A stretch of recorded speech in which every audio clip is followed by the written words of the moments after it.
All right. Let's see if there's a spot we can go.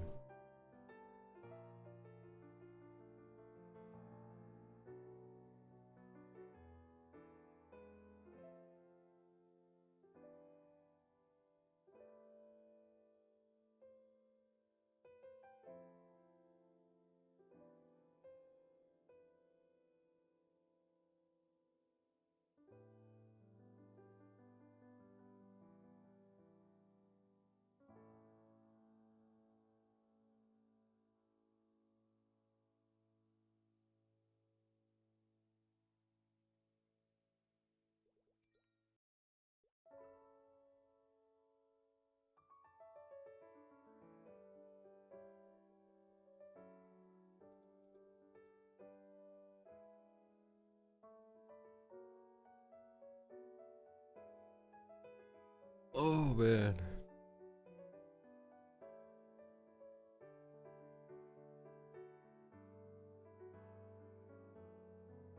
There's stuff outside.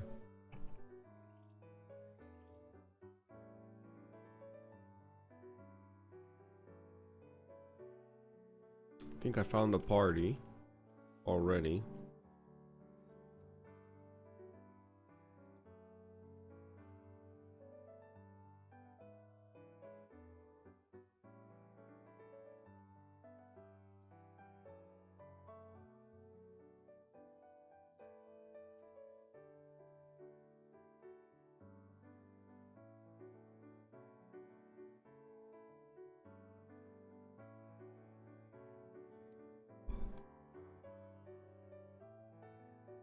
We just need our last person.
Ugh.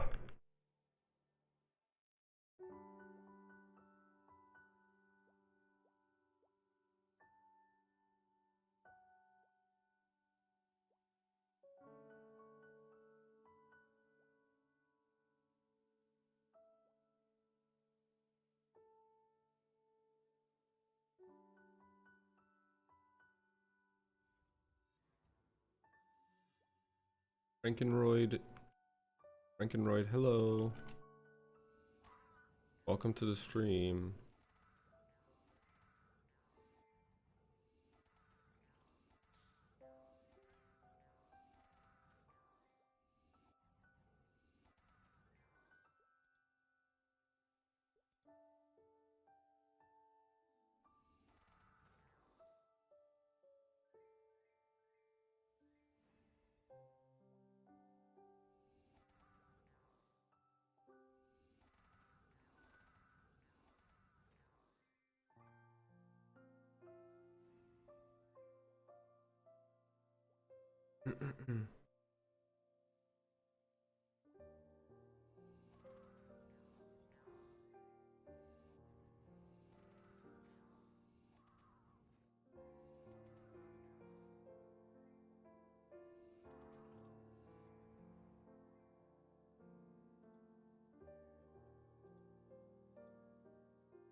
1 second.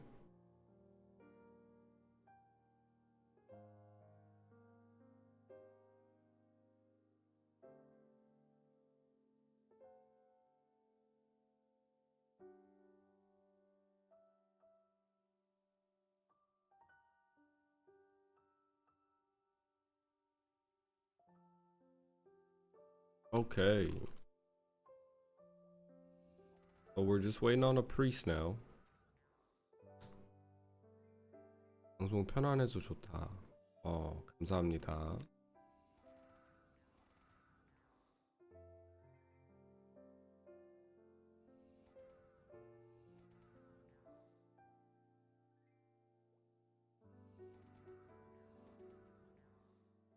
방송 편안해서 좋다. Which job will you play when the official classic releases? I'm thinking of playing a crossbowman, but it's really gonna depend on what my friends play. Because my friends are gonna be all new to the game, I want to make sure they get first picks on what they want to play. And you know, I'll probably play something that revolves around them. So if one of my friends find the crossbowman pretty cool, and you know, they're not gonna know too much other than probably how the weapon looks or how their class distinguished armor looks, or just whatever they think of them when they hear the name crossbow or assassin or wizard. So I'm just gonna fill in and play whatever they don't.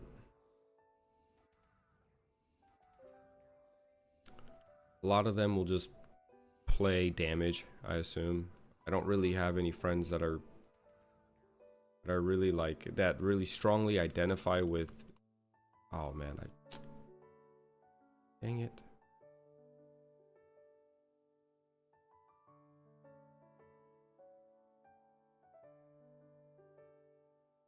Okay, the game kicked me off.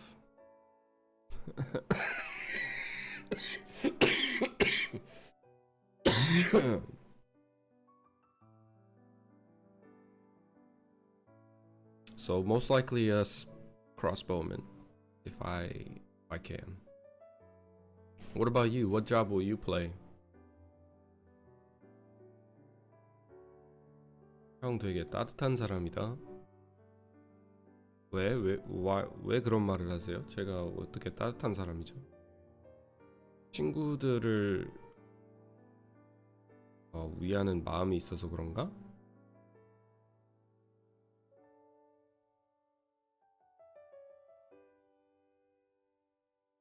같이 하면 재밌잖아요, 원래 게임이란 게.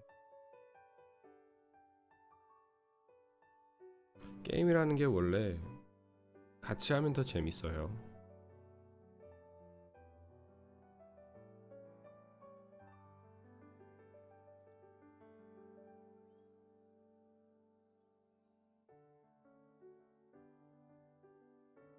우와. 오늘은 그냥 솔플 사냥이나 해볼까?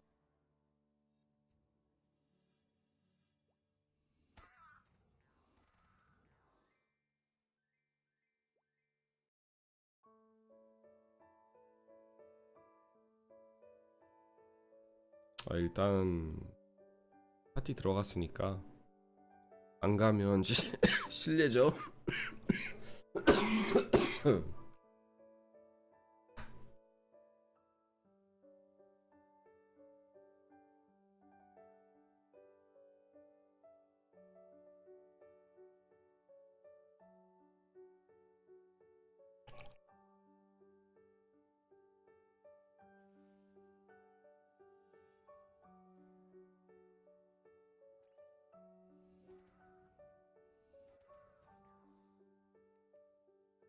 프리스트 구했네.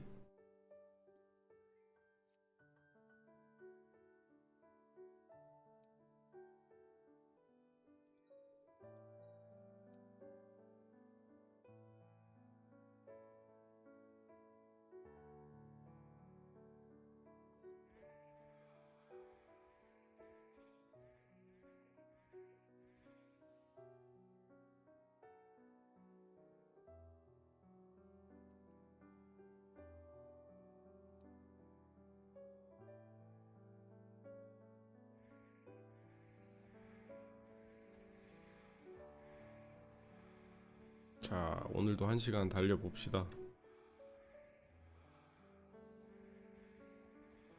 Let's go. 1 hour. No, this place is just, I don't know. I feel like I'll be coming here all the way until 1:20. Feels like home.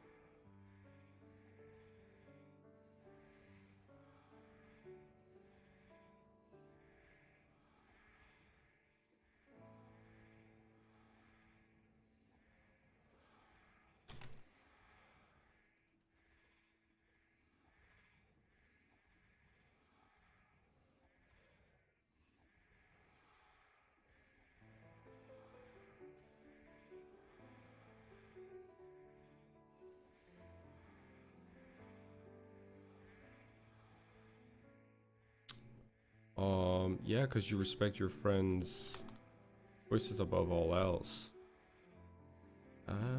Yeah, I well, yes, I do. I do care about my friends' decisions and what they're going to play, you know?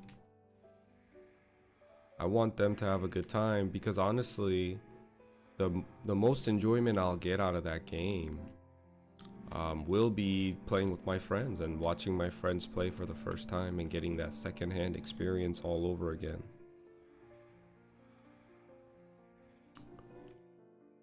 저도 껴주세요. 나중에 같이 클래식 하면은 그때 같이 해요. If you're in classic server, yeah, we can definitely play. 휴게소다 파이팅. 휴게소 길드원이신가 보네요. 파이팅. Do you think they will enjoy it? I think so. Because right now there isn't a game that's like really thriving in the MMO market. I mean, a lot of people are still playing retail WoW, and I think it's because they have no other choice. And a lot of players are playing old school RuneScape. And few of my friends like to play old school RuneScape, so you know, I think they're gonna be somewhat their shock factor to the grind, how grindy this game can be, isn't gonna be as strong to like other friends that don't play OSRS. So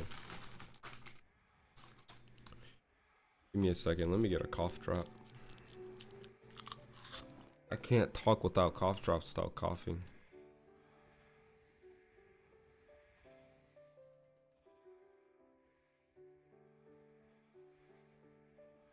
So as I was saying, I think my friends will enjoy it because the level of progression doesn't get too steep and hard.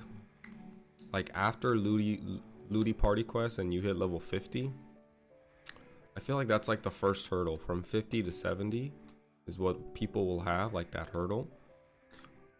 Because I imagine us having fun when we do our first job advancement. Everybody has a different spell. There's some identity to your class that you picked. If you picked the bowman, you get the arrow blow. And now now everybody's like wearing their class distinguished weapon. Crossbow, bow, dagger, sword, whatever it is, right? And everybody gets a little bit of a like identity and uniqueness to them. So that's gonna be fun when they get first job advancement. Then we'll all grind together in the midst of the fun up to level 21, probably looking towards level 21, because that's gonna be our first goal to achieve, to do the Kearney City party quest. So we'll get lost in that, just having fun, doing quests. I know a lot of these guys will do quests. They're not gonna just sit there and grind at Hennessy's Training Ground 1. A lot of my friends are gonna wanna do quests because they think it's gonna be too boring to just sit there, which is fine. We can do quests. I enjoy doing quests too. And then we'll get to level 21 and I'll introduce them to Kearney Party Quest, which will introduce them to the first, boss in the game, which is the Slime King. And that's gonna be fun in itself because we're all gonna go at low level, and it's gonna be a first challenge that my friends face. And I think it's gonna be fun to overcome that.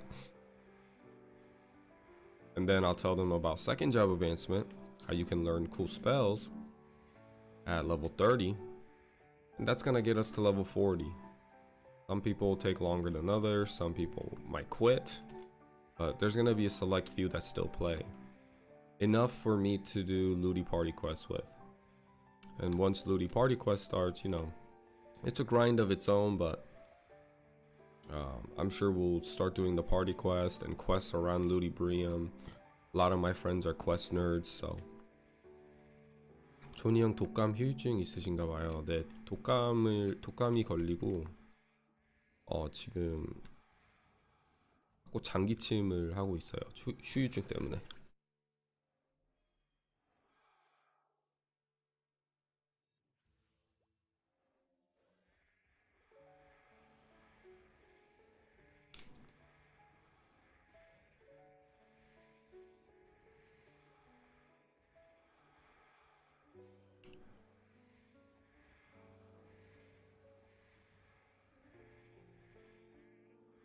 I wonder how early they will include Ludi. Yeah, you're right, actually. They might not introduce Ludi right away. They didn't with Maple Land, actually. So with Maple Land, they only had the regular with Alinea, Perion, Kerning City, that continent for a long time. And then they released Orbis and Elnath. So you're right, actually. But my friends, they're not gonna be like us. Meaning, my friends are gonna be very new to the game, and they're not gonna understand that going to Anthill at level 23 is the most efficient way to level. They're just gonna wander around doing quests if I'm not there to hold their hand. And honestly, I think that's for the better. Let them figure out the game on their own, kind of go through what the game offers them, and enjoy the game to the fullest. Now, if I'm there, I plan on just kind of showing them alternative routes if needed. If they're already enjoying the game, there's no need for me to really come in and input anything. You know what I mean? It just steals away from their experience. And I'm almost like imposing my way of playing into these guys. That's one thing I will say I don't like when I play video games. And I play video games with someone that's really, like, in their own way, they mean in good faith. They're trying to be helpful. They're trying to tell me how to play the game the most optimal way. Hey, don't forget, when you leave the tutorial island, make a left, turn around, do a 360, do a quick scope, and you'll open this chest, which has the best item for the beginner level.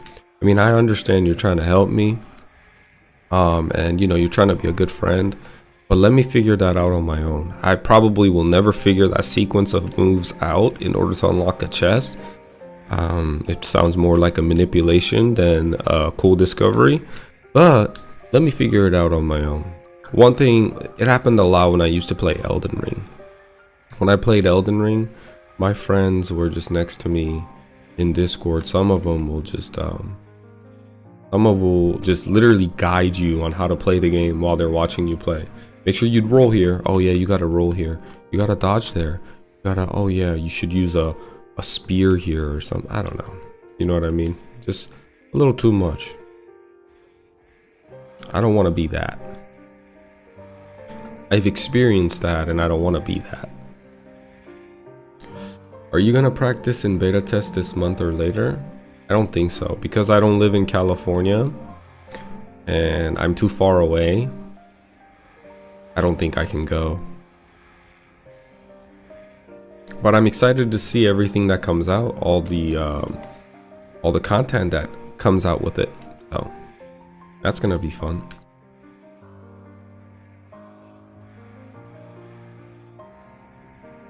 What new information do you guys think will release?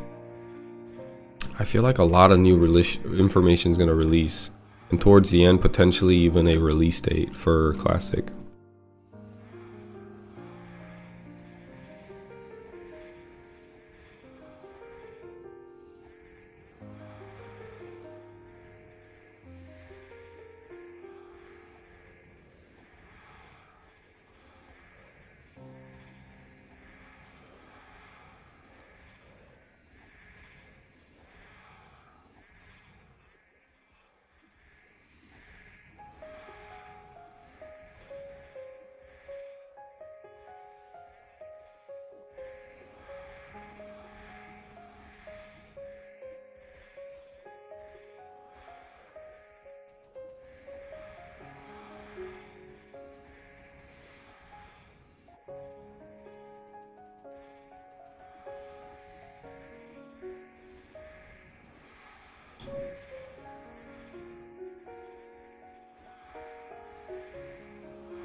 Definitely a lot of new info on the skill changes. Yeah. You know, I think I'm gonna look some up on YouTube if there's any new news that came out. And like I'm just gonna quickly search on YouTube to see if there's any information that's been out. I don't think so. I think it's relatively still the same.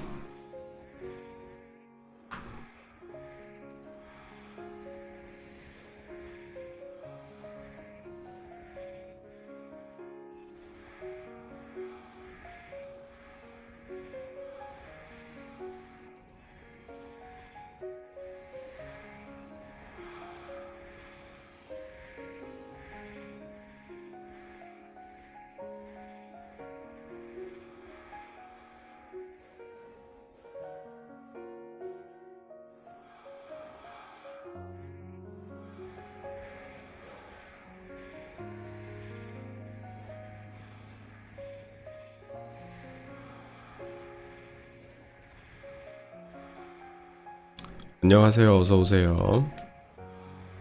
Welcome to the stream.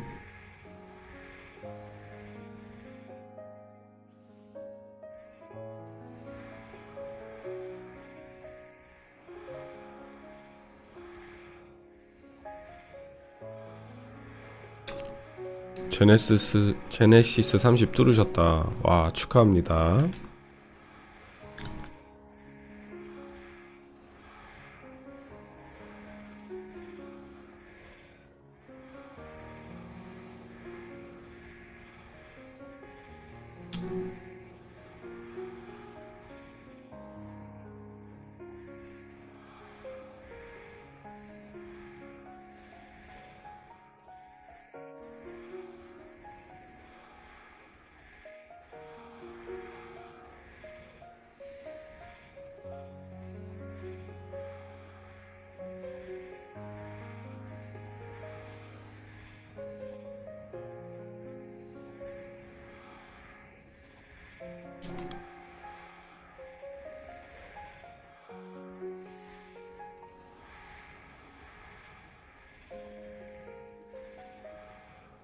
이제 검은 켄타우로스 다 죽었다.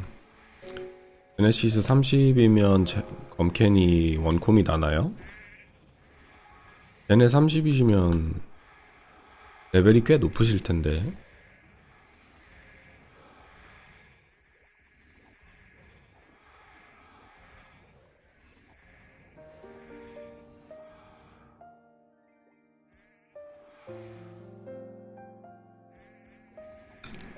If information about the 4th job advancement comes out this time, wouldn't it be possible to expect an earlier release date maybe? No, they could surprise us.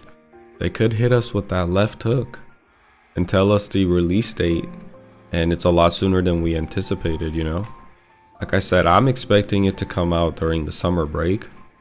The fact that they're taking this beta test server open or like event from January to February, if there's no left hook or surprises, I feel like this timeline kind of lines up for it to release during summer break.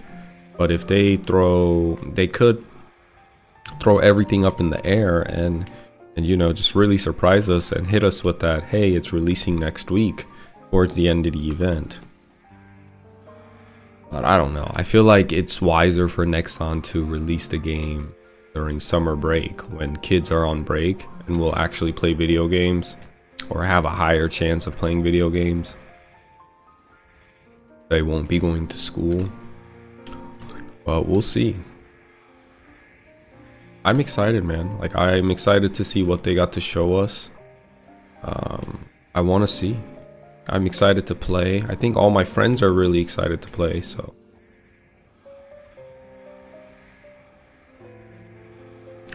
Once I find out the release date, I'm going to text all my friends and say, hey, this date, request time off. Try to get off this date. And then maybe that day I'll stream, probably I won't. I feel like it would be good content, but I'm just worried what my friends would say. Hey Gremlin, what's going on, man? 20도 원콤은 나긴 하는데 물약값이 덜 든다. 아, 그렇구나. 얘네가 30으로 올라갈수록 물약값이 덜 드는군요. 난 더 많이 들 줄 알았는데.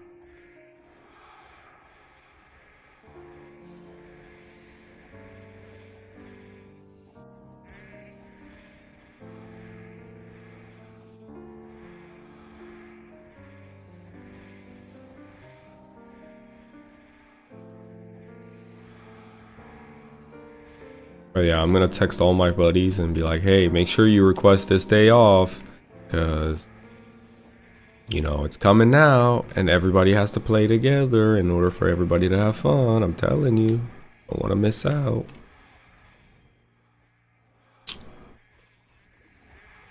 Surprisingly, like my buddy said he's really looking forward to playing this game. And he's played he's like a WoW guy, an old school RuneScape guy. So it kind of shocked me and surprised me a little bit that when he said he's like really looking forward to playing this, and he was asking me about the release date. I have a theory. I think they might release Classic on May 11th. Why May 11th? Let's hear your theory. 불화둥은 안 가시나요? 프리스트 구하기도 힘들고 자리 사기 귀찮아서 안 가고 있어요.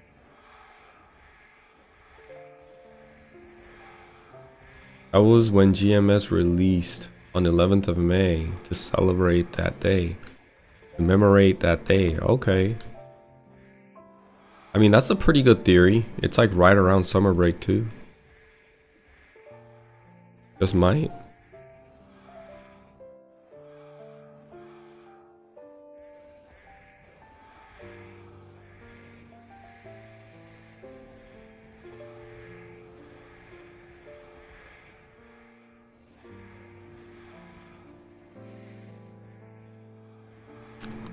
That's a good theory, actually. Because they're, you know, what other special dates do they have around that time? They would have to come up with an arbitrary date and say, oh, summer break. Maybe like, I don't know, June 15th or something. But it's just an arbitrary date. It's better to just do it on a date where there's some meaning behind it, like May 11th. May 11th sounds good. A lot of schools go on break a little earlier than others. So some school go on break towards end of May, some go on towards beginning.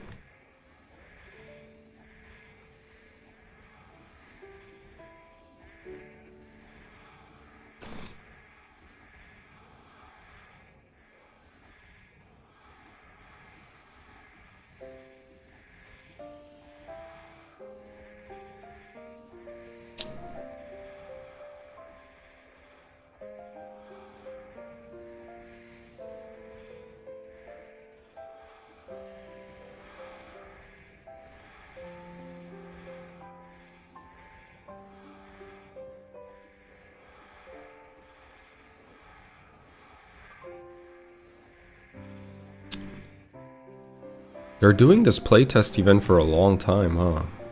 They're going from all the way from January to February. And it's not even like early February. I think it's to mid-February. Like from late January to mid-February, or it's mid-January to early February.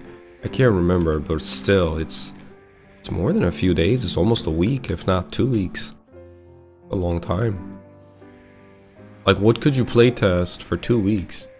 If you sit me in front of a computer for 2 weeks playing Classic Maplestory, I'd be like level 50.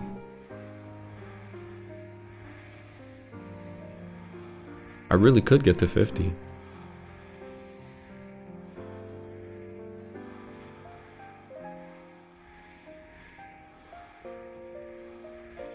(5월 11일이) GMS가 출시된 날이라고 해요. 2005년에. I wish it was online beta instead of going on in person.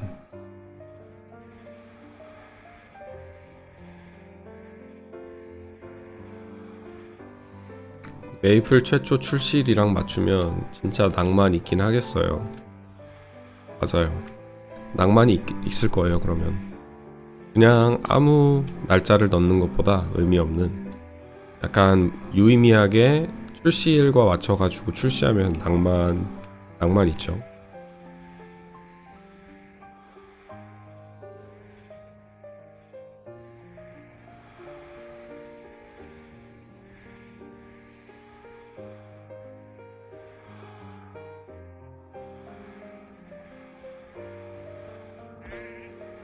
안녕하십니까. 어서오세요.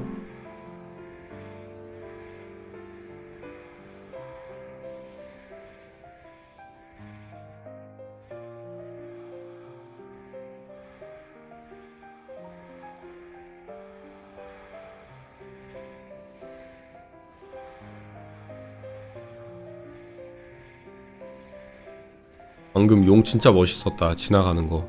그쵸? 버그였는데 진짜 멋있었어. That Bahamut flying across the screen, it was a bug, but that looked so cool. It looked like a live Bahamut. Just, hey, passing by. Hello. You know, because this is a dragon's village, so you should be seeing like dragons flying in the back. That would be cool. But look at this game, man. It's so dated. Look at the background, bro. You got pixelated clouds. I mean, yes, it's chill, but they should have added like little dragons flying back there, wyverns or something. That'd be so cool. 이게 본캐신가요? 네, 본캐입니다. 안녕하세요. 어서 오세요. It's Jan 15th through February 13th, if you were wondering. Oh, okay, yeah, that's like almost 4 weeks.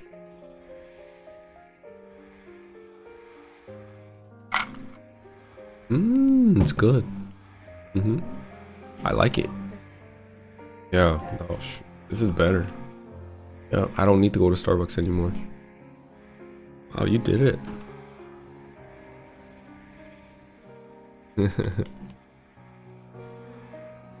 Yeah, 4 weeks.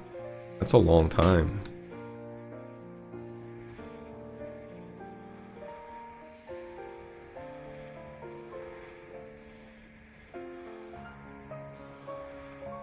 Maybe they'll show off a new party quest. Hope. That'd be so cool if they had a new party quest, dude. Like, I love party quests.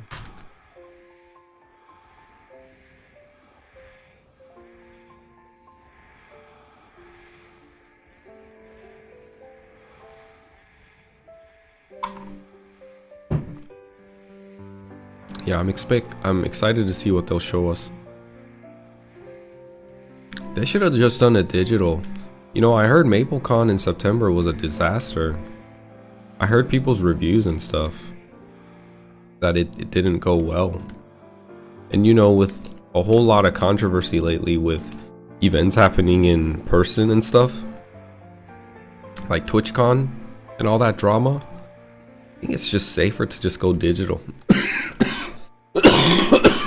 Like, make the tickets cheaper because you didn't put as much of money into it. Just make a really cool digital experience.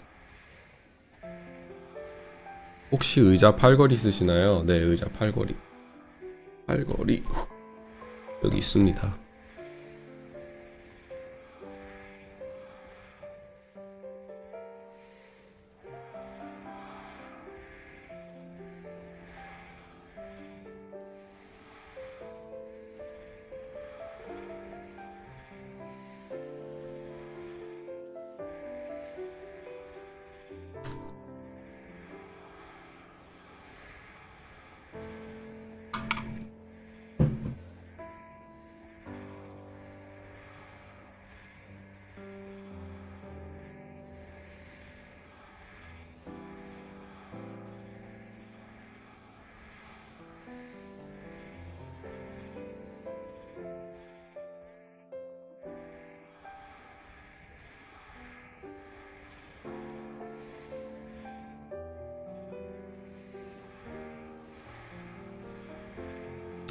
야식 추천이요. 치킨 라면 추천드립니다. 팔걸이를 쓰는 게 좋은 건가요? 게임할 때? 팔걸이를 쓰면 좋은 것보다 일단 편하죠. 팔을 쉬면서 게임할 수 있으니까. 좋은 것까지는 모르겠네요, 제가.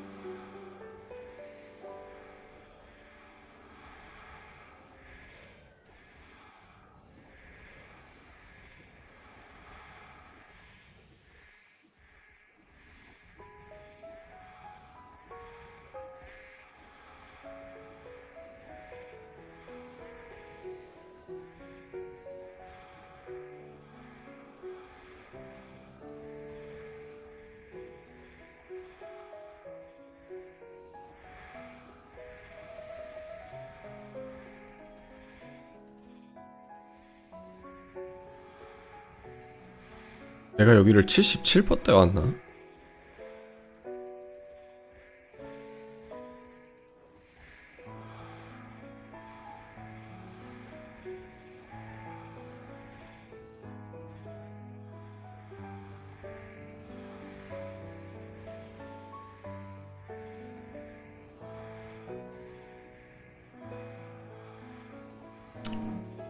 팔걸이를 쓰면 뭔가 압박되는 느낌이 든다. 그럼 안 쓰시면 돼요. 그럼 안 쓰시면 됩니다. 압박거리 압박감을 받으면. 형 지금 용기사도 되게 귀엽지만 나중에 정식 출시 때 캐릭터는 코디 해주실 거죠?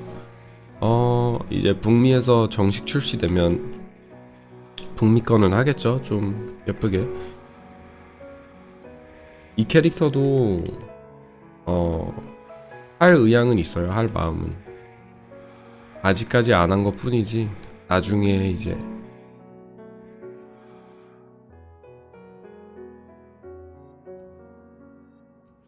나중에 기회가 된다면 코디할 겁니다.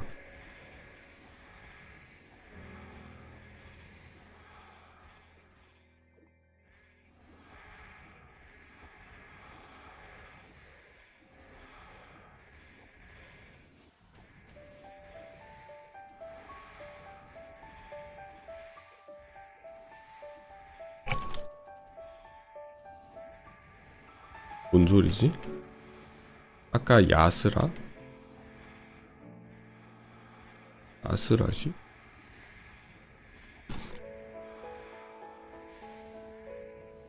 (77%) 맞아.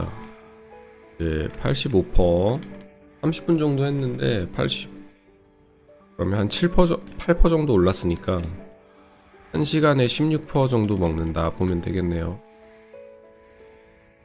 나쁘지 않은데요.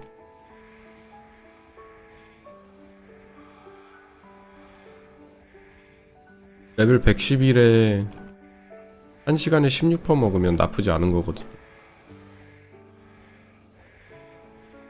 그리고 지금 보니까 프리스트 구하기가 굉장히 힘든 것 같던데, 블루와이버.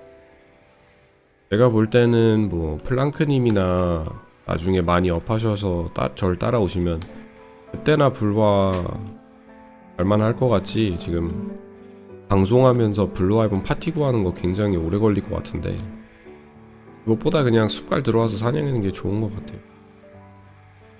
빨리빨리 파티도 찾아지고 빨리빨리 사냥할 수 있고, 내가 그렇게 열심히 하지 않아도 되고, 파티가 다 이제 주로 1층에서 하시는 분들이 파티장을 잡고 부인을 하시니까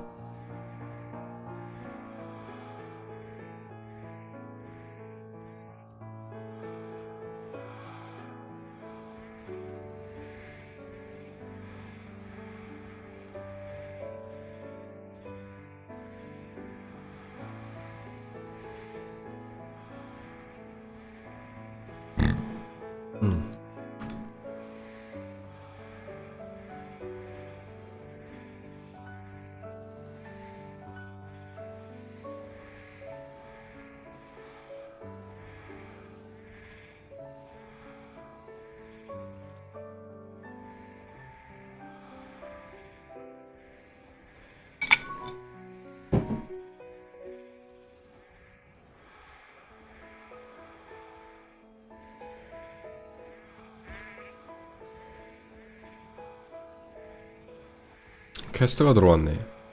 아, 이거 새해 운세구나. 해놔야 되겠다.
You know what I watched on Netflix last night that was really cool? Hold on, let me get a cough drop.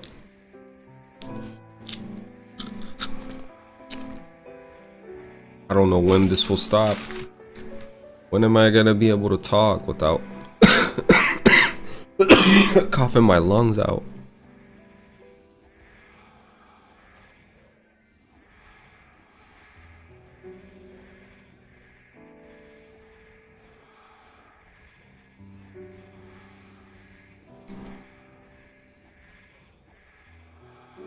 I was watching Netflix last night, and I heard about this guy from my wife called.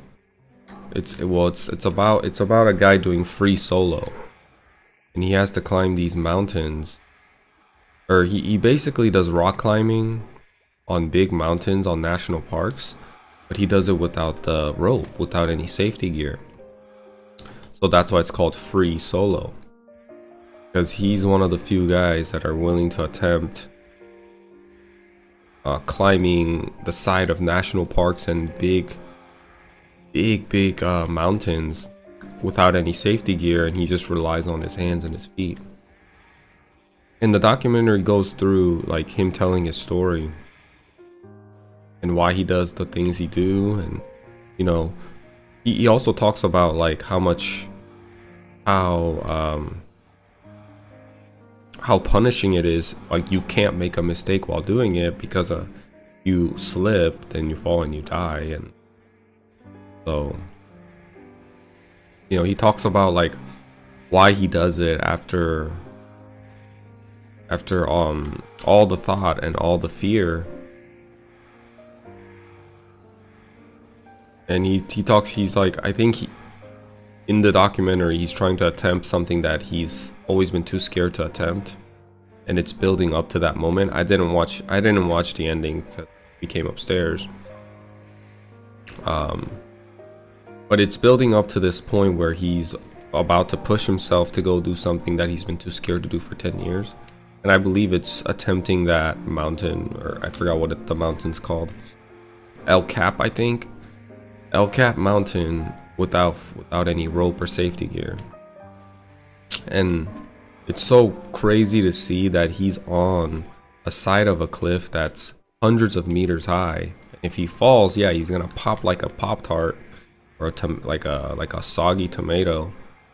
And he's just up there on the edge, on the ridge, like literally holding on to little dents in the mountain, and he's climbing the mountain.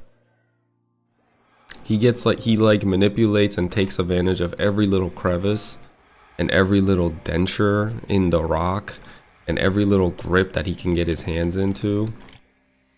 And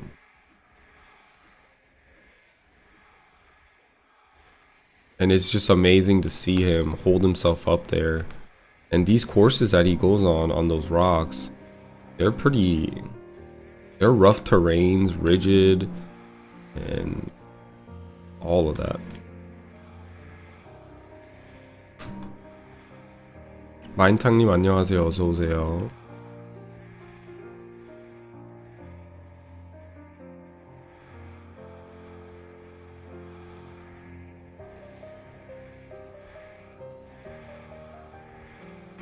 빌드 쿰에서 뭐 좋은 거 좀 드셨나요? 크립은 떴나요 혹시?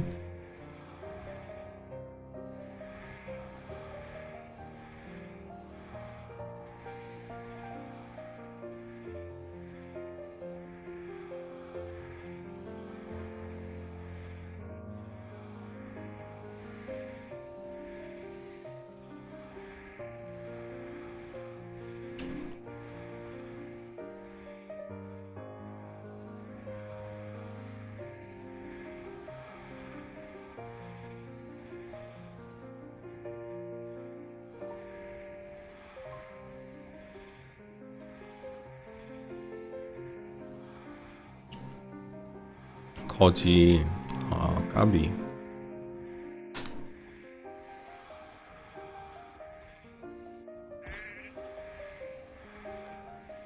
꿈이 최고로 좋은 거 드롭되는 게 크리븐인가요? 피나카인가?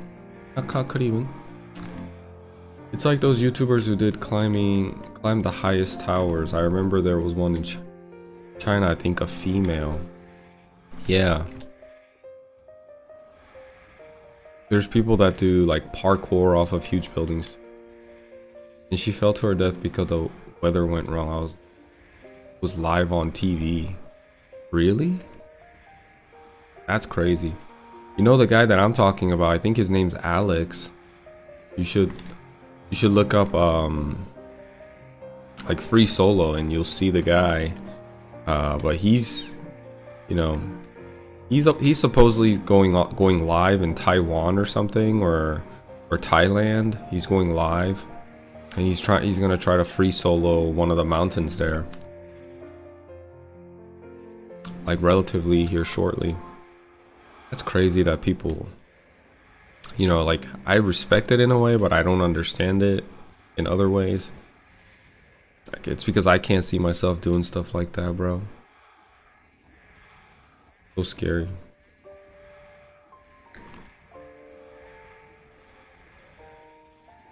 Netflix has been really outdoing themselves with these production quality though. Like that documentary was really good quality. They were getting really good visuals with the shots and the way they explained it with the animation and stuff. They did a really good job. Netflix has been really popping off with Squid Games, K-pop Demon Hunters. What else was really big in Netflix? Netflix has just been killing it. I mean, there's really no competition. Oh, physical 100 was another smash. And then for ladies, a lot of women love Love is Blind and stuff. I know all my wife and her friends just watch that stuff. And that's their talking point, their gossip point. 플린트님이랑 토요일날 블루아이번 한번 오시죠. 플랑크님이 레벨이 안 되실 거예요 아마.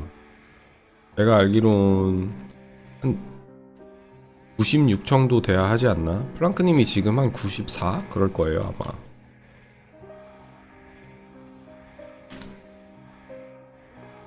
토요일쯤엔 될라나? 플랑크님이 요즘 뭐 내가 접속할 때 안 계신 건지 잠수신 건지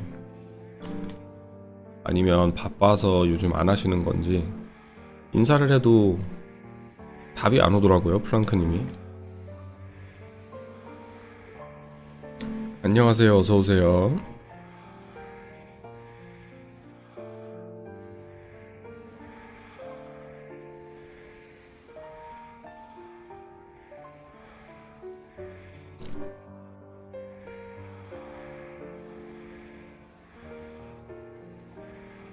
(96부터) 된다. 플랑크님이 90, 제가 마지막으로 봤을 때 92였거든요. 그게 이틀 전인가 그래가지고.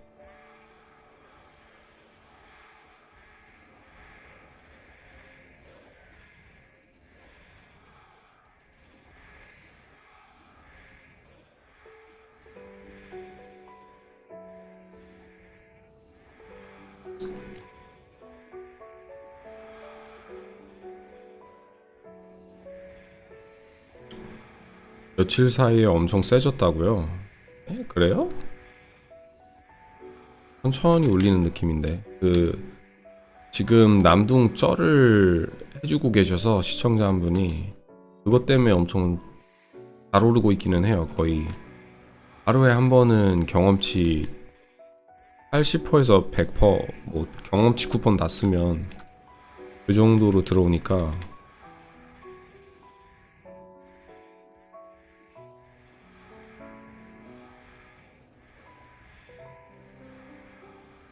플랑크님 한 레벨 100 정도는 되셔야 오지 않을까 해요.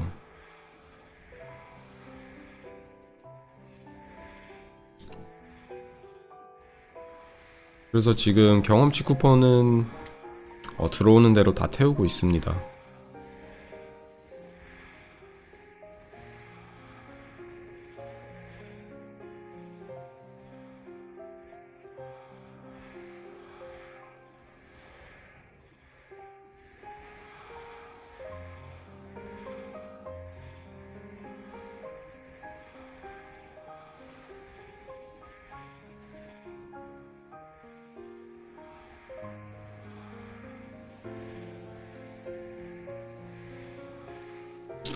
빨리 사차하고 싶은 마음이 큰데 이제 112가 되고 뭐 나중에 또 1시간 남둥 가서 시간 보내면 113. 아직까지는 그렇게 가깝게 느껴지진 않네요. 어차피 조니님 하이퍼바디 있어서 죽지는 않을 거예요. 아 저요? 저는 안 죽죠. 남둥이든 블루아이번이든 안 죽는데 일단 적자가 너무 심하죠. 힐이 없으면. 지금 지난 3, 4일 동안 남둥 가서 1시간 쩔 받으려고 쭈쭈바를 엄청 사가거든요. 1200개씩 한 타임당. 그게 지금 적자가 엄청 심합니다.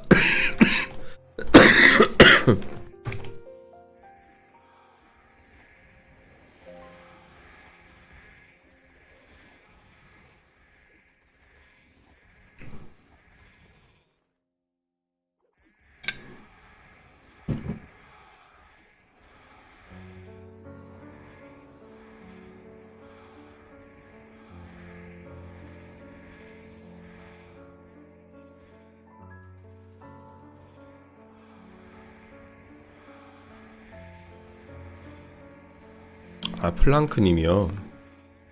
아니 근데 플랑크님이 약간 컨트롤을 좀 못하시는 편이기는 해요.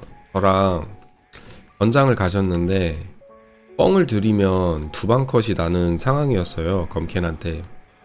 근데 그 전장 U3은 두더지가 없어서 내가 뻥으로 두방 컷 나면 어차피 힐만 쓰시는 거 힐 컨트롤 하시면서 그냥 힐만 써라, 두더지도 없으니까 그럼 안 죽을 수 있을 거다 라고 했는데 5분 만에 2번 죽으셔서 바로 가드 키고 진행했거든요.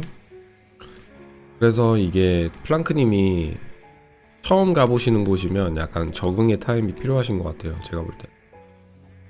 그래서 뻥을 주고도 블루 와이번한테 2방 컷 난다 해도 가드는 무조건 키고.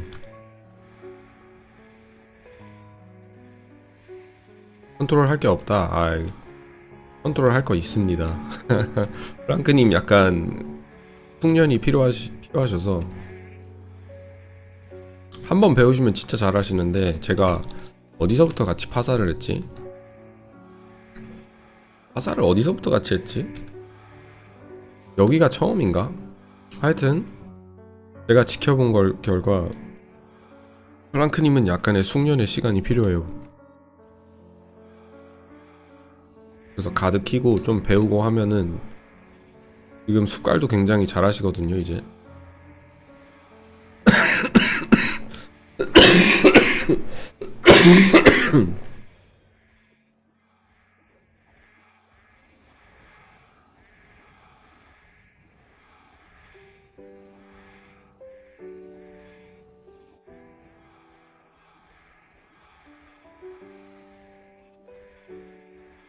튕긴 거구나, 저게.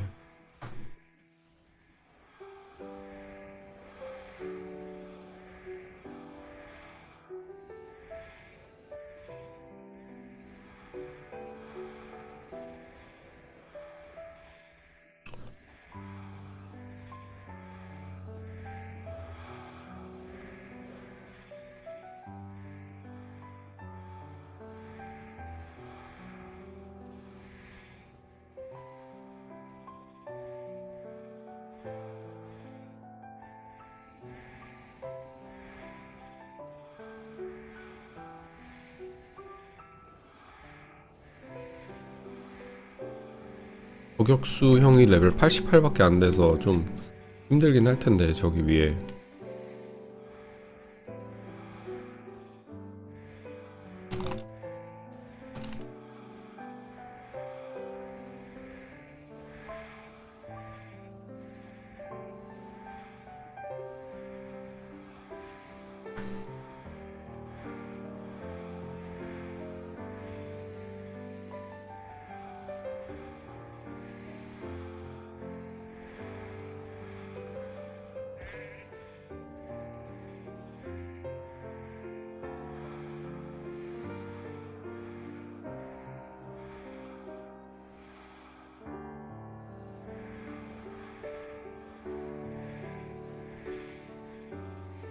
다시 들어오실라나? 허밋 형.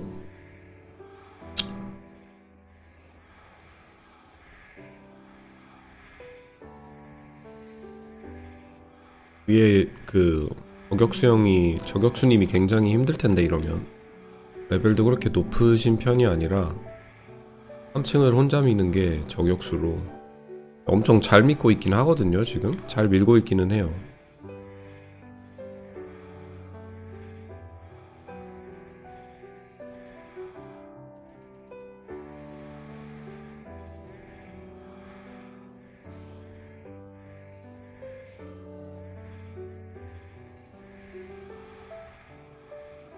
재밌겠다. 나 지금 저 저격수가 제일 재밌어 보여요. 지금 파티를 혼자 캐리하는 레벨 88 저격수로 파티를 캐리하고 있어요. 3층을 혼자 밀고 계셔. 와우, 독수리 써가면서 그냥 아이스샷으로 얼리고 하프 데미지 뻥 받은 스트레이프에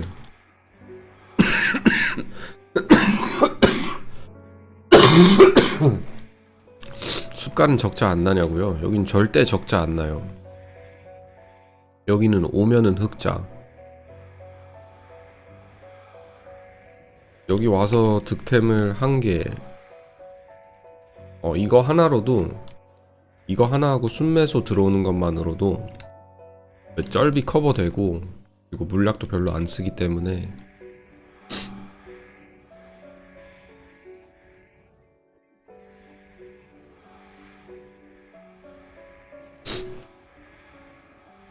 장비템 하나만 먹어도 이미 그 신비는 커버가 돼가지고, 그러다가 여기서 이제 뭐 주문서 뜨거나 아니면 블러드 대거가 상업 몇 상업 정도만 떠도 돈이 많이 되기 때문에 여긴 참 좋은 것 같아요. 그리고 여기 사냥하는 게 편해요. 마음도 편하고 힐케어 받고 그냥 편하게 사냥하니까 약간 어느 신전에 온 듯한 양들의 신전, 평온함이 울려 퍼지는 양들의 죽음소리. 시간의 신전과 좀 잘 어울리죠. 시간의 신전의 노래와 양들의 학살의 양들의 울음소리.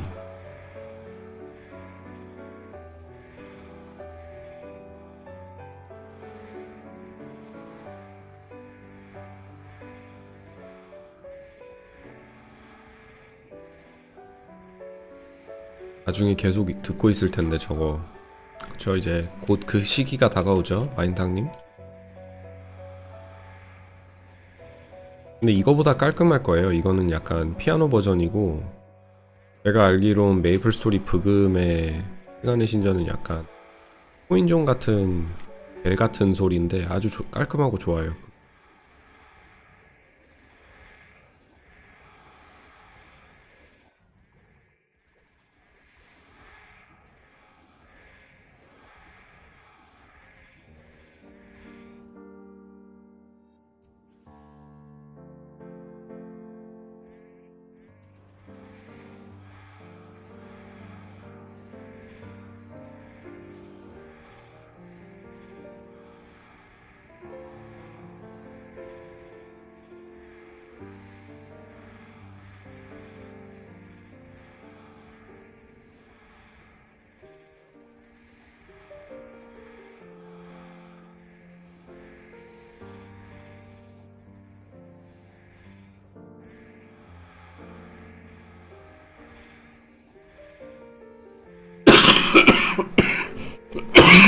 원곡이요?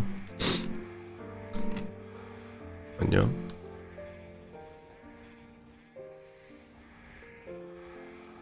원곡 좋죠. 보자. 시간의 신전 메이플 브금.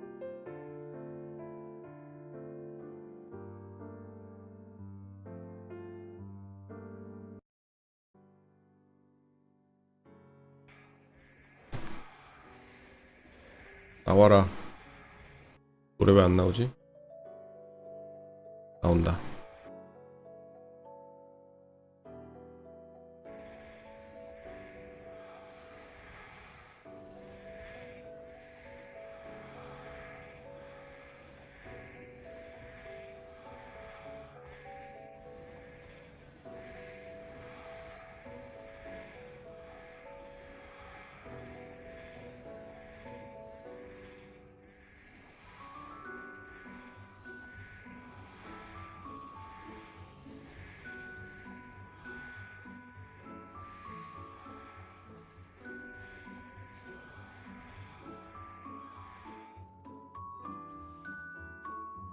깔끔하네요.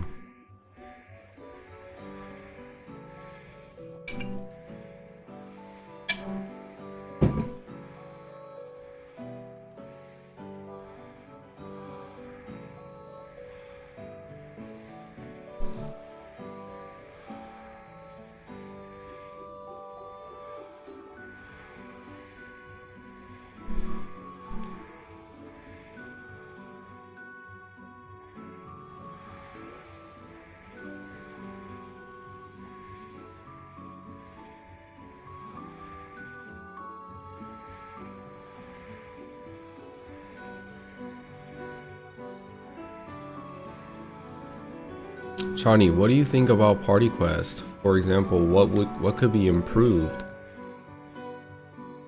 Sure, I love to talk about that. I think Party Quest in general are a good idea pushed by the developers. So let's set that as a foundation. I think it was one of the best things that could have happened in the video game in Maplestory. The whole idea of bringing people together with their class identities to solve a puzzle together to beat a boss and get a reward. It seems like a dungeon type of, like a dungeon-esque type of approach in the MMO genre. So imagine thinking of any other MMO. You have an instance-based or a dungeon-based thing that you can go in together as a party, clear the dungeon, or clear that instance and beat a boss and get a reward, right? It's pretty identical, almost one-to-one, if not really close to it. And that whole approach always works well with me because it forces people to play together. Now, if I have to make any suggestions, it would be that I would say I hope they bring in Ludi May's Party Quest. Because in KMS they don't have that Party Quest, and I don't know if they will bring it, if they're going to implement it into Classic Maplestory or not.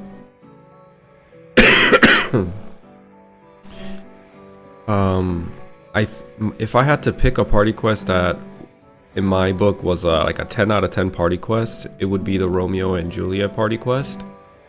I think having 6 people being needed is cool, and you know, having 4 people in a party is really cool. It just, sometimes it's hard to fill in the 6. So the availability could be, it takes a little bit more work to get a party going and find people to do it. Rather than, like, let's say you have a four-man party, just like Carney Party Quest or Romeo and Juliet. And and like I said, I think Romeo and Juliet Party Quest PQ is the best one in my opinion, because in that 4-man composition you need a thief for haste. You need it's the first time a Party Quest demanded an Ice Lightning Mage or someone with CC. It was the first time. Prior to that, it was usually you needed mages for teleport or thieves for dark sight. And usually in Kerning Party Quest you needed a mage for the damage or whatever, right? But it's the first time they brought in an element of CC in Romeo PQ, in Romeo and Juliet PQ. So there was specific needs for marksmen who could freeze enemies, ice lightning mages who could freeze enemies, or if you had nobody to go with, you just took whoever had CC, which was, sometimes I remember going with a ranger and he used power knockback to knock the droids back and keep them away from the NPC. So I like that it requires you to have, like it was the first Party Quest that had a requirement that needed to be met by a refreshing requirement that was needed. You know what I mean? Prior to Romeo and Juliet Party Quest, you needed a assassin all the time simply for the haste. So they were always needed, but it wasn't like the Party Quest telling you, hey, we need an assassin, unless you needed dark sight. But it was cool to have a Romeo and Juliet Party Quest that the map itself, the developer told you, you need to have an Ice Lightning Mage or someone with CC, or you're not going to be able to save your NPC, right? And then you needed a mage in that Party Quest because you need to teleport. That's a pretty common way to incorporate the need for mages, is just what stands out with mages, their teleport. And then you needed, if you could get a cleric, that was always nice, right? But clerics won't be as needed, especially as the game grows and goes and more meso is being farmed from mobs, and you know, people become abundant. They're just going to be okay using potions, but in the beginning that boss hits extremely hard. So having a cleric, you're gonna die in 2 hits. if you're like a ranger or a hermit. So having either a hyper body warrior or a cleric in your party always helped. And Romeo and Julie Party Quest, with the 4-man requirement that it had, I think it did really well, making sure that it incorporates a lot of different classes who weren't needed, let's say, necessarily in Ludi Party Quest and prior. Like warriors always had a spot in Monster Carnival. That's granted, that's if Monster Carnival comes out. But Monster Carnival was the place where warriors were at, and they would just grind there. They were like the kings in Field 3 and 4, killing the horses. So if anything, you know, I love the whole party quest system. I wish they would add more of it, especially for later games, like late game, plus level 85. Here in Mapleland, you can do Romeo and Juliet party quests until you're level 100. That wasn't the case when it originally released. It was, I believe, from 70 to 85. 85 was the max level you could go. But they changed it up here so you can go until level 100. And I think that's a fix. That's a it's an okay fix where higher levels can participate in party quests, but I would just ask that they release a new party quest. Why not release one in Leaf Ray? Or what's the next level zone? If Ariant and that continent can sustain you until 85, where do you go after 85? It's usually Leaf Ray. But maybe create a party quest here from like level 100 to 120.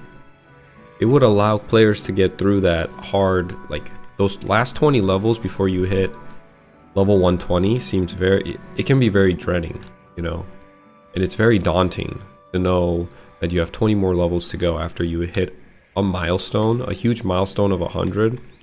You just know, okay, it was another level, not much has changed, I have 20 more levels to go. It can be very daunting.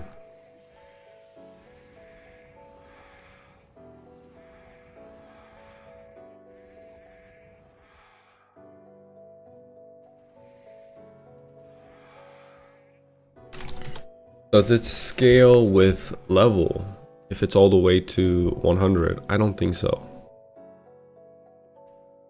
Give me 1 second. It doesn't scale, but I'll explain what it does do.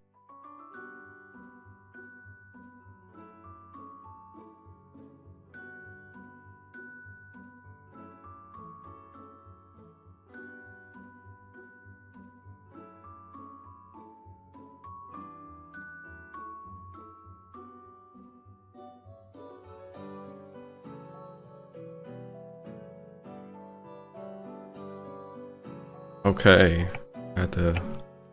so it doesn't scale, but I think there's like a daily limit for party quest here in Mapleland. They have it for the carnival too, Monster Carnival, where you can only do limited amount of runs in a day for everything. Romeo and Juliet party quest too, I think you can do like 10 or 20. And it's either they reduce the experience points given or they don't give a reward. And I'm not exactly sure why they do that. I think from what I heard, they started implementing that because people would just keep dying, and they would master the run and try to do it in the shortest amount of time possible and just try to collect the reward. They did that in Kerning Party Quest. I know some people, while I was running through Kerning Party Quest in my bandit, I would run into people who was just stuck at level 30 and they'd be like, hold on, I'm gonna go die real quick, reduce my EXP so I can keep doing it, because Kerning Party Quest usually takes about 8 to 10 minutes to complete in a party that knows what they're doing. And one of the rewards is a really expensive scroll. It's an overall dex 10% scroll that goes for, I believe, like 4 or 5 mil in this server. And Kerning Party Quest has one of the smallest reward pool. So there's scrolls that you can get from that party quest. Everything else is pretty much garbage, but that overall dex 10% is really expensive and valuable. So what people do is they just keep dying. They were manipulating the system. So they implemented a thing where you can only get rewards for 10 turns or 20 turns, and after that you don't get any rewards. And I think they did the same thing with Romeo Party Quest too, Romeo and Juliet.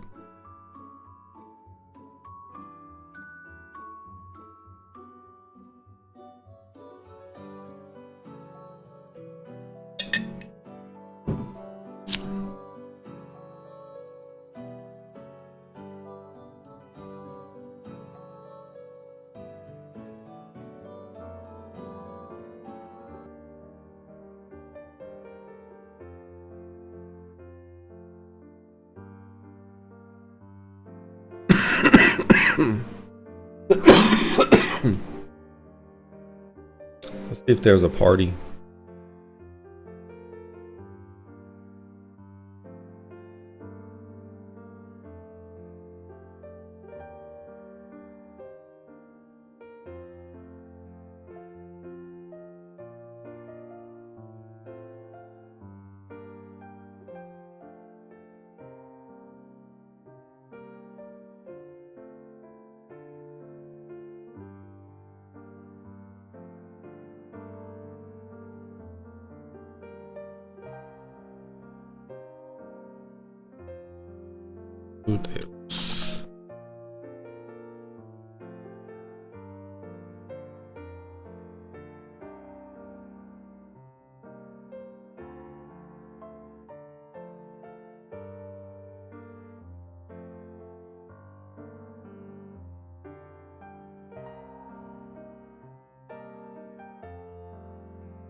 VPN 킵니다. I'm turning on my VPN. It might disconnect.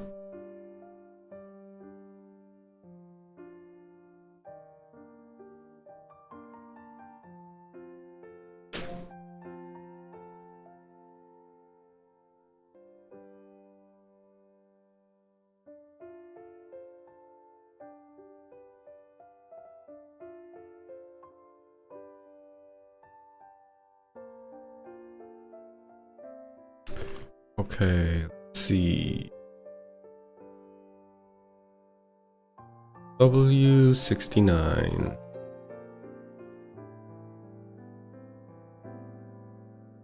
69 is right here.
지금 외국이신가요? 네, 외국입니다.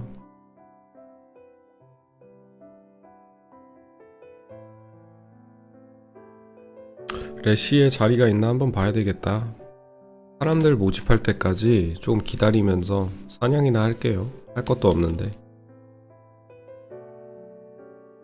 오케이, 오픈 채널.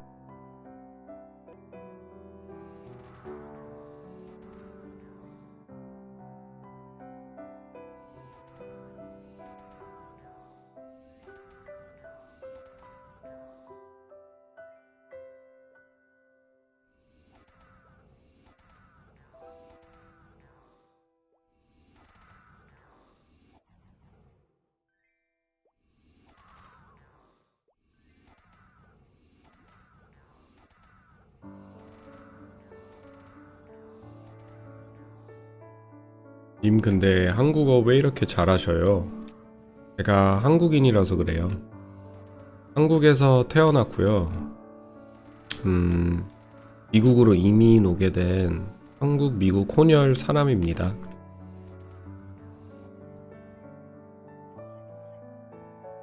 경기도 하남시에서 태어난 한국인이에요. 중학교까지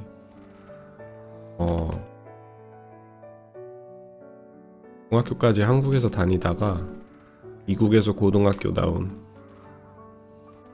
그냥 짬뽕이라고 보시면 돼요. 짬뽕.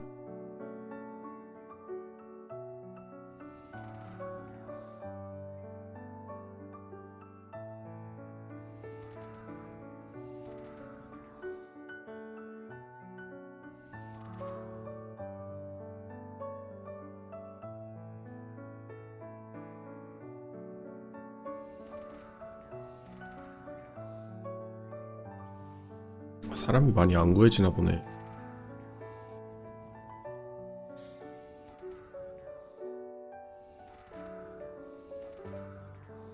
저는 세곡동 사는데 하남 가까운데. 아 그래요? 세곡동은 또 처음 들어보네요. 하남시에 산지는 굉장히 오래돼가지고 제가 이번에 한국 나갔을 때 하남시를 한번 둘러보고 왔거든요. 하남시와 연이 굉장히 깊기 때문에 하남시 가가지고 하남시 한번 둘러보고 왔는데 엄청 많이 변한 것 같지만 그대로긴 하더라고요. 뭔가 신기해요 진짜. 옛날에 살던 이런 동네나 마을들을 가보면 아 정말 생각하면 생각할수록 신기합니다. 제가 가끔 어느 생각하는지 아세요 여러분? 아니 인생도 참 짬뽕이고 인종도 짬뽕이고 다 짬뽕인데 어떻게 운이 좋게 하남시에 태어났는지. 그게 하남시하고 북한하고 국경이 굉장히 짧은 거 아시죠? 서울 시내랑. 그러니까 그게 지구 전체적으로 봤을 땐 누가 이렇게 핀을 떨어뜨렸다 해도 그게 북한에 딱 내가 태어난 곳 위치를 정한다고 가정했을 때 신이 핀 같은 거를 딱 떨어뜨렸을 때 한국에 떨어지느냐 북한에 떨어지느냐 진짜 눈꼽만큼의 차이거든요. 근데 생각해보면 진짜 어떻게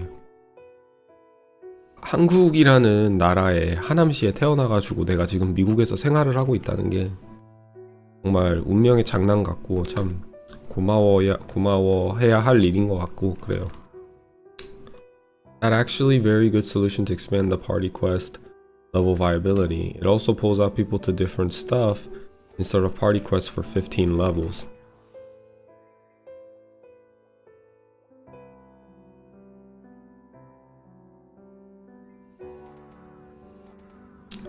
Oh, 10 PQ a day is enough probably. Yeah, I see what you're saying now.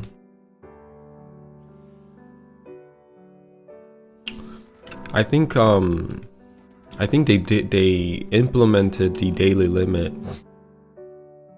so people weren't trying to like make, instead of doing party quests for how they intended, which was to enjoy the game and get decent amount of EXP, people started finding ways to manipulate it. That's why they had to implement it, because it was affecting the game economy essentially.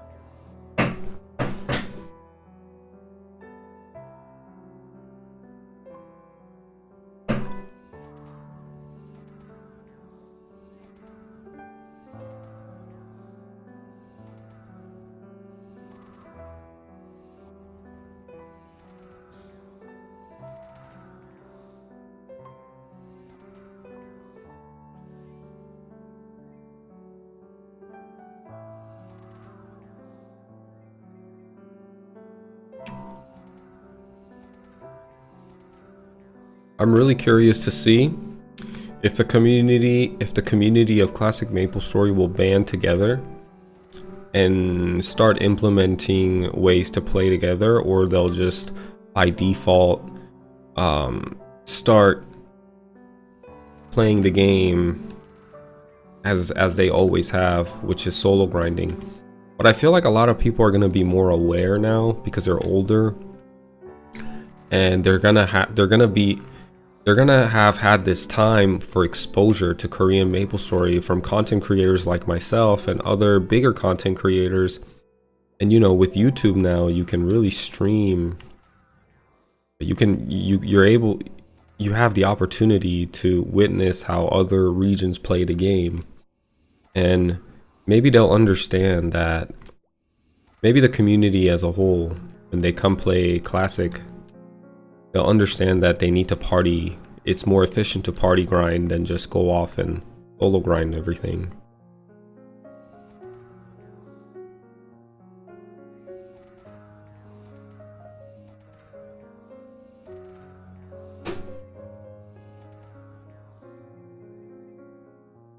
Thank you.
I wonder if I can like play Maplestory but do another content on the side. You know, it's like people actually do in real life. They'll play a video game and they'll listen to something, a podcast or whatever.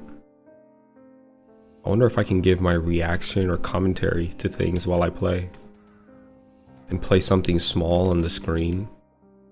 That'd be dope, right? Like, you have two things that you can watch. You can watch me killing these rash furballs while I'm farming, and listen to me give commentary on other people's analysis of Classic Maplestory, or it doesn't even have to be Maplestory. It could be something else.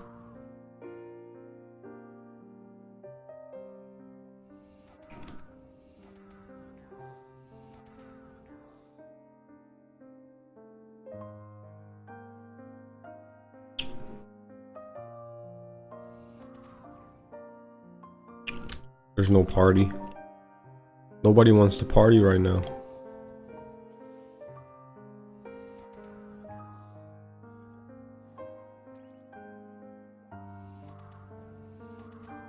I wonder where I could like place the TV. Maybe in the direction that I'm looking at, like right there. Right. Right here. You know, pull up a little browser or something.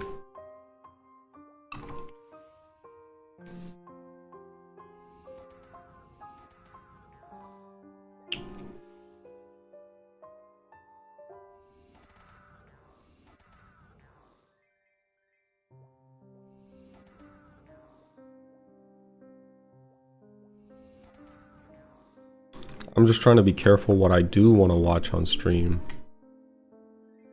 Or what I do want to listen to on stream.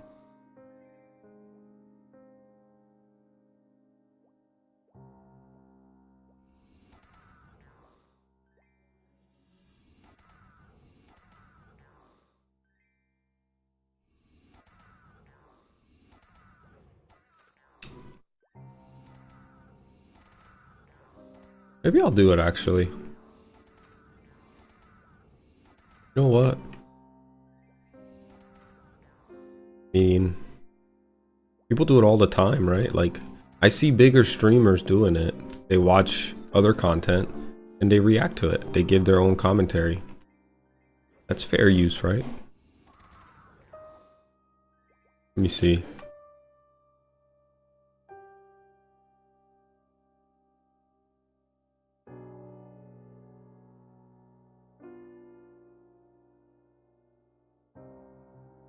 Here.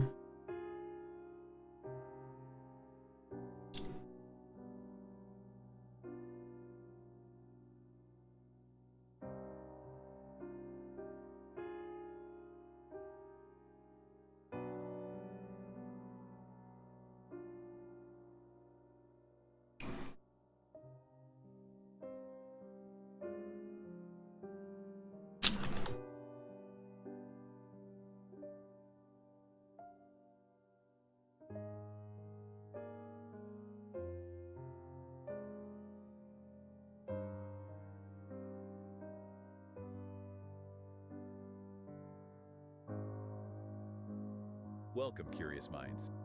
There we go. This.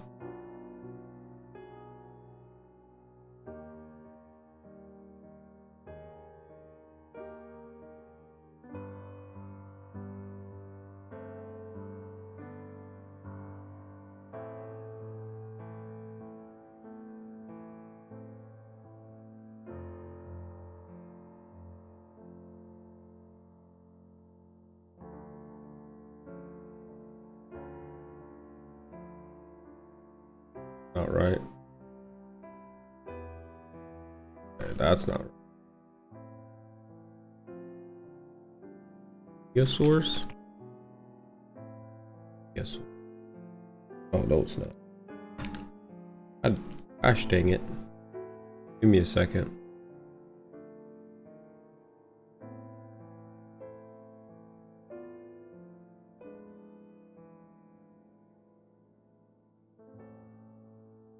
Here we go.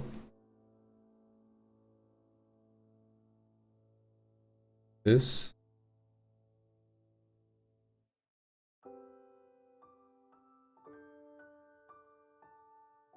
Something like that. Oh shoot, I have to keep this up?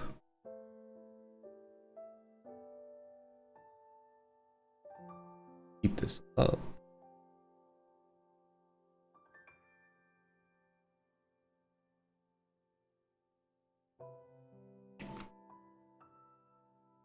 This. Get bigger. That. Reduce it. Wait, what the?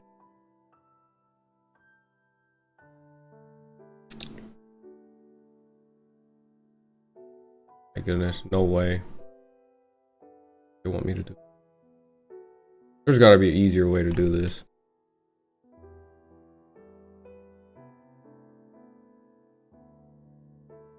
Take capture?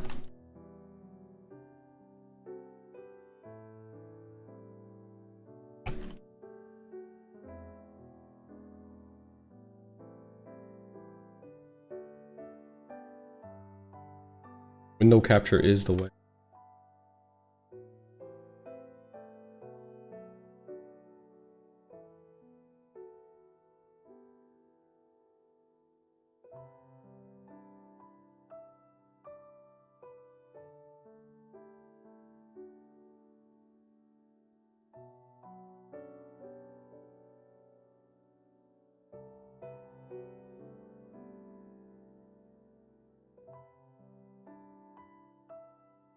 About that.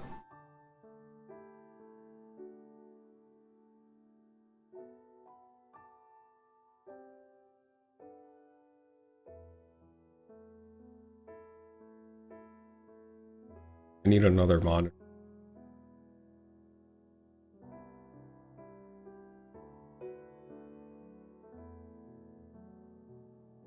Okay. So now, this is a video by Kidor, and she does a deep dive into Maplestory Classic World class balance. Take a look and action. To another deep dive. Hey, everybody. Going back into I spent maybe too much time in Maplestory, the classic version. Oh, yeah. The pixel grind, the music, good times. Mostly. Because let's be real, it wasn't exactly a perfectly balanced world, was it? Especially It was not a perfectly balanced That's what game. we're digging into, right? The class balance issues. Exactly. We've got this really interesting tier list focused on the late game, you know, fourth job and beyond. The final form stuff. Right. We want to unpack why certain classes were where they were, the core problems, and maybe, just maybe, think about how a classic world could fix things. And focusing on fourth job is key, I think. Why is that? Well, Why? Oh, that's what we're digging into, right? I will already say, I'm not a fan of the terminology fix things. No, I don't think it necessarily needed to be fixed, but it's good to have the discussion and see ways we can maybe augment the classes that did not get enough attention. But as I've said before, I think people enjoyed playing off-meta classes. That was part of the reason why they played the classes that they played. Most people can't understand that, I think, and they don't like it when I say that because they want Fire Poison Mage to be just as strong as any other classes. But a lot of people played Fire Poison Mage for the reason that they sucked, and those people are the ones that became the rare gems that play the Fire Poison Mage, and you know, they got satisfaction out of playing that class. Right? The class balance issues. Exactly. We've got this really focused on the late game, you know, fourth job and beyond. The final form stuff. Right. We want to unpack why certain classes were where they were, the core problems, and maybe, just maybe, think about how a classic world could fix things. And focusing on fourth job is key, I think. Why is that?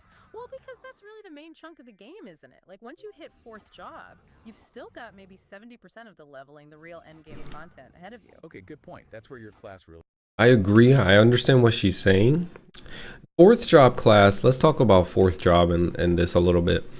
Fourth job class is something of almost like a mythical creature. And I guarantee you, 90% of the people that play the game, maybe less, okay, maybe I'm being a little dramatic, but majority of the players, over 50% of the players, are not going to even get to the third job, let alone fourth job. So it's good to talk about, but it's also nice to keep in mind that the core memories that people are going to have while playing Classic Maplestory is going to come from their first and second job advancement when they're doing Monster Carnival, when they're doing Looty Party quests and Kerning Party quests. And then some people will really enjoy the game and push on to get third job advancement, which I would say is an achievement of itself. But if people can achieve, you know, if people achieve that some of those people will go on to achieve the 4th job advancement.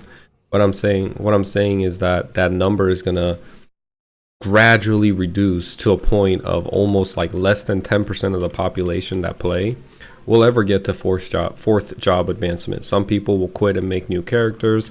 Other people will simply just not find any purpose. They can't find the purpose to continue to grind, and they'll just quit after a while. But she's right in that sense that once you hit 4th job, you still have 80% of the leveling process to go through. The only issue with that is that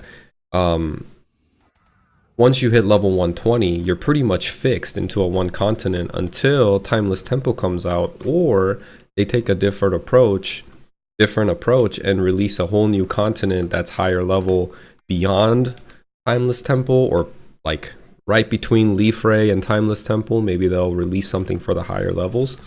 But even then, your gaming experience as a whole, yes, you still have 80 levels to go to 200, but the experience itself on how much you get to do once you hit 120 is like 10%, maybe less, than the entire process of going from the level 1 to 120. Level 1 to 120 is where the real journey is at for most people. And if I had to reduce that, it would be like 1 through 70 is where people are going to have the core memories and have the most fun. Once you hit 120, it becomes very repetitive. The game becomes a routine, a repetitive. It's more of a chore than actually a game at that point. And you're playing it because you have so much time invested and you don't want to let it go. That's what the game turns into. I'll continue to play the video. Really settles in. Totally. And knowing your class is actually viable, balanced at that point, that's huge for player motivation. Keeps you invested for those, hundreds of hours. 4,000. 4,000s, yeah. We should probably Thousands of hours, yeah. For this chat, though. Good idea. What are we assuming? We're kind of working on the idea that the really game-breaking stuff would be fixed in a hypothetical classic world. Like HP washing. Got it. How's the audio, by the way, guys? That whole mess where you had to gimp your early levels to survive later, that's gotta go. Major skill bugs. All that stuff that just warped the balance completely, we're assuming that's cleaned up so we can look at the actual class design. Okay, makes sense. So, with that clean slate, how do we even compare these classes? It's a complex game. It is, but you can boil it down, I think, mostly to 2 main things: bossing and mobbing. Right. If you guys look here, I just want to point this out. Okay, makes sense.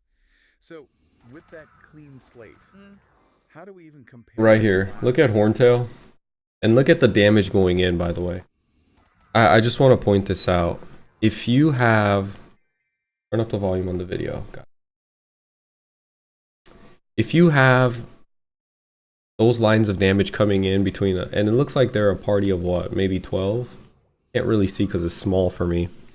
But if you have party of Night Lords and you're a Bowmaster, I'm going back to the Bowmaster thing, If you're a Bowmaster within that combo, within that mix of people, I guarantee you're not going to be able to distinguish your damage. You can't. Unless people spread out thin and they go top, bottom, left, right. But most of the time when you're in a raid and the raid leader knows what he's doing, he's going to want to prioritize certain parts of the Horntail to knock off either the wings or the feet first, because it has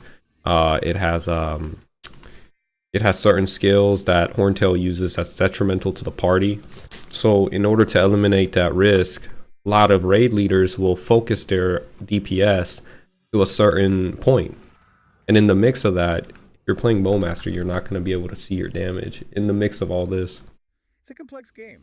It is, but you can boil it down, I think, mostly to 2 main things: bossing and mobbing. Right.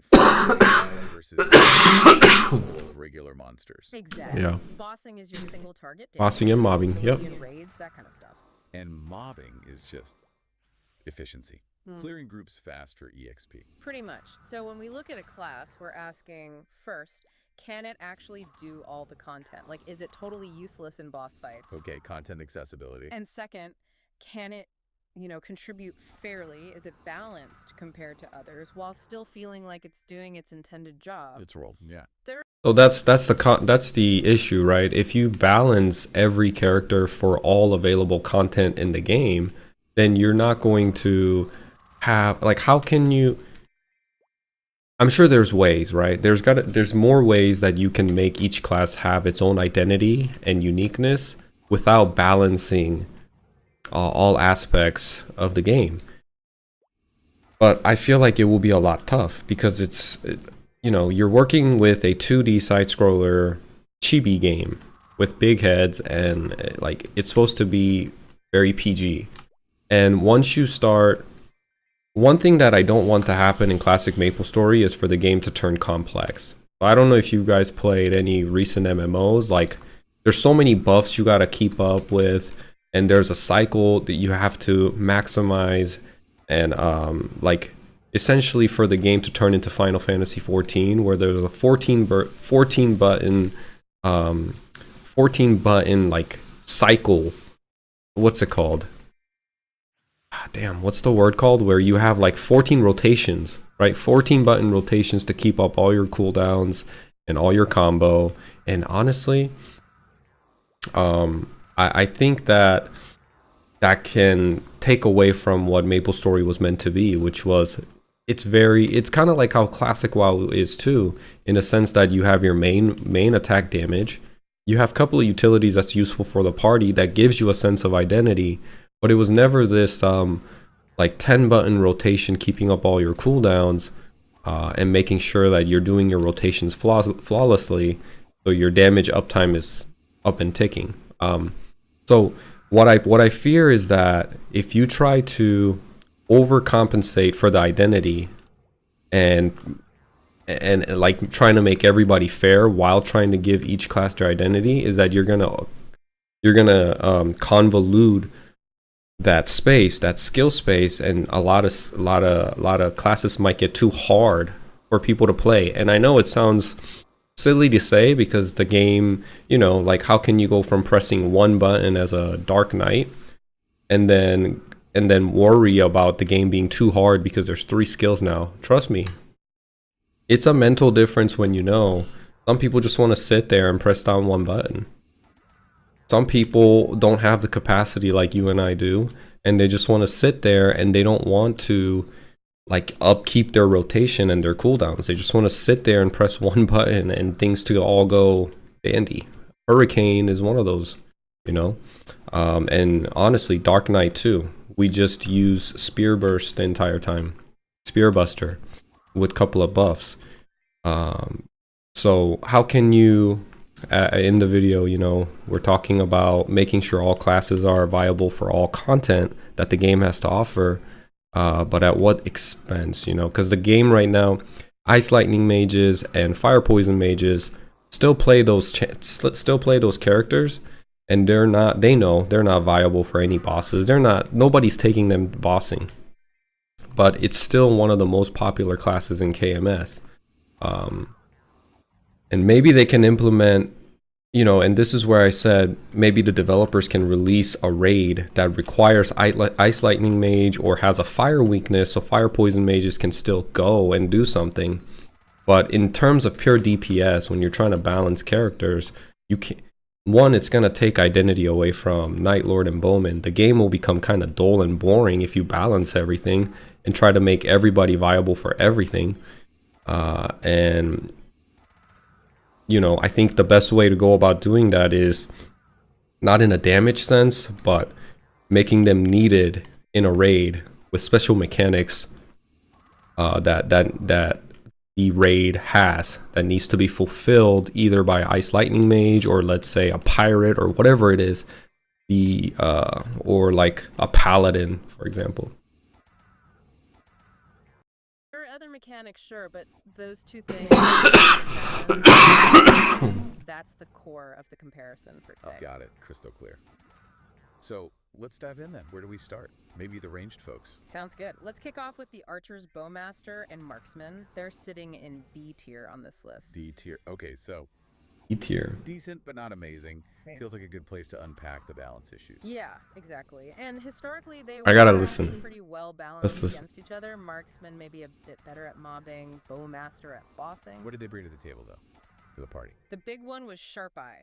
Huge buff, critical hit rate for everyone. Ah, right. Night Lords loved that, didn't they? Yeah. Oh yeah. Yep. Absolutely essential for them. Night Lords did love And that. being ranged, they had decent single target damage, good bossing potential, could even solo some stuff with their puppet skill. But there's always a but in B tier. The butt is their mom.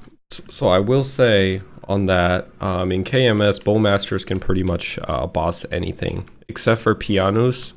And the only shortfall is that they don't have enough HP. But rangers, marksmen, it's up to the player's ability, but they're able to pretty much solo all bosses, even Leviathan, Papilladus, Pianus if they have enough HP pool. I've seen them do it, and you can do it. Mobbing felt, well, kind of weak compared to other ranged classes, and their mobility was rough, like arguably the worst in the game. Ouch. Well, the range Mobility, I would disagree because they learn this passive skill in their third job advancement, which gives, I think it's it's like thrust or something. I can't remember the skill name, but it gives you 30 plus movement speed to bowmans. So if you have 30 plus movement speed, you are already beating all the warriors and all the wizards. I mean, the wizards have teleport, yes, but you know, you have a lot of movement speed with 30 being given 30 for just from a skill as a passive.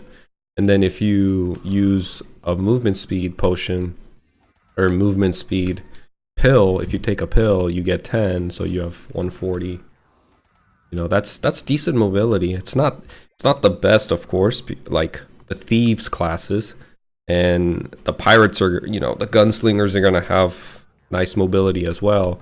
But it'll definitely, like, having 130 as a base mobility speed is huge, especially, you know, me playing a warrior. I can, if I have to have damage items on, I can't, with movement speed pill, I have 121, so I'm jealous of the bowmen when it comes. classes are zipping around. Exactly. Plus, like all range, they were pretty squishy. Needed that hyper body buff from a Dark Knight just to survive. So solid, useful with sharp eye, but flawed. Hence B tier. Yep. Makes sense. Okay, so if archers are B, let's talk S tier. This is Okay. Well, now I'll just talk about the tier system. I will say I would at least give the bowman an A because, you know,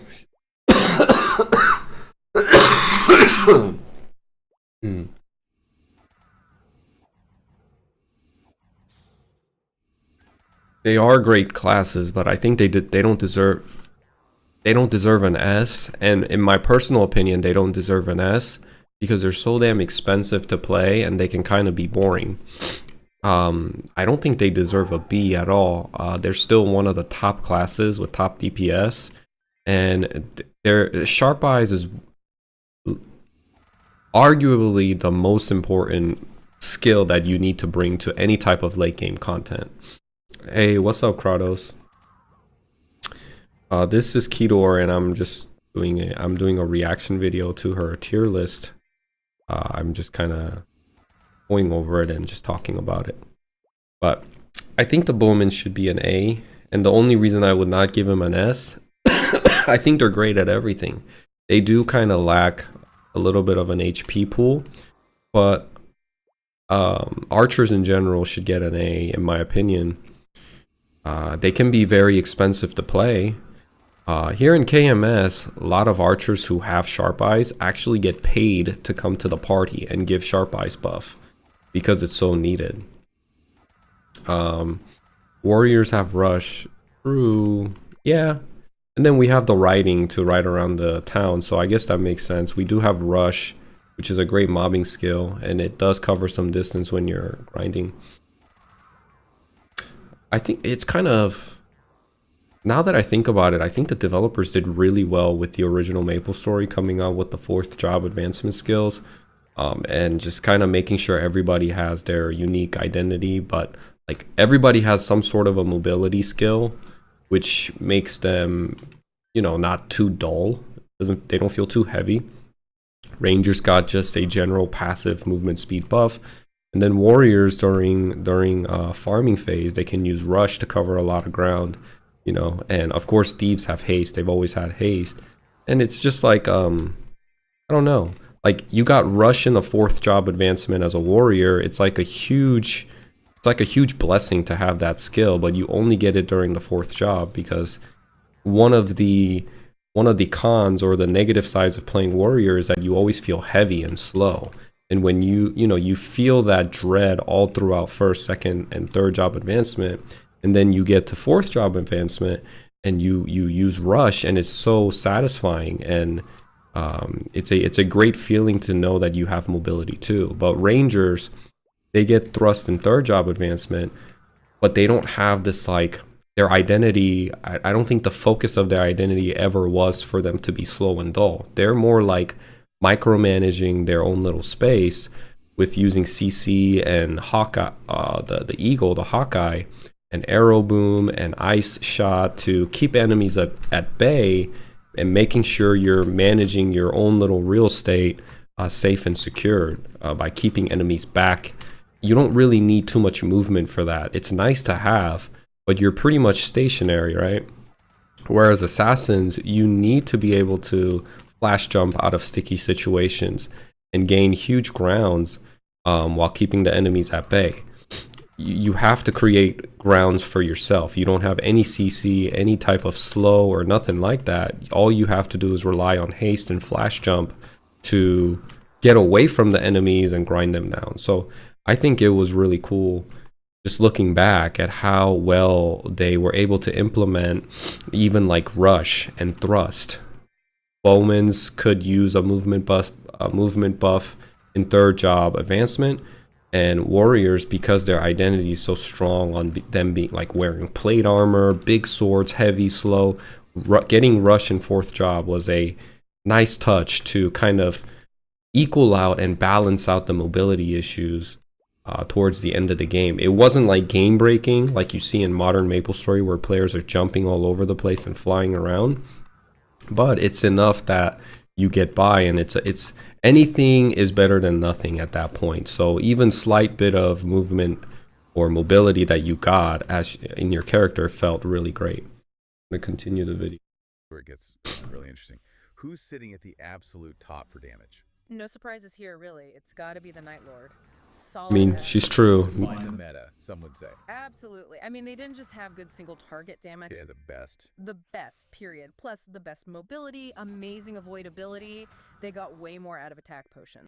Just the undisputed king of bossing. But what about mobbing? Were they useless there? See, that's the thing. Even their mobbing was Really? solid. Better than archers, definitely, because they had useful skills to clear. Okay, see, there's a couple of things, like, I agree with a lot of, if I don't pause and if I don't talk about it, it just means I agree with her. I think she has a really good take on all of the things that she's covering. I've already seen this video one time, and I think she's very much, like, she's very aware of how Classic Maplestory was. There's a couple of things, obviously, we're not going to agree on, and I think this is one of them. Giving Night Lords S tier. If you're going to give Night Lords an S tier, give me 1 second. Give me 1 second. Hello?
잠깐 전화를 받느라 마이크를 I had to mute my mic real quick. My bad. Let me see. Where was I? Oh yeah, I was talking about the Night Lord and how if you're going to give Night Lord an S and Bowmaster a B, I don't necessarily agree with that. And she said, and Kedor here said that Night Lords have great mobbing capability, and maybe we just disagree or we have a different understanding of what mobbing is. But I think Night Lords is one of the classes that have the least amount of mobbing ability. I think compared to a bowman, they have none. Like I said, Night Lords are more about creating space and staying away from enemies, and they have an Avenger, which is the only skill they have to mob the enemies. And arguably you could say that it's worse than the Ranger's ability to use arrow rain, which the proximity is more like the damage that gets registered. You can mob enemies below you. With Avenger, you have to be in a straight line. So it kind of works in a way with Night Lords because they can always use flash jump to create the space, get really far away from an enemy's in a straight map, and just use Avenger to clear the mob. So in that sense, they have great mobbing ability, but I don't think it can compare to a Ranger. Ranger has more buttons to press, but they have more tools that they can work with to either micromanage their little real estate that they get assigned in a party setting, or if they wanted to solo, there's a lot of maps that they could go. They could go into a straight map. They could go into a map with like platforms that they can stand on and spam arrow rain. Their bowmaster, or like archers in general, have better mobbing than Night Lords, than assassins. And them get Night Lords getting S tier. If my whole stance is, if Night Lords get an S tier, then bowmasters should at least get an A. Because the thing about Night Lords too is that yes, they're one of the top DPS, but how much funding are you going to have to put in to get to unlock the maximum potentiality of Night Lords? They require a lot of money, and especially if we're talking about in the framework of fourth job advancement, once you become 120, 130, 140, 150, Night Lords throw around Ilbies. They stop throwing around Steelies after a while. And a lot of Night Lords that are in high levels throw around Ilbies. And Ilbies, and there's going to be more tiers like hobbies or other things. They cost a lot of money just to have one slot, just to have one case of Ilbies or hobbies. It's going to drain your bank. And if you don't maximize your attack, because Night Lords are affected by weapon attack by the most, and that's the most expensive stat to optimize for, is the weapon attack. Glove for attack, weapon like claw attack, any type of attack scroll that you need is going to be very expensive, right? So I think it's Night Lords are, if Night Lords an S, then Bowmasters are at least an S or an A. My personal opinion, give Bowmasters an A and give Night Lords an A too, because they have huge, they have clear downsides. They have clear downsides to their kit, and yeah. There's also Inferno and Freeze for far mobbing, exactly. The vertical attack range is better for archers. At dual goals pirates and Vikings, they can stand in one spot and hit multiple plats. The funding is easy. You just buy meso from South American botters that will be grinding the official class. Yeah, but we're talking about in scenarios where we don't have to spend real, because we're not trying to incorporate that into the metric. It'll throw everything off. So great at everything. Pretty much. The numbers back it up too. It was by far the most popular class. It almost felt like Nexon, showed a bit of favoritism. Yeah, you can see how that happens. Yeah. But it kind of creates problems, doesn't it, if one class is that good? Totally stifles diversity. Why play anything else if one class just dominates everything? That's the danger. No, see, I don't like that question either. I'm not a fan of that question. Why play anything else if one class dominates everything? Well, one is like I talk about, we have to ask the question, why did people play MapleStory? It wasn't just for pure damage and bossing and mobbing. People played MapleStory to socialize. That's why you saw these people that are just hanging out at a free market, and there were guilds dedicated to this, that they would own a portion of the free market, and they would go in there and claim it as their guild housing and guild hangout hub. And people just wanted to chill in a game where, you know, they have a sense of identity. The character customization is great, so you can always show off your personal like personality and character. You can portray yourself in this game really well with the character customization that you could do. So we have to ask the question, why did people play MapleStory? At the fundamental level, did everybody want to really grind and do bossing? Or did some people just wanted to play a game that's relaxing and chill, and they didn't really care about being meta or optimizing? And the question that got asked is, why would people play anything else if they knew Night Lords were doing everything the best? Because some people really don't want to follow the meta. They like to show out. They like being unique. They like being that fire poison mage that nobody plays with and showing up to do PvP or just standing out. Like if there's hundreds of Night Lords and hundreds of Bowmasters and hundreds of Dark Knights, why would you feel you're that only one fire poison mage level 130, 140? You get a huge sense of identity boost and huge sense of purpose from that. So, you know, I think people played MapleStory for different reasons than just to hunt monsters and boss grind. It's a huge portion of the game, but it wasn't the only portion of the game that allowed the game, or that made the game enjoyable for people. Sure, even with a class people love. Right.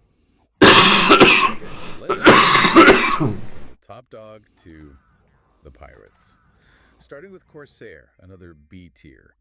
Sounds like a cool idea, but maybe didn't quite land. Yeah, Corsair's story is kind of an uphill battle. The early game was notoriously hard. Oh, I remember. Yeah, it was. I really started feeling okay at 4th job, and even then, endgame. Kind of mid at everything, competent but not really excelling anywhere. Did it have any strength?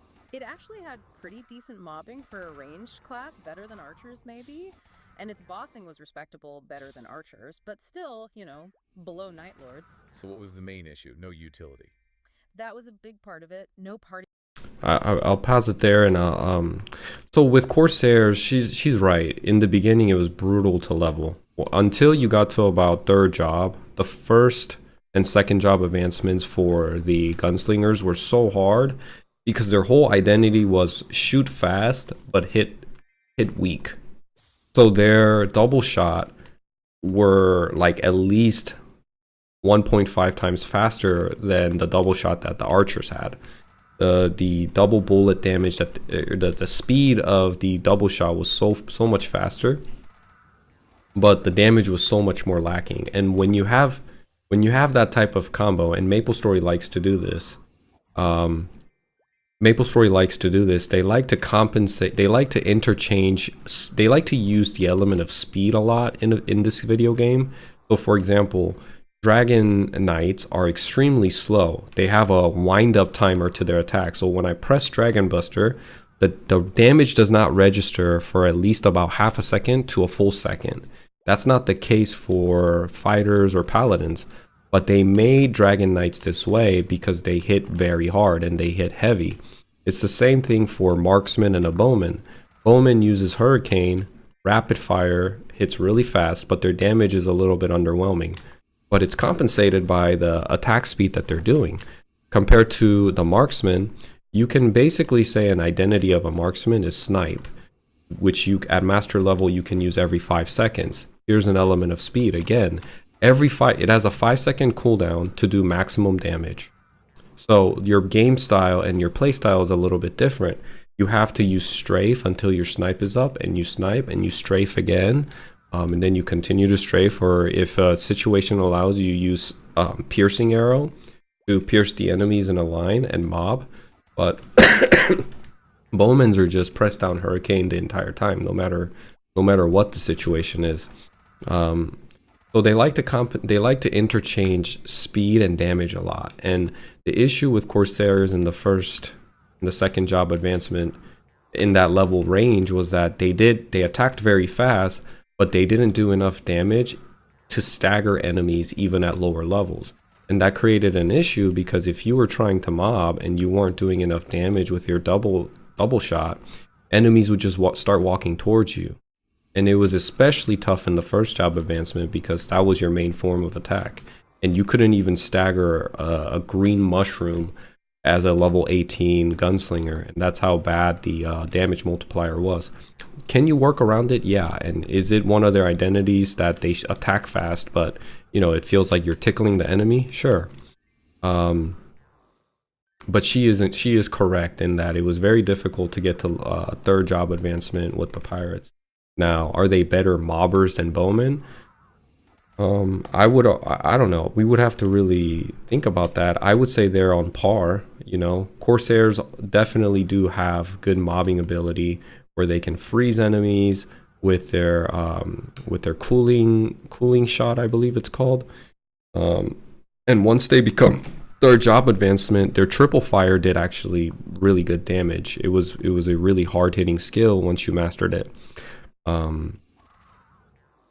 Gunslingers just had a lot of kit that were pretty useless too. Like, they have good mobbing. They're great mobbers because, yeah, if you look at their kit, they have throwing arrow bomb and a stun gun that can stun enemies. And those are all cool, but rarely did people use it. People just interchanged cooling effect by freezing them and using triple shot most of the time. That's what I remember them doing. Once they become fourth job advancement and they learn torpedo as a battleship, they did really shine though. So let's listen more. Also, less reason to bring one along. It felt like it was supposed to maybe counter Night Lords or work with Buccaneers. It just wasn't there. So, potential, but needed tuning. Exactly. Little things like the ship skills HP being too low, stuff that's easily fixable in a theoretical classic reboot. That potential keeps it in B tier. Okay. And the other, pirate or buccaneer. Also, similar story. Execution. B tier for Corsairs. So let's look at all the ratings she's done, right? She gave Bowmasters a B, Night Lords an S, and then a Corsair a B. Like the only thing, like I said, I would change is keeping all of them A. Even Corsairs. But the metric has to be established well. Her metric and my metric could be different. I'm looking at classes. I'm just looking at. In my opinion, I don't think anything exists in the S, because all of these classes have a downside. They all have a flaw. So I don't know if I would give any of these classes a 10 out of 10 S. Even with the metrics given by her, which is bossing and mobbing. I would say, actually, if that was the two metric that we're using, I would say Bowmasters are an S. Bossing and mobbing. They can boss well and they can mob well. They can raid well too. I think in most free servers, they buff the Corsair to balance them. Let's continue. I love talking about the Buccaneer. Pretty much spot on. Buccaneers actually had some really great party buffs. Time leap, speed infusion. Time leap, that reset cooldown. Yeah. Super useful, but their own damage was often a bit low for bossing. They couldn't quite pull their weight just on DPS. How was their mob? True. It was decent. Yep. Solid. Maybe not warrior level, but okay. So, like the Corsair, just needed number adjustments. Largely, yeah. The actual class design. See, here's the thing about, again, saying that we need to adjust these classes. I will tell you why Buccaneers don't need to be adjusted. People that play Buccaneer, here's the thing. People that play Buccaneer and they don't know anything about the game, how many of those people, right? Like let's say there's 10 people, and out of 10 people, 2 people are playing Buccaneer because they know what the Buccaneer is and they have some experience with Maplestory. So they're playing Buccaneer because they know they have a spot in the end and it's not damage. they're not playing Buccaneer to be a damage dealer, but they want a spot in the raid or as at a party grind, at the end level party grind content, because they have time infusion and speed warp, I believe. I can't remember what she said the skills were, but they have two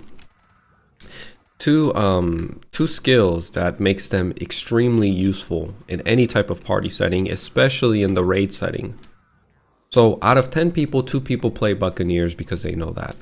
Those people will get to 4th job advancement and they're not going to complain about the unfairness that they have to go through from level 1 through 120. Now, 8 people that play Buccaneer that are new to Maplestory and Maplestory Classic, yes, they're going to, if they get to level 120, which is probably not going to be the case, they're probably going to quit after, like, before even they get to 3rd job advancement. They're going to, once they get to 4th job advancement, like those 8 people, maybe 1 person will, they've already endured the indifference and they already understand by that point what their role is. And maybe they have a special attachment, like because CPI said they like Dragon Ball and they want to be able to play a character that uses martial arts or uses fists, like a monk. And they have a special place for the Buccaneer in their heart for that reason, or they just really like the way they look. They really like transform. Their main concern, what I'm saying, isn't going to be that they're doing the most damage or they're doing the least amount of damage. I think if they wanted to really play a character that did most damage, enough for them to quit the Buccaneer that they're playing, and if they really cared that much about damage, they would drop out and go play Night Lord midway through or whatever. And it's completely fine to do that. What I'm saying is, we don't need to optimize characters so they do equal amount of damage with other characters, because in the sake of balance, you start sacrificing so much just to get the game to be balanced. Let's leave the Night Lords and Bowmasters where they are at because it's been doing well. They do the most amount of damage. It's okay for them to overpopulate the server. Let people have fun. And us other people, like me included, will play off-meta characters to augment our party or feel satisfied in other ways other than damage. Like, I want to play Buccaneer. If I was going to play Buccaneer, I would consider it, just because they have such huge utility buffs that offer to the party, and that alone satisfy that alone gives me a reason to play Buccaneer. And I'm sure a lot of people feel this way. It's not that you have an outlet. You know, we don't have to all conform to people saying, well, I like playing a Buccaneer and I like Monk, so make it fair. Like, give me a damage boost, because clearly Night Lords are doing at least 50% more damage than me, and it's not fair, and I want more mobility like them. We need to like not conform to those type of comments and let Buccaneers have their own place, and it doesn't have to be damage.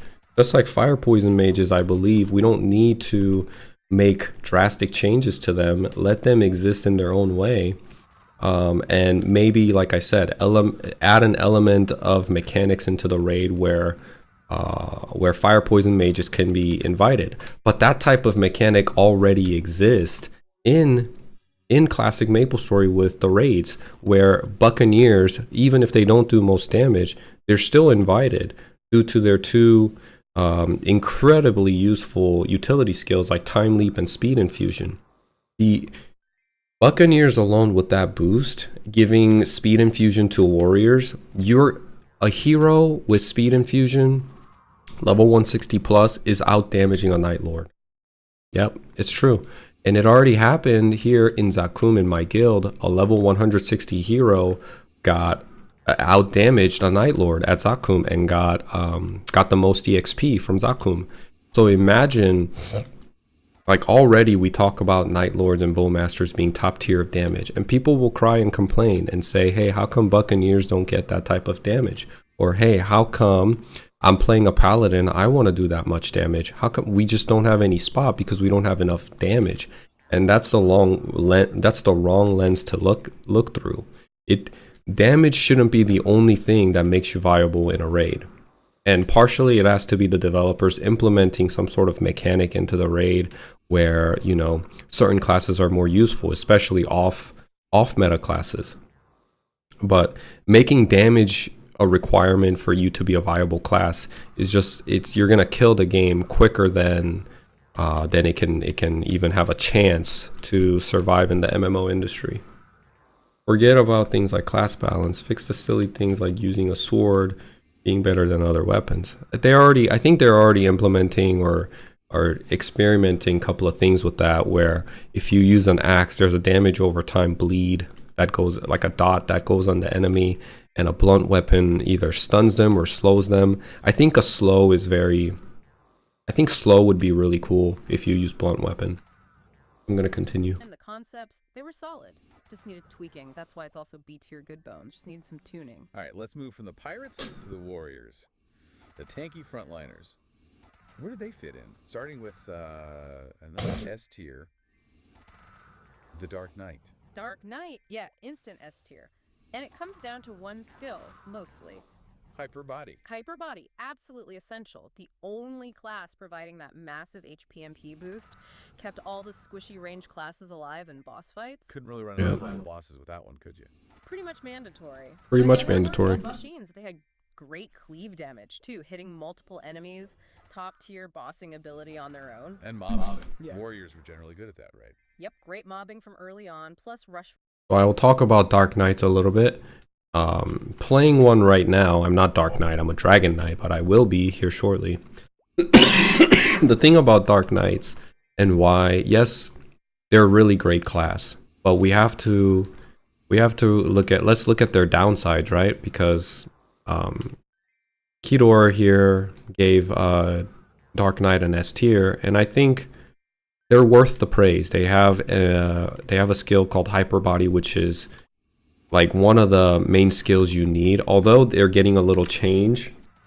And it sounds like the HP being increased is going to get nerfed in Classic Maplestory. I still think that whether it's 60% or 30% or 20%, the increase in HP is still going to be one of those skills that are going to be needed at bosses. Regardless if they get a nerf or not, it's still better to have than not have. But the downside of Dark Knights is that compared to a Crusader and a Paladin, they don't have Power Guard. And Dark Knights, their class design and philosophy also matches this, is that they're very costly to play. They're one of those classes where you're supposed to consume your own HP. It's kind of like a Berserker in a sense, or a Fury Warrior in Classic WoW. You consume your own HP and you basically enrage, and you do more damage the less HP you have. And because of that kit, even in the third job advancement, if you look at their skill, they have a skill called Sacrifice. This skill, it gets ignored, but it tells the developer's intention when you read the skill, and you can understand what the developers are going for with Dark Knight. Sacrifice essentially attacks an enemy and ignores their defense stats, and it consumes your own HP and does the damage, ignoring their defensive stat, ignoring their armor. So just by that, you can tell Sacrifice, you can do more damage to an enemy by consuming your own HP. Dragon Blood, which gives me attack boost, chips away at my HP every 4 seconds. And Hyper Body, although it's a party skill, if you look at it just from, like, even if it was a single player buff, it makes sense with the whole philosophy of keep your HP low, and it makes you strong. So Hyper Body gives you 60% HP boost, but Berserk 30, you have to stay below 50% HP. So it's kind of like washes out in a sense, and other warriors get this buff of Hyper Body to the fullest extent, while you're basically just using it to keep your Berserk 30 going. And they consume a lot of HP. You know, Crusaders and Paladins have this skill called Power Guard, and when I'm partying with these guys, I see how much damage is incoming to them, and it's significantly less. Like, I'm getting hit for 400, close to 500 by these rash balls, right? If a Crusader or a Paladin was here, especially because they have the ability to wear shields if they wanted to, they'd be getting hit for 100, maybe less if they had a shield. But even if they had a two-handed weapon, right? Power Guard alone is such a strong skill that like a skill like Iron Wall, which I have as my second job advancement skill, which elevates 30 armor and 30 magic, 30 defensive stat, 30 defense and 30 magic defense. It doesn't even compare to Power Guard and how much damage Power Guard mitigates. And 80% of the time, Iron Wall is pretty useless unless you're solo grinding like me, because the Priest Bless skill, the party utility skill by Priest called Bless, it washes out the Iron Wall completely. Bless is such a better, overall, all-around better skill than Iron Wall that they don't stack. So Bless just washes Iron Wall out, and Iron Wall becomes a useless skill that you never use. And what's funny is that you learn Iron Wall in your second job advancement, and so does a Cleric. Cleric learns Bless in their second job advancement. So, I don't know, you know, it's just a bad design in that specific area of game design between Dragon Knights and Clerics. But to give Dragon Knights a S tier, I understand what she's saying, because they are very strong. Their third job advancement is extremely strong. Their fourth job is strong too, with the Beholder buff and Berserk. But they're very costly to play. They're very costly to play compared to the other two warriors. And partially the reason is a lot of Dragon Knights are a very popular class. A lot of people play Dragon Knights, so their scrolls tend to be a bit more expensive too, because more people it's more in demand.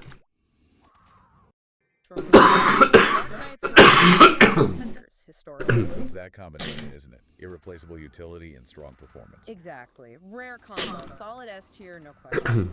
Okay, so if DK is essential S tier, what about the hero? Hero C tier is crazy, Down in C tier. I will say. Yeah, the hero is a perfectly solid class, good boss damage, really good cleave, maybe even better than Dark Knight sometimes. Very good mobbing too. So, what's the catch? What's the catch? It doesn't really bring anything unique. Its main party buff, Rage, for attack power. Potions could replace it. Yeah, easily replaced by common potions. So it didn't offer that essential utility. It ended up being just kind of the most average solo class. So you could do everything, but you weren't the best at anything. And you weren't needed for anything specific. Precisely. And in a game that values party synergy and specific... So I'll talk about the hero and a couple of things that I disagree with. I agree on a lot of what she said. I think she has good takes. I just don't think heroes deserve a C. So let's talk about Rage for a second, the buff. The developers gave a buff to Crusaders, a party buff called Rage, and here in Mapleland it gives 12 attack power. There's no potions, there's no consumables that can beat that in a party setting. Or just like even at an individual level, there's no consumables that will give you more than, I want to say like 10 or 8 attack power.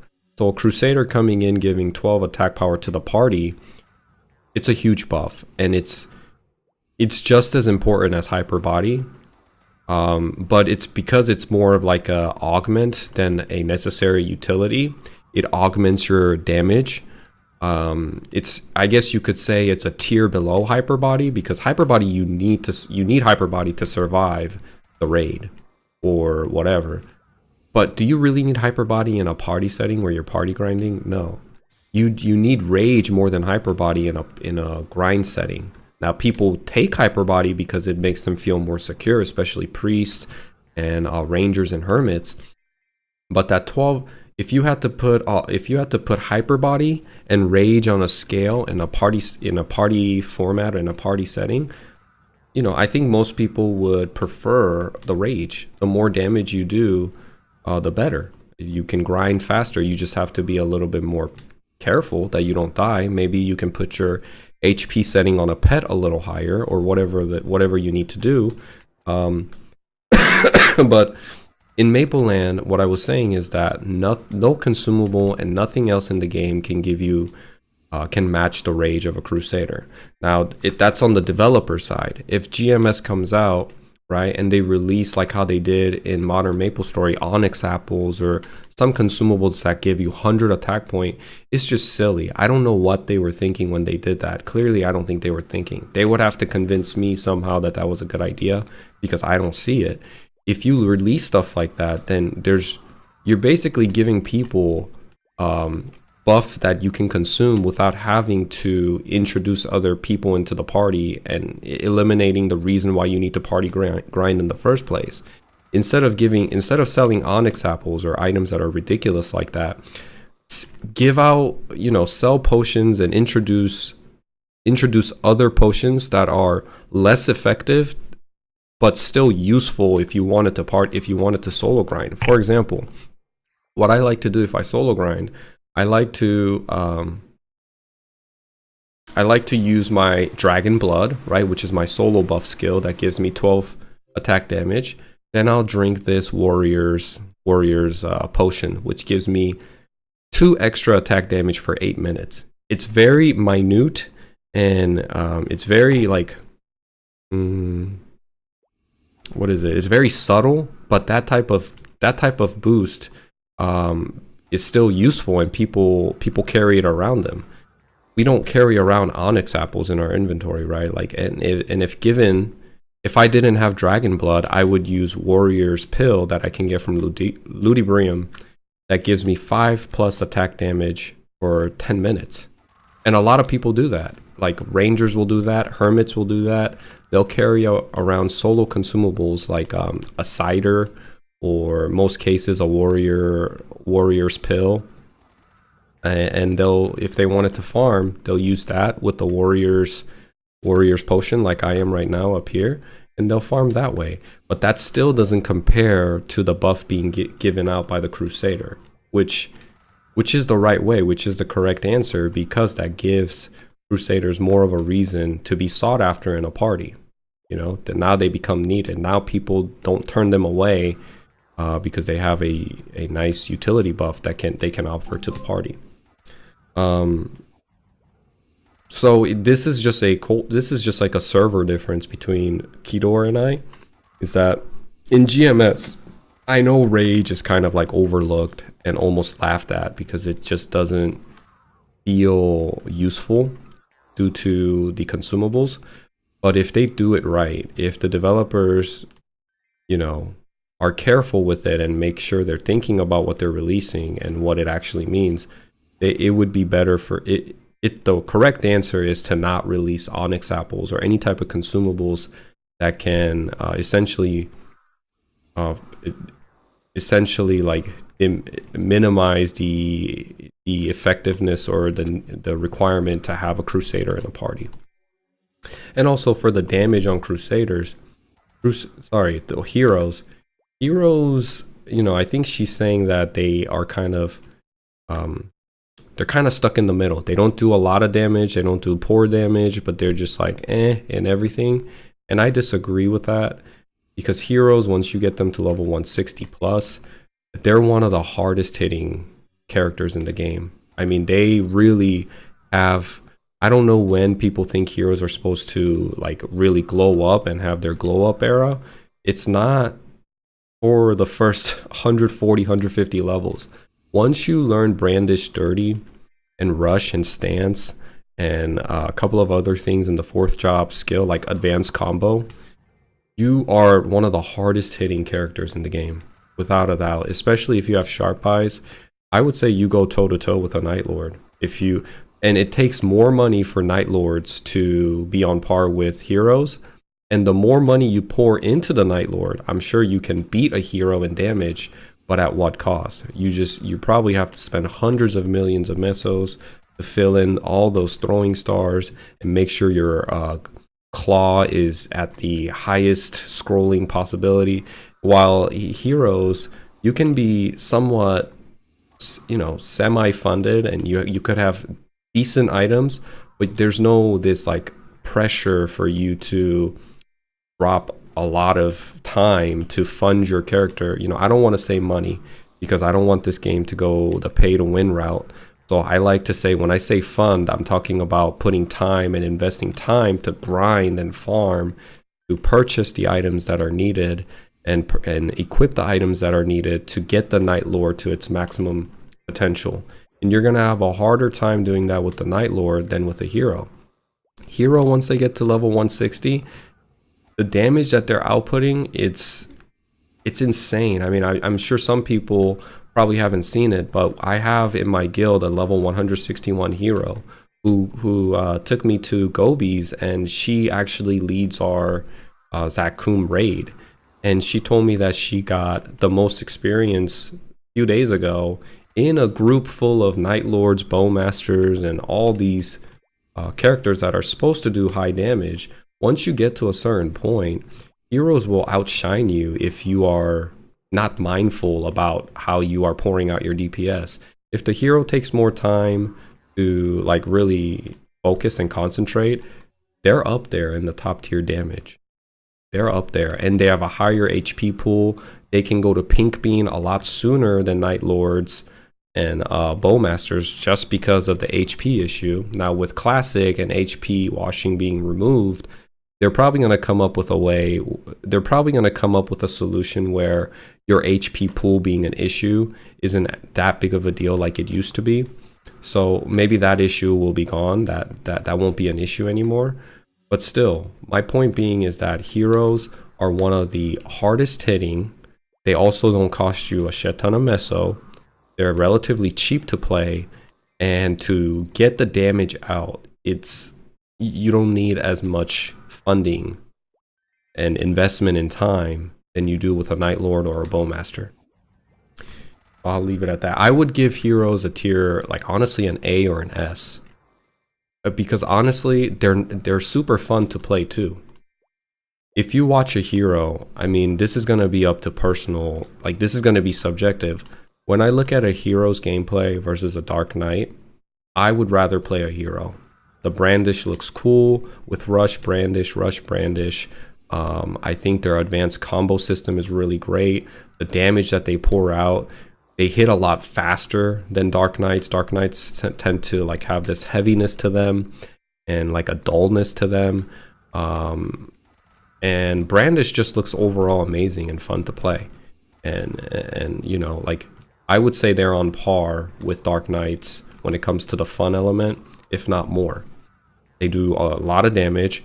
Dark Knights, you'll never outdamage a Night Lord and a Bowmaster. Just, you can give up that dream already. And that is why at Horntail, Dark Knights are designated characters who are supposed to receive the Horntail does this like thing, lure or something like that, where they possess your body and you start moving by yourself towards Horntail. Usually classes that get assigned to being lured are Dark Knights because they do the least amount of damage.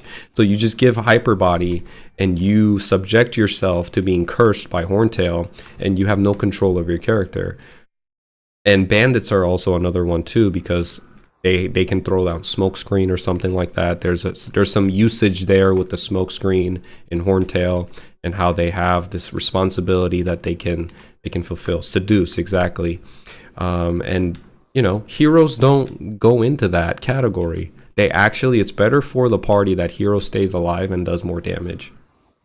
So I would say I would give heroes a tier A, if not S, honestly.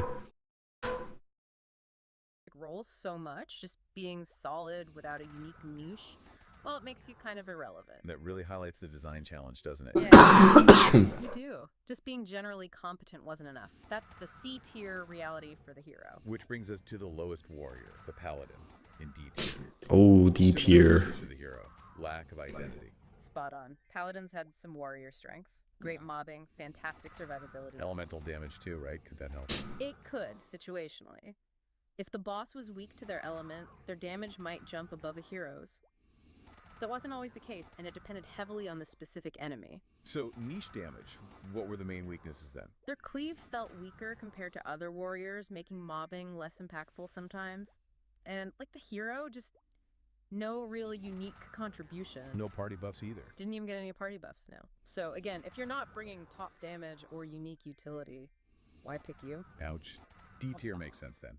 So, when it comes to paladins, they are notorious for being useless, you know? And it's kind of just like Fire Poison Mage. People that play Paladin played Paladin for that reason, just to kind of stand out and play a niche character. Paladins, I will say, they have a lot of pros, and I don't think it fit into the metric that Kedor is giving here because she's considering bossing and mobbing. Paladins are one of the classes in Warrior, and even in Maplestory in general, where you play the character and you actually make money just playing the character. There's no way you can outspend yourself as a paladin. You have so much CC. You can look for hunting grounds that benefit you. The philosophy behind paladin is for you to play alone and for you to have all-encompassing, everything well-rounded, and you don't really feel this pressure to go into a party, and you know, you have this party utility that you can offer to fit into a party.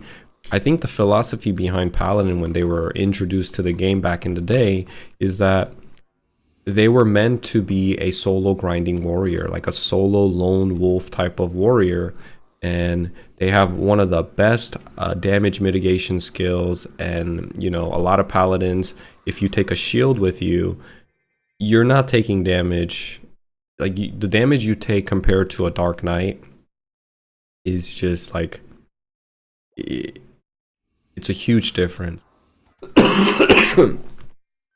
And with their elemental damage, you have a unique play style that only you have, where you can go to areas where at level 70, let's say you're not, like as a level 70 Dragon Knight, my training areas are very limited. I have to go where people are at, where the priests are at, and where the party is being formed, and I have to rely on them, whether it's a party quest or a party setting.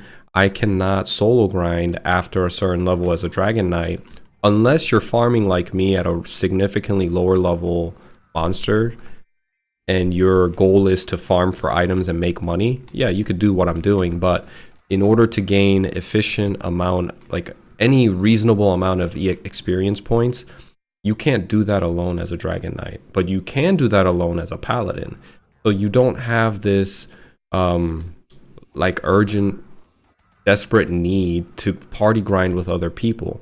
You can get by and still make a lot of money just solo grinding at sometimes even training areas where they're beyond your recommended level, because you have the elemental affinity, and you can freeze enemies, or you can put a holy type of affinity to your weapon. And a lot of monsters in Maplestory have weakness to holy, like Dark Kentarus, like the Skellies and Skelegons, the Death Tennies and all that in Ludibrium. You could go to any of these places and you can get great XP and you can farm well.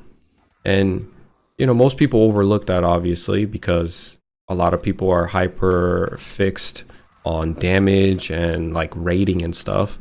And if that's the metric, then yeah, of course paladins won't fit in that well, because one, they can't even get into a party because they don't have any utility buffs to give to the party, but their rating sucks because they're not designed for rating, and it just wasn't their class philosophy when they were being introduced to the game.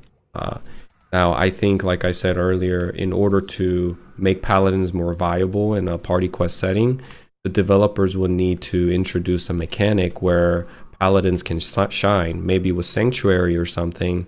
And what Sanctuary does is it lowers all the, not including the boss monster, but it reduces all the all the other monsters that get summoned by the boss, what Sanctuary does is it turns their HP to 1. And right now it doesn't really matter because people can just grind down those wyverns at Horntail, or the little tutus that fly around at Zakum. Most of the time a hero or a Dragon Knight can just mob them down pretty easily. But if there was an element where, like let's say at Pink Bean, the summoned monsters have stupid amount of HP pool, even that little bit of mechanic itself, now you've introduced like people have to work around that mechanic one way or another. Either a paladin can use Sanctuary to get them to HP 1 and wipe them out, or you introduce something like an Ice Lightning Mage to freeze them, or a Marksman to freeze them with Ice Arrow, and you guys can mob them down that way.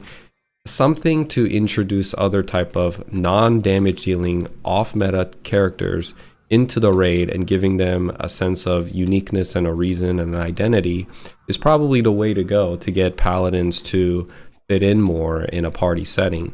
To give paladins, for the sake of balance, a utility buff when their class philosophy doesn't even align with them being in a party, just for the sake of balancing and to up their tier to, let's say, from a D to a B even, I don't think it's right, because you're kind of homogenizing all classes into a single pool where, you know, like if a paladin doesn't have this, then they're not useful. But going back to the basics, we have to understand like why people play Maplestory in the first place anyway. Is it because they want to fit in? Is it because they want to raid and boss and all the time? No, some people just want to quest and go around Leafray and Ludibrium and quest. And nothing is better in questing than paladins, because you can go essentially anywhere and feel safe, and you don't need to worry about you know, with higher end content quests, you don't have to worry about using a lot of potions for you to be able to complete the quest. A lot of times when I was doing quests in my Dragon Knight at this character, and I got my Quest Mania title by completing 400 quests, if I didn't have Mr. Flink Flank next to me healing me and giving me buffs, there were some quests in Ludibrium deep underneath the Ludi Tower. I was farming the Vikings, and they hit like a truck. I mean, they're hitting like 1,500 to 2,000 per body hit, if I remember correctly. And the drop that comes from them were semi-rare. So there's no way I would have been able to complete that quest by myself. I would have ran out of money. But Paladins, you know, you don't have to really worry about that as much. As long it's really up to you. You have the Ice Sword to freeze the enemies, keep them at bay. You have like a stun in your kit that you can use. And you have Power Guard, and you have Threat, which lowers enemies' defenses and attack rating. So you have a lot in your kit where if you wanted to be a solo player and just kind of do your own thing and not have to stress out about being in a party or even raids, then you could play Paladin. And we talk about, you know, and this is another thing that we talk about, where we kind of get lost in the sauce talking about tiers and like kind of grading classes based on late game content. I'm telling you what, I'm gonna tell you, like I said, 80 to 90% of the players that start out Classic on the day of launch will not make it to fourth job advancement. So if your guild, right, like has say, like let's say my guild has 20 people that are online, and I'm trying to go to Zakum, and everybody's level 120, 130-ish. Do you think I'm gonna discriminate based on like on your class at that point? Maybe like few years down the line when I have like, let's say everything goes well and I have 50 people online and my guild members are level 150, 160, 140 and whatnot, then, you know, I don't see myself doing it, but I could see someone being, okay, let's try to hyper maximize efficiency, and we're going to take 10 Night Lords, 2 Bowmasters, and Hero, and a Dark Knight, and 1 Bishop. That's it. We're going to try to clear it the fastest. Not everybody does that, is what I'm saying. Some people kind of get in a guild, and they raise their level to a level where they can participate in a raid, and they'll just go. Most players just go. They're not trying to go for world first. They're not trying to like speed run this thing. They just want to go and chill and enjoy a raid. And if you have 10 people in your guild and those 10 people are all around the same level, and 2 of them are like a shadower and an ice lightning mage, and the other one is a fire poison mage, you're gonna take them because that's better than nothing. So for the first year of releasing the game, I think a lot of people are gonna try out the game, but most people will quit. There's so many other games in the market that people are gonna think to themselves, well, why am I playing this game? I'd rather play like League. I'd rather have fun with my time, and they're not gonna see the appeal and the charm that this game has, and they're not gonna want to invest that much time. So those people, after those people leave, you'll have a small group of people in your guild or within your friend group, and you just take whoever you can and you have a good time, you know? Like, it really depends on the type of player you are and what you're trying to achieve. If you get in a guild where the guild master or the raid leader is looking to maximize efficiency, then you're going to subject yourself into that type of treatment and that type of setting. But if you get into a guild where they look at MapleStory as a game, and yeah, it's fun to talk about tier lists and efficiency and what tier is what tier is that.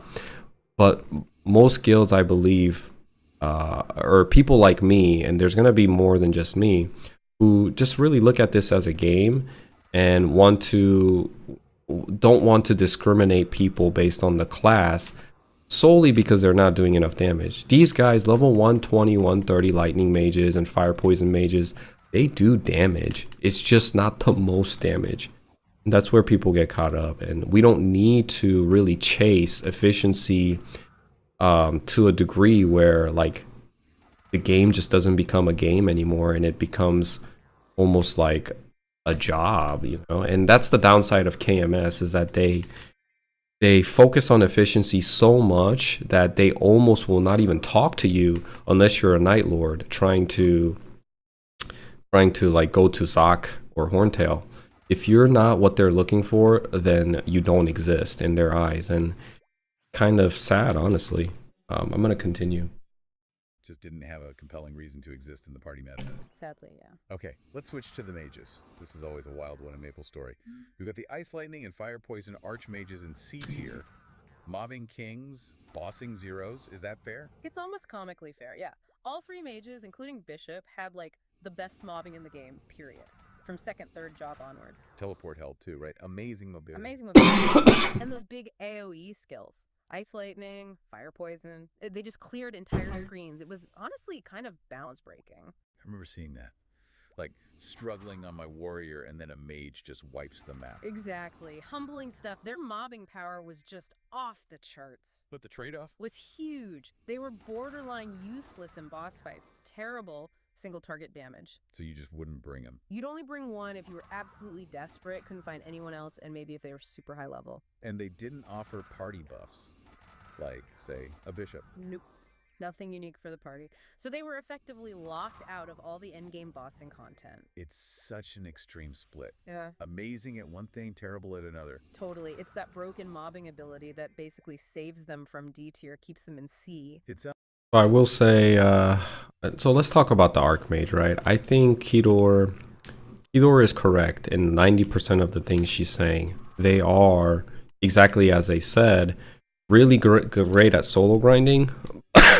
They really have a hard time finding a place in raiding or bossing. Even with field bosses, right, like Pianus, which is really popular, Archmages don't go to Pianus. They don't really go to field bosses. They're more of these, their identity is more so in the realm of they're really great at farming for items. And they're really great at solo grinding too. But uniquely to Ice Lightning Mage and KMS, they have a spot in a party grind setting for each phase of their level. Each bandwidth of their level, there's party grind settings that Ice Lightning Mages can go that makes them actually more useful than a hermit or assassin or a bowman, whatever it is.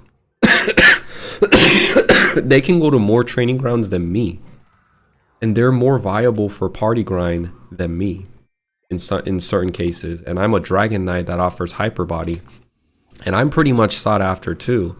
But Ice Lightnings have a great spot. They're in a great position when it comes to finding party to grind with. They can go to the Kentarus because there's a red Kentarus. Their ice damages are amplified, and they find great party setting there. I also went into a party where I'm spamming Dragon Roar with 3 other Dragon Knights and 1 Priest, and we needed to have one other member who's clearing out a platform that our Dragon Roars couldn't reach. And most of the time, Ice Lightning mages would come in, and they had a spot there. And a lot of times they would want to come because the way the layout was with that platform, Ice Lightning mages could kind of just sit on top of the platform and use a skill, kind of like not get hit, but hit the enemies at the same time. But I've also seen bandits come to that. I've also seen marksmen come to that. But my point being is that Ice Lightning mages have spots in the party within all spectrum of levels and bandwidth. They're sought after one way or another. In Romeo and Juliet party quest, Ice Lightning mages are, because they're a mage, they have teleport, they fulfill that role, but they also are able to save Romeo and Juliet and keep the androids frozen. So they have a good unique.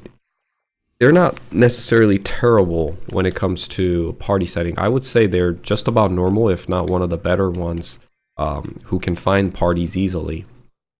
Now, when it comes to bosses, like I said, this is obviously we're talking about meta, and when we're chasing the meta, nobody's going to want to take an Ice Lightning mage to a boss raid. But it really depends on like how efficient do you want to be. Like I said, the same thing about paladins and other off-meta champions.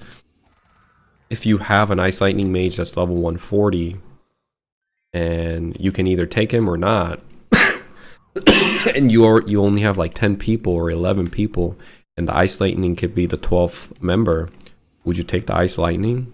I mean, I would. They still do damage, and they're gonna be useful at clearing out the little mobs like the Zakum or Horntail spawns. So you would still take them. I would take them. And this is hard to like say this is wrong and this is right, because it really depends on how you enjoy the game.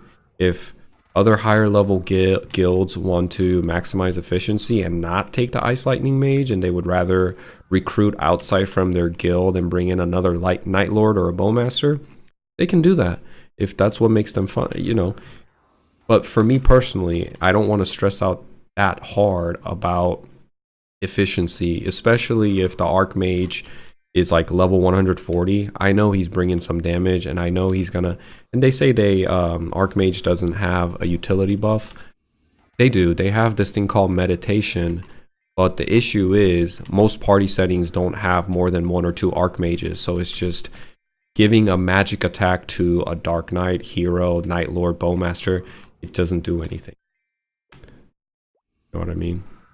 오늘은 쉬어야 할 것 같아요. 지금 컨텐츠 찍고 있는 중이라 오늘은 못 갈 것 같아요. 아마 컨텐츠를 이걸 마무리해야 돼서. 감사합니다. So we'll continue. I think Ice Lightning mages deserve an A. I think they don't.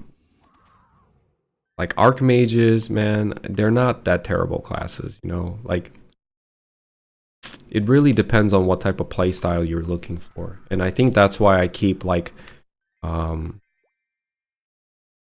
keep white knighting all these off-meta classes, because it's unfair to categorize these classes in the lower tier of the meta when, one, it wasn't even their class philosophy to be involved in a mobbing setting or a party setting. Their class philosophy and what they aim to do fulfills what the original developer intent, and they do it well. I do agree that the full map attack of the FMA of Fire Poison and Ice Lightning Mage and Bishops are one of the most iconic and iconic skills and one of the most broken skills. But I think the developers did well balancing that out too by making it extremely costly to use those skills on a continuous basis. You almost lose money in almost all cases unless you get a really nice loot. But even then, you know, it's a lot of MP potions and elixirs that you have to consume to keep that going. But you know, they're one of the best at solo grinding. Ice Lightning Mages, Fire Poison Mages, just the best, top tier, and that alone, that should drag them up to at least a B tier, at least a B tier. I don't think they're mediocre, and I don't think they belong in a C, because nobody can really compete with the efficiency that these archmages have solo grinding. That they need to be acknowledged for what they're good at, and you know, kind of keep that into consideration more. Like, what were these classes designed for? What is the play style? You know, not all classes are gonna fit perfectly well into the framework of mobbing and bossing, because some of the class philosophy that developers had, like paladins and archmages, don't fit into that framework too well. You know, they need to be looked at differently, and from there you can create a new judgment or an analysis and give them the adequate tier. And the whole tier system is just flawed anyway. You need way more metric to be within the consideration to make it correct, and even then, I don't think you can perfectly portray and give a single tier to the class. So I'll continue.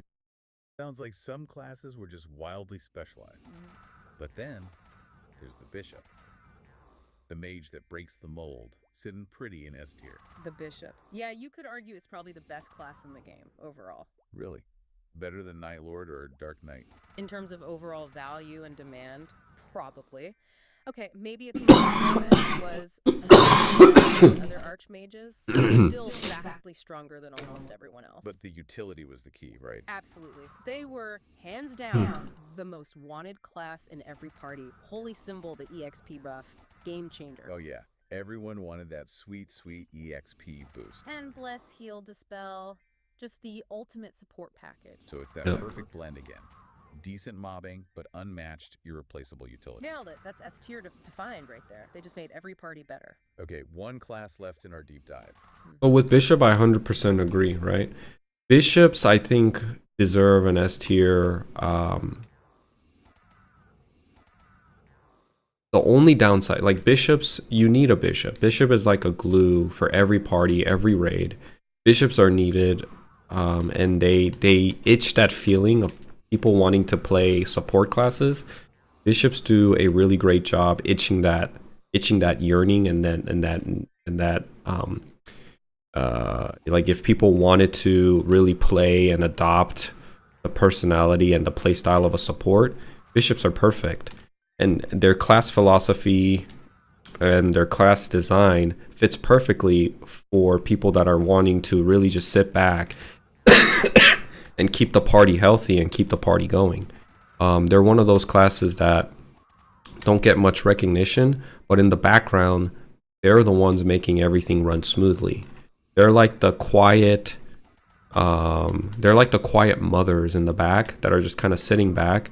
And Night Lords and Bowmen are like gold medal Olympic athletes that you know, they get all the attention in the spotlight, but without the caring mother in the background just continuously healing and dispelling and resurrecting and making sure things go smoothly, they wouldn't exist. Nothing would exist, actually. So, you know, like if you in this setting, her metric for giving classes their tiers kind of fits perfectly with the Bishop in the framework of the metric and the framework that we're setting to give each class their tier. bishops kind of like fall in perfectly in the S class because yeah, they're very much needed in every party setting, and they have great mobbing skill with Genesis. I'm so done coughing, bro. So annoying.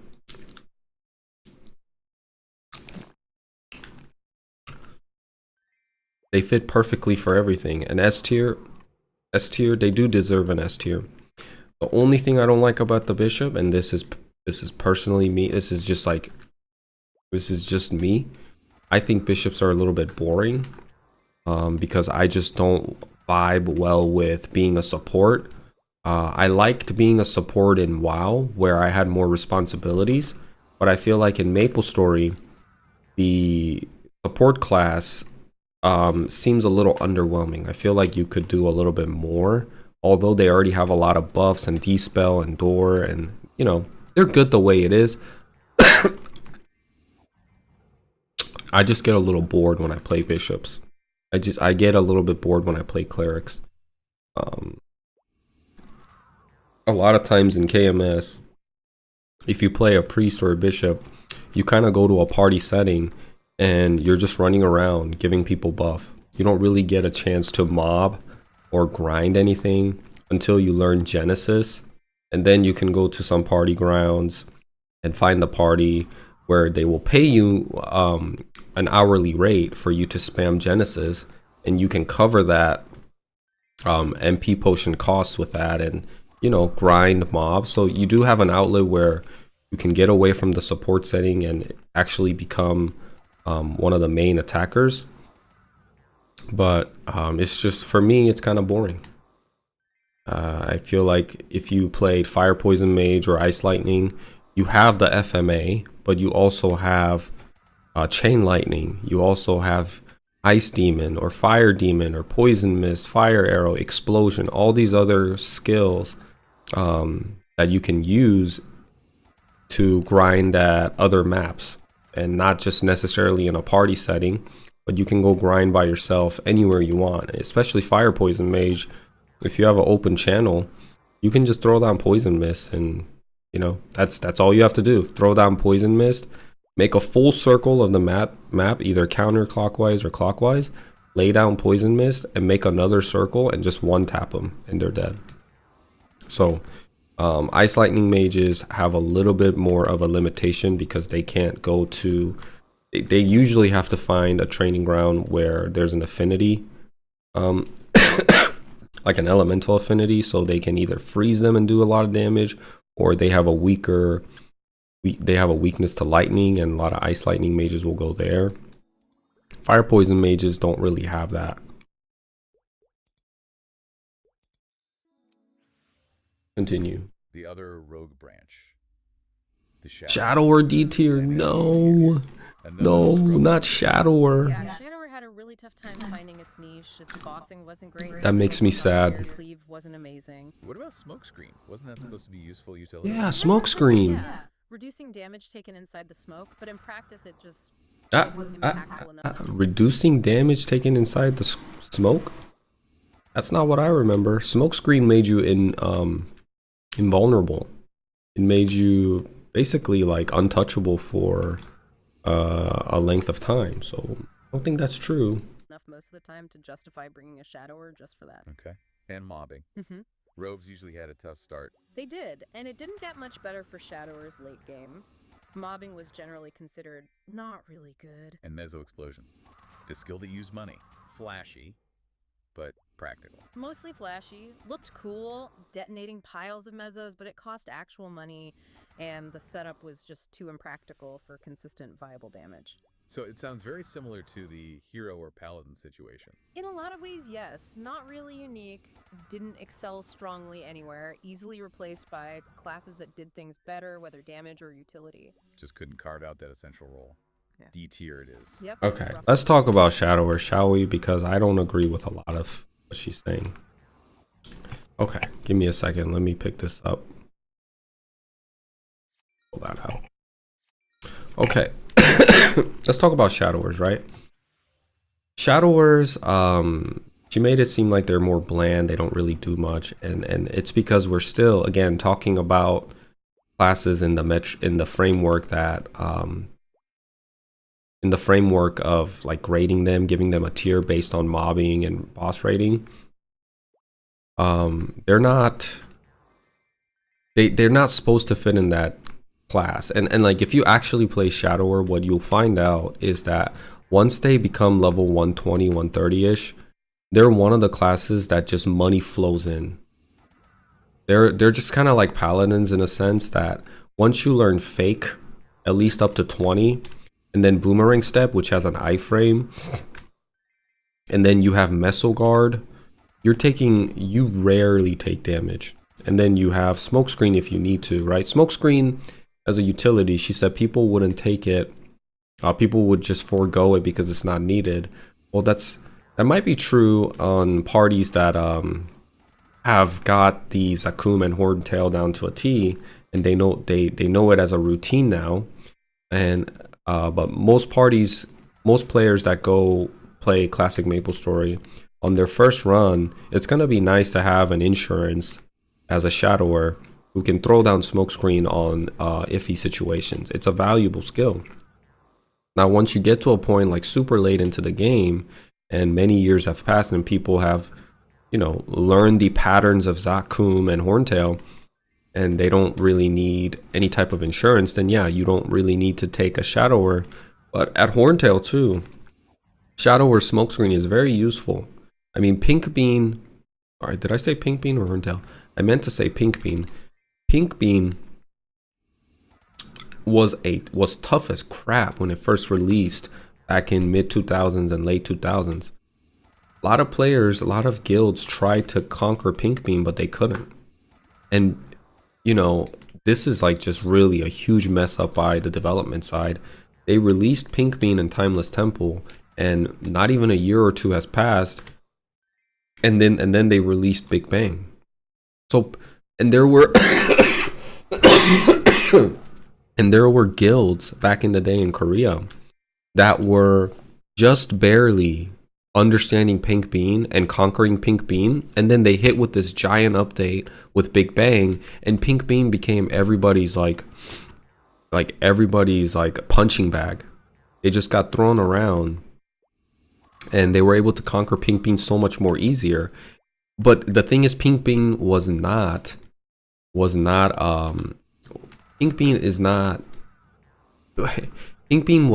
an easy raid boss by any means. It was super hard to conquer that boss, and even recognizing the patterns and the entry requirement for Pink Bean was so much that you would have to grind for weeks to collect all the stones and the entry passes for everybody in your guild, and to go attempt it and learn it, and just to get wiped in the first 2 minutes.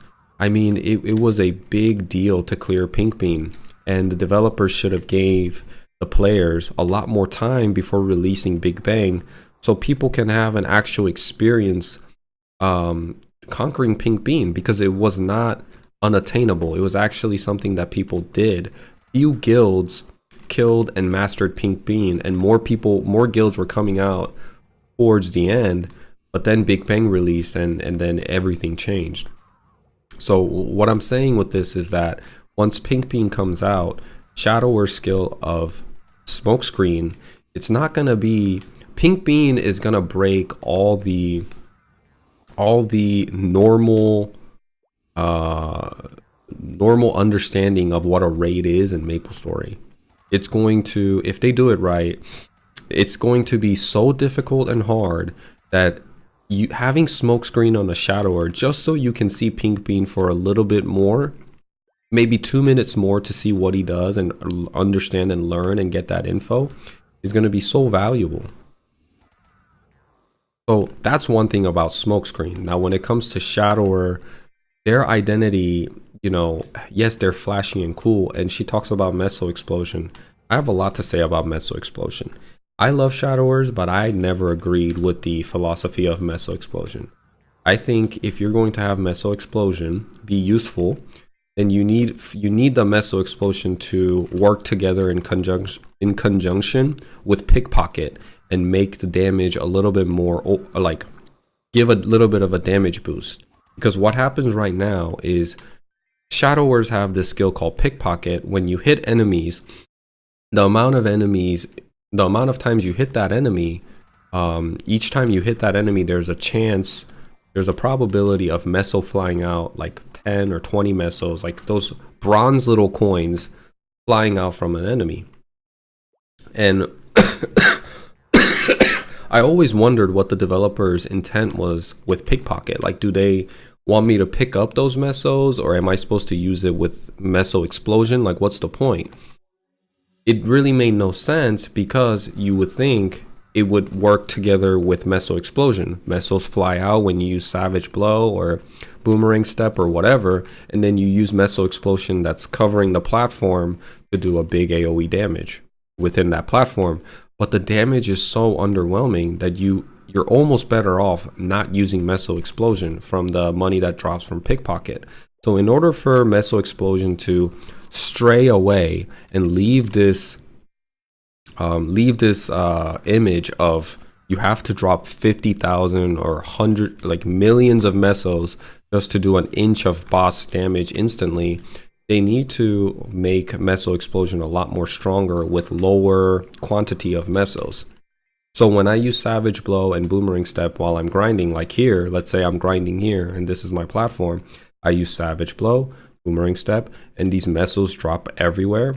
And when I use meso explosion, that damage, after you've accumulated some meso, that damage needs to be stronger and needs to be something that's worth locking myself in a meso explosion animation for like half a second.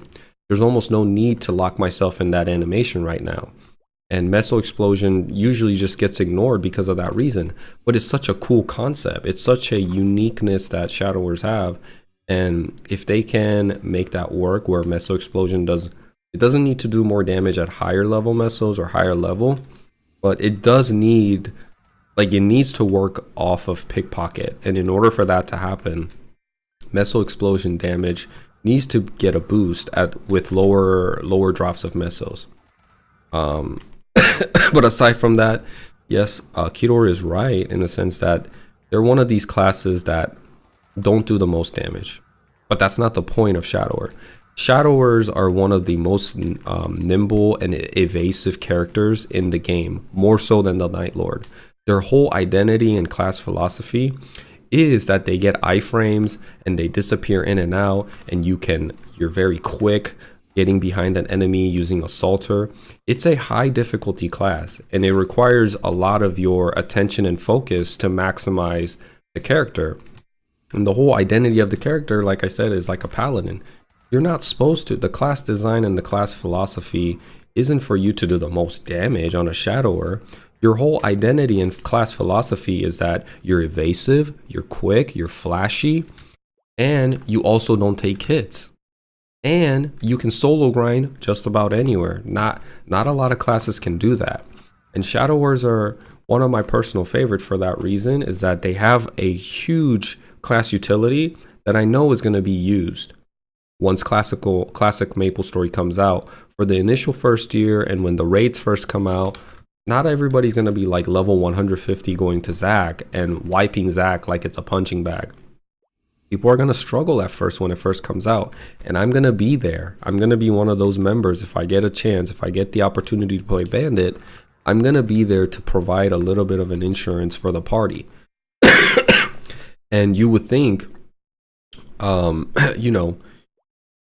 would think Shadowers, that's all they're doing, is that they're just a one tool pony, one trick pony with a smokescreen.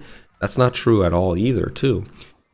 Because Shadowers are so evasive and their kit has so much like evasion incorporated into their skills, with fake, with dark sight, with just high level of evasiveness. And when you use boomerang step, you get an iframe. And when you use assaulter, you can almost teleport to a different platform, and it covers more ground than teleport. So if you can do it right, it's kind of like, think of League of Legends as Yasuo's. They're kind of like Yasuo's.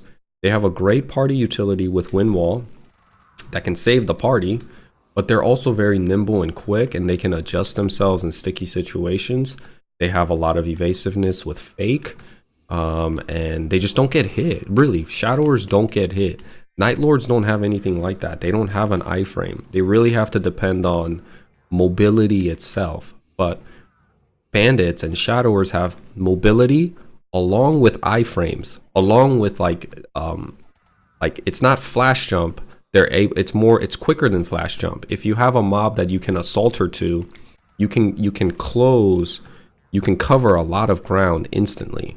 So it just takes a little bit more difficulty, but that's their class philosophy. So they're definitely not a D tier, and I think they kind of should be around A, if I'm being honest. They don't. Once you get to a certain level, once you learn Boomerang Step 20, you're gonna be a money-making machine, because you're stunning enemies as you're grinding. You can actually find decent party. I know a lot of Shadowers and Chief Bandits. Chief Bandits, I think they're those guys, and from level 70 to 120, and especially from 120 and up, Bandits have a lot of place that they can go to and shine. So I would give the Bandits probably a B and not so much a D. And at the end of the day, I keep saying this over and over, it really depends on what type of playstyle you're trying to go for when you're playing Classic Maplestory. If you want to be the highest damaging #1 DPS in a party setting and a raid setting, then yeah, you're gonna probably want to play Night Lords or Bowmaster, because seeing high damage seeing high damage coming from your character gives you a fulfillment and joy, and that's what you want to play. If you want to play mainly support and keep the party going in the background, then then an S tier is a bishop. If you want to solo grind and just quest, and at the same time be unique in a sense that nobody's really playing your class, then an S tier would be paladin. So all these tiers, really, if you subject them to a different metric, they can all be S tiers in their own way. Spot for them. So as we kind of wrap up this look back at Classic Maplestory balance or imbalance, Yeah. the simplest way to get your head around this tier list is just asking that basic question. Right? Exactly. Who would you actually bring to your party? For grinding, for bossing. Yeah. The logic is super pragmatic. You look at those low tier classes, C and D, there was usually no compelling reason to pick them over the better options. They just didn't offer enough. Right. Meanwhile, the higher tiers, S and sometimes B, they were either highly beneficial or in some cases like Bishop or Dark Knight basically required. Obligatory, yeah. So it really forced players into specific party compositions. And that kind of leads to the big difference listening out there. Whether you played back then or you're just hearing about this now. Yeah, if you were redesigning Classic World knowing all this, what changes would you make? How would you balance these classes, especially the poor souls in C and D tier? Did we miss anything? Any specific niche build for like a Oh yeah, I think Shadower that maybe worked better? that's about it, right? So that's the video. That's the video for the tier list that Kedor did, and you know, that's my reaction to it. I had fun doing it. I think she definitely knows what she's talking about, and you can tell she's played Classic Maplestory a lot in her time. But there's obviously things that we don't agree with. She seems like a person that's, well, I don't know if she did it for the sake of the video. I don't know, but at least in the video, she kind of gives me the vibe that she likes to maximize efficiency and and she likes the game to be damage centric and damage oriented. So, and that kind of doesn't, you know, it's kind of different from the way I look at Classic Maplestory. And at the fundamental level, like, what does it mean to enjoy Maplestory, I think would be the greatest difference between her and I when we look at Classic Maplestory. To me, I look at this as a game. No, I don't, and I honestly, I don't really like when people take the game too seriously. And most of the time, that's happening here in KMS, where people are like going as far as suing people and creating a civil lawsuit because they're so, you know, they're so invested, I guess, in the wrong way. It's a video game at the end of the day, but people take it way too seriously.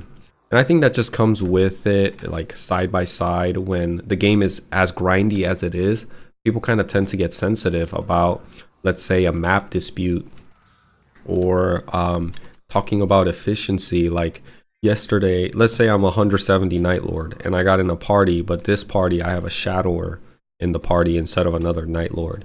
And I got 2.5 XP in an hour the day before, and today I only got 2.4. You know, I'm just, people kind of, you know, cry about that stuff, how they want to maximize efficiency, and it's too big of a deal to them that they didn't get the 0.1% XP with the right composition than having someone who's like an Archmagian. And I want to say those people that exist, most of them, they just tend to be the loudest, so you recognize them more. But at least 80%, if not more, of the player base tend to be pretty civil and tend to be okay as long as it's not a big issue and big efficiency matter. I think going to a raid or like the most experience, it was eye-opening to me when I was doing a party quest or looty party quest here in KMS, and people will not invite you if you're a warrior and you're not above level 45. They will completely just say, oh no thank you, I don't want you in the party. And most of the time people want to form parties with people that are above level 40 just in general. Even if you're an assassin, bowman, magician, whatever it is, people will not take you if you're like level 35 and 36. And then, you know, it's just really unfortunate because you can clear the content at level 35, 36, 37. We all have when we were kids. But the issue with them is that you know, they want to do it efficiently, and that takes away just, you know, it's a hard thing to really talk about and balance. It takes away the uniqueness and identity and just the nostalgia trip and treating the game for what it is a game. And for me, I remember when I was playing my bandit, I was like level 48. And one time, I really don't like recruiting party members, especially with the VPN on. It's too much work, and while I'm streaming too. But I did it one time. I recruited people so I can go to looty party quest. And I told people, just come. Like, if you're level 35, just come. I'll worry about Alishar as long as you know what you're doing, and you know, like whatever, we'll figure it out. Just come. And so many level 35s to 40s came to my channel and told me thank you for taking me with them. And I was like, man, we have come a long way where people that are perfectly suitable and within the range to go to the party quest have to thank me, a level 48 bandit, for taking them with them. And they're all being polite and stuff, and you know, they just want to make sure they stay on my good side, I guess, because you know, just like me, they probably have that experience of being rejected because they're too low of a level. And it's just unfortunate because I cleared the party quest within 10 minutes, so maybe 2 minutes of difference. Had I taken like all level 45s with assassins, I cleared the party quest within like 10-12 minutes. And is it really that much of a big difference to... It's just fun too when you take a lower level people and not everything is running as smooth as it should be. It gives you an opportunity to chat with people, ask them, and kind of like open dialogues, and people don't have to take it so seriously. It's just being hypersensitive and hyper focused on efficiency, and being hypersensitive about that ruins the experience, not only for you, you probably don't even realize it, but for other people too, obviously, because you know, if you're being hypersensitive, you're just, and nobody is chatting, like everybody's on edge because nobody wants to make you mad and like upset you because we did something wrong or we're taking too long to do it. I had an experience where I was like level, what level was I? I think I was like level 38 bandit, and I went in a party because it was late night in Korea and they accepted me, and I was the last one. I went in a party and I'm doing the party quest, and there's a couple of stages where I could not complete. They sent me to, You know, in Ludi Party Quest, I think it's like stage 5 where you have to go kill those things that open their eyes in the dark. In some rooms, they have higher weapon defensive stats. So like you have to take a mage or a higher level person to go in there and do it. Well, everybody took the other rooms, and as a level 38 bandit, I went into one of the mage rooms. And I'm doing damage, but if you don't stagger those guys, if you don't do enough damage to stagger those guys, your damage will go in and he'll quickly close his eyes and you have to wait.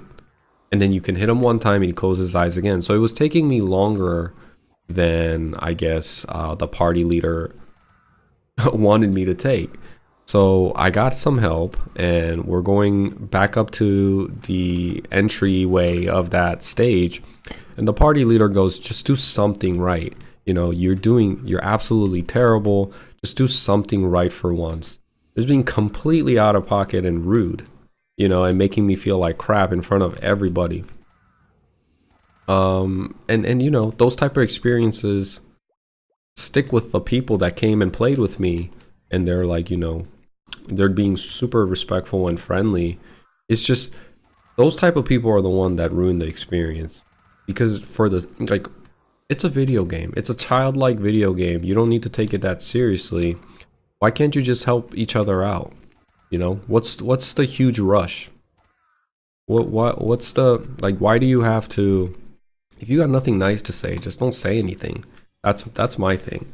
Some people are assholes and dickheads, and if that's the case, I just don't say anything. I just keep my mouth shut, and maybe I'll leave the party afterwards. But why do you have to make other people uncomfortable because the party isn't 2 minutes faster? Is it really that serious?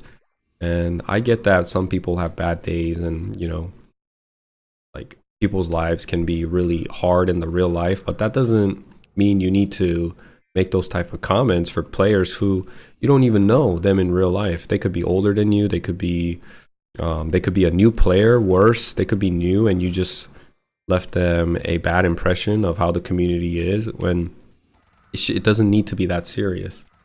Hey, which classes do you think will be more popular on new Classic Maple, and the least popular? What version of Maple is that? Would love to play it. This is the Korean KMS server Mapleland, and you probably can't play it because it's very stringent to get access. I think the most popular classes will still be the Night Lords. I think a lot of people will play Night Lords. One, because it's fun, and two, it does the most damage. And usually if it's fun and you're doing the most damage, people tend to flock to it. I think the least popular one will be the Priest.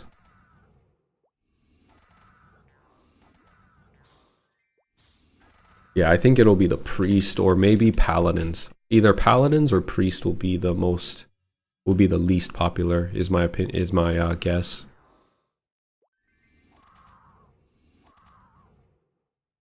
I think a lot of new players are going to love the aesthetics of Bandits and Fire Poison Mage. I think Fire Poison Mage, although we think it's like a terrible class and nobody plays it, they have a solid fan base and solid player base that any game you play, I see more Fire Poison Mages than Paladins. That's a fact. Paladins I see the least.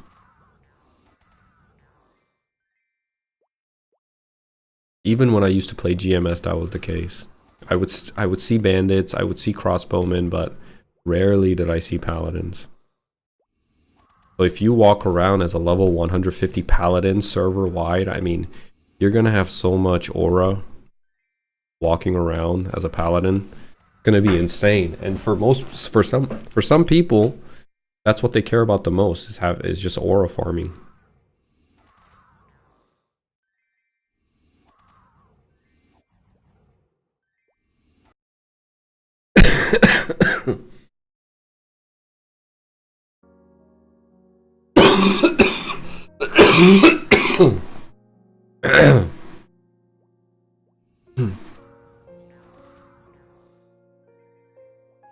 Am I gonna really level here? I don't even know how long I've been here. I feel like I've been here for a long time. Let's check. I've been here Wow, 2 hours, guys.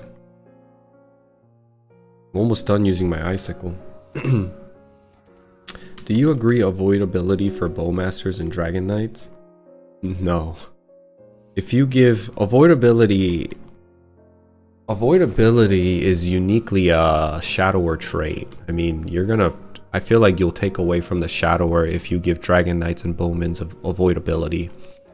They don't need it. They have other party buffs and utility buffs that give them a sense of identity already. So no need to give them avoidability.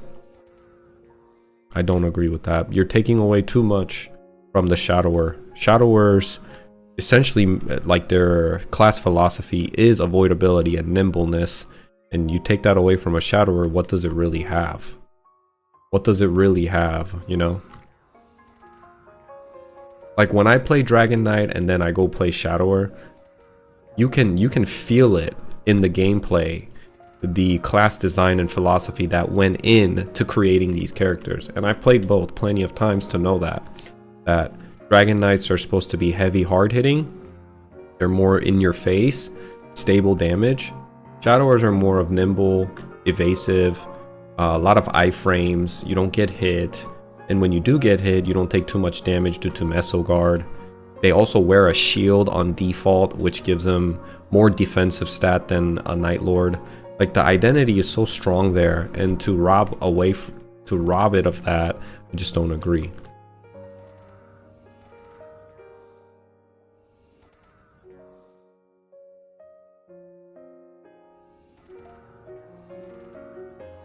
본캐를 용기사로 한 이유가 뭐냐? 원래 처음에는 용기사 할 생각이 없었어요. 저는 사수 아니면 뭐 크루세이더, 사수, 시프마스터 이렇게 생각하고 있었는데, 친척 동생이 제발 그런 거 하지 말고 나중에 그런 거 해서 나중에 고생하지 말고 용기사를 키워라. 그래서 제가 그 말에 꼬드겨서 용기사를 키우고 있는데 약간 후회하고 있기는 해요. 이게 용기사가 아니라 다른 직업을 했으면 참 좋았을 텐데. Johnny, I thought you were also going to watch Kido's suggestion video I told you about. I still think you have the same mindset as her. Yeah, I'll probably watch her video, like other videos on other days. I just can't do 2 back to back because it actually takes a lot out of me with my throat and just the mental concentration that I have to put into to formulate my thoughts and speak on something that requires me to like basically do an analysis. So I'll probably do it in a few days, if not tomorrow. I have to edit that video too and probably upload it to YouTube. When it comes to Kido, I mean, like I said, I think her takes are pretty solid. I agree with most of the things, but there's no need for me to say there's no need for me to like really speak on something that I agree with her. Like, I agree with 80% of the things that she says, but there's a few things that we don't see eye to eye on, or that I just think differently about. And that's where I made the commentary, because there's no need for me to waste breath and say, oh yeah, I agree with that. Oh yeah, I agree with that. I agree with that too. She's right on that. You can definitely tell Kido has played a lot of Classic Maplestory and she has love for it too. And, you know, it'll be cool to see. It'll be cool to see her in Classic Maplestory when it comes out. I wonder what she's going to play. A lot of times you can kind of tell what a person prioritizes in the game, like what their definition of fun is, depending on the champion or the character that they pick, right? I used all potions. Wow, man. Can't believe I've been there for this long.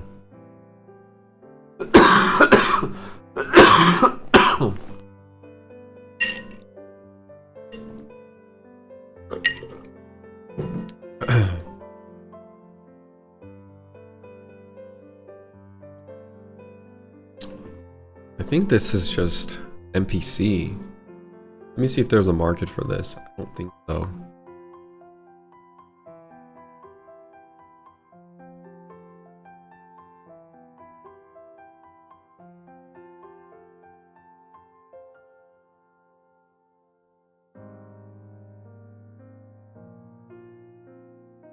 Maybe Corsair? What about a Corsair?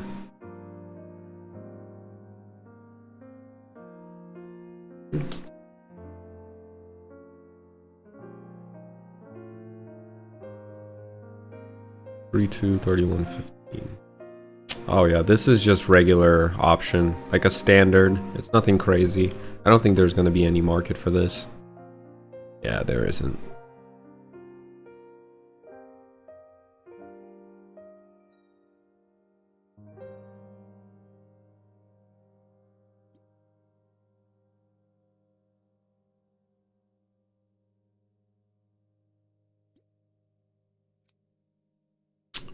Oh, she plays Corsair. Corsair.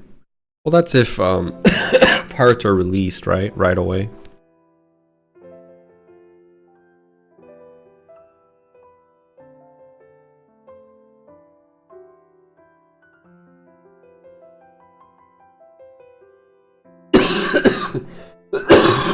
If pirates are released right away, then maybe she will. I don't know. I think Corsairs are extremely fun too. I really enjoy when I played Corsairs. I really enjoyed their playstyle of like putting down the squids to aid you in the fight. I thought that was really fun. God, I have to give this to. I have to donate my stuff to him.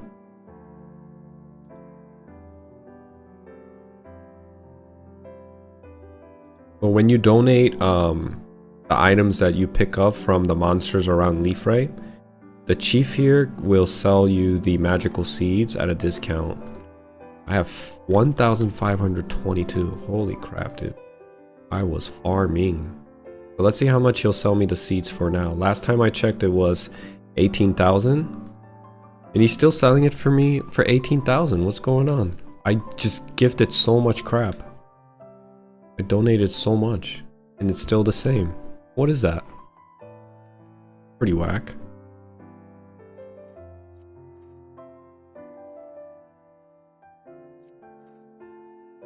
Oh, let me send this off to my guild.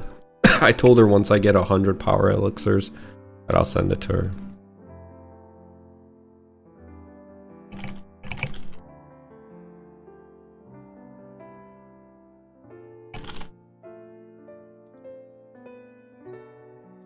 Damn, she's level 161 now. 다크래시 털뭉치 메렌에서 개당 500원에 판다고요? 왜 이렇게 비싸지?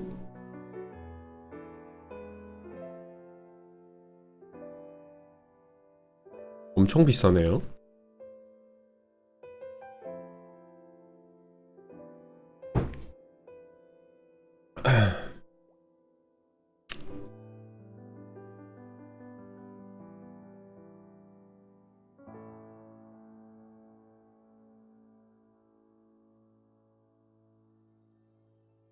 Give me a second, I'll be right back.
아크레시의 뭉치를 가져가면 망토 주문서를 주는 퀘스트가 있다.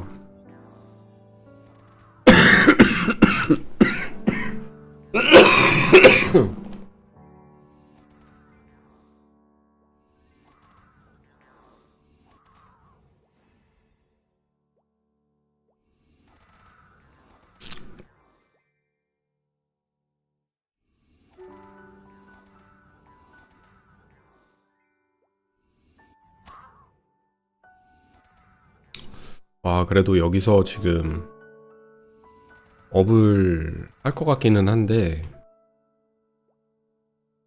아크레시에서 업을 하네.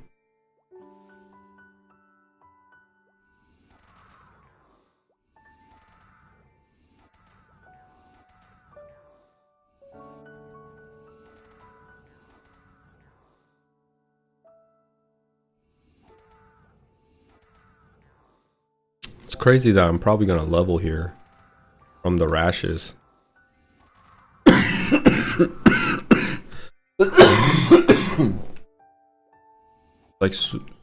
like I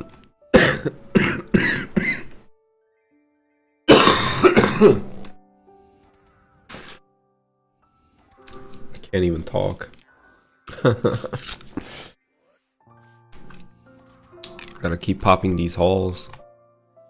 But yeah, it's like I'm not supposed to be here at all, but they're really good at. They're a great place to farm meso. But I'm just shocked that I came here at like, I believe 93% or something like that.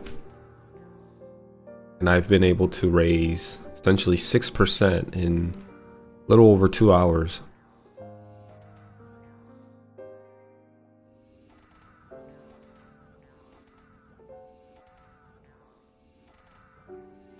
What I'm sad about is that I didn't get any steelies or scrolls since I've been here. A little sad.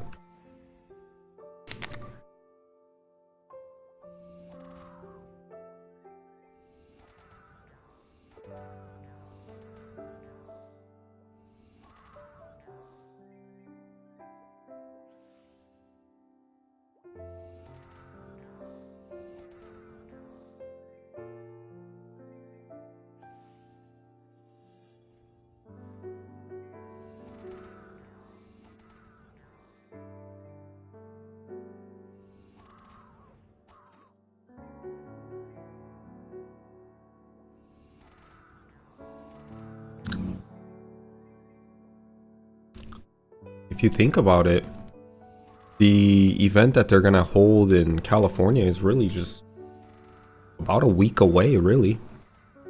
I didn't think, man, time is just flying by. It's already January 6th. You know, January 15th is almost, it's like right there. I'm new to Maplestory, but know it since 2000s. Would love to play as a bishop once Classic comes out. Oh, you're gonna... I hope you really enjoy Maplestory. I hope the developers do the game right so you can get the full experience that everybody talks about. Sounds like you play OSRS, or it looks like, just judging from your name. So you're gonna be okay with the concept of the game being grindy. So hopefully you make it to 120 and, you know, I'll see you in the game. Bishop is a great choice for a beginner. It's a great class to start out and to learn the game.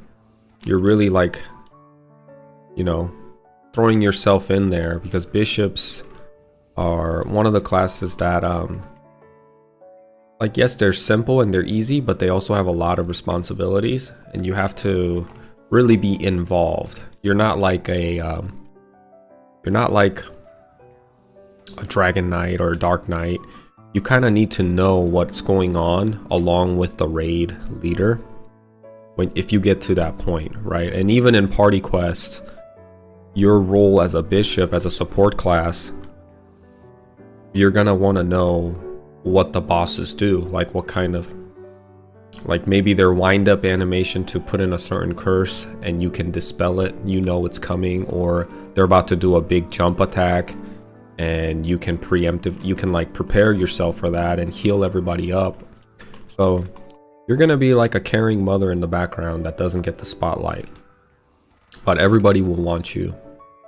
You're gonna feel very needed.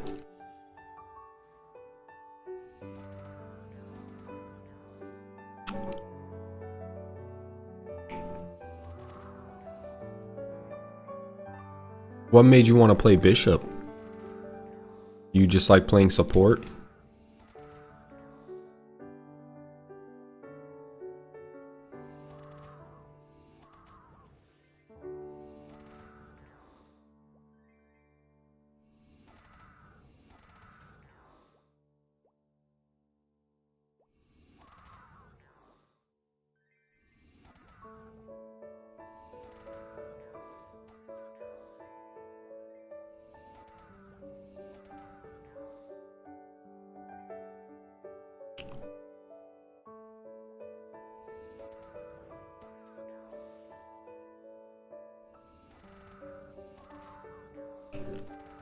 Oh, I see. Well, the game is very relaxing. So if you're looking for an escape from all the, you know, the desperate neon lights and the desperate click here for a daily and a weekly, if you're looking for an escape and you just want to like listen to music and grind in a beautiful game with beautiful music, then this game is perfect for that. It really is. And you know, I really hope when they come out with Classic that they don't have any like battle passes or dailies and weeklies. Man, please, for the love of God, please let them not try to monetize the game in that direction. If they have to do it, please let it happen like after a few months where everybody can kind of get a taste of what old school Maplestory is like. This is the perfect example, you know, Maple Land right here, the game that I'm playing. This should be their bread and butter when they try to emulate old school Maplestory. And they're doing a really good job, honestly. And I just worry because North America and Nexon, the company that's being ran on NA, they're very money hungry people, and they're very blatantly like going for your wallet in modern Maplestory and all the other games that they release. I actually don't know how Kazan is, the Berserk, the new Nexon game. I've seen people play it, but I've heard that like I heard the gameplay is good, but you need to pay some money to play the game. And when it comes to like Mabinogi, for example, that game is a beautiful game. It's very unique, it's fun to play, but you have to spend money most of the time, either for quality of life or just to get stronger. Like if you want to play at endgame level, you have to spend money. And that's the downfall of Nexon. That's the downside of Nexon. They try to monetize everything and make progression in conjunction with how much money you're willing to spend, or you have to spend ridiculous amount of hours, which makes like it's just incomprehensible how much time you have to invest to match that of people actually spending money in the game. And hopefully they don't bring that element into Classic Maplestory and ruin it for people, for new people that are playing. I would hate for new players that gave Maplestory a chance just for them to get slapped with weeklies, dailies, battle passes, and gachas and cubing. And I'm like, no, it's not supposed to be that way. It's not that at all, you know. What a waste. What a waste when you have so much hype and so much attention right now going into Classic Maplestory that even people that never played the game are willing to give it a try just for them to release a quick money grab scheme that feels like a mobile game. Nobody wants that anymore, you know. Like people that play MMOs all their life in their young teens, younger ages, in their teenage years, in their 20s, and now a lot of the people that are wanting to play Maplestory and waiting for Maplestory Classic are in their 30s and in their 40s. And we know, you know, like we are the demographic of people who've experienced shit games, shit MMOs that gets released, and it's all just a money grab scheme. There's no element of socializing. There's no element of community in the game. It's just you see other people running around in the game, but there's no really any real reason for you to cooperate or play together with them. They're just there. They might as well be an NPC. So, and Maplestory, the old school Maplestory, is not that. It's community and socializing first. It's like an online hub of players that get together and, you know, communicate and have fun. It's that first, then it's the gameplay second, which makes it for a great social MMO game that does not exist right now in the current MMO market, unfortunately. So they have a big shot here. It's a big opportunity for them to win over a lot of people. Like even in RuneScape, right?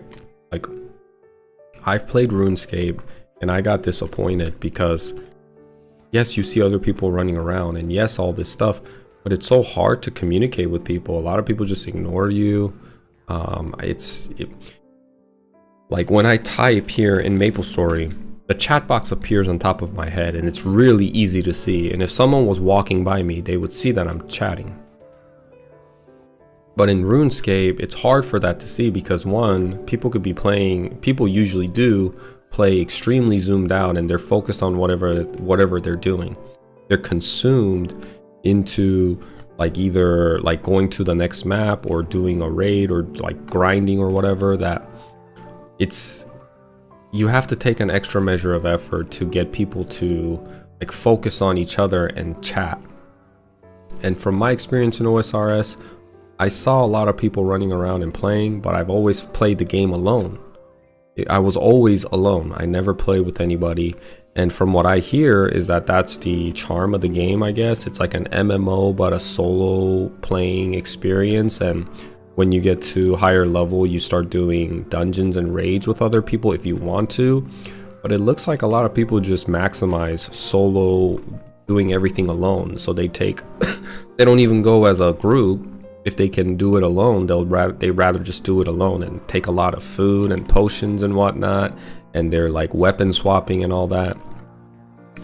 So I just don't think it's a good example of what an MMO is. I know it's a good game, but it's not an MMO. OSRS is an MMO, but barely people talk and people are super focused on skilling achievement. Exactly.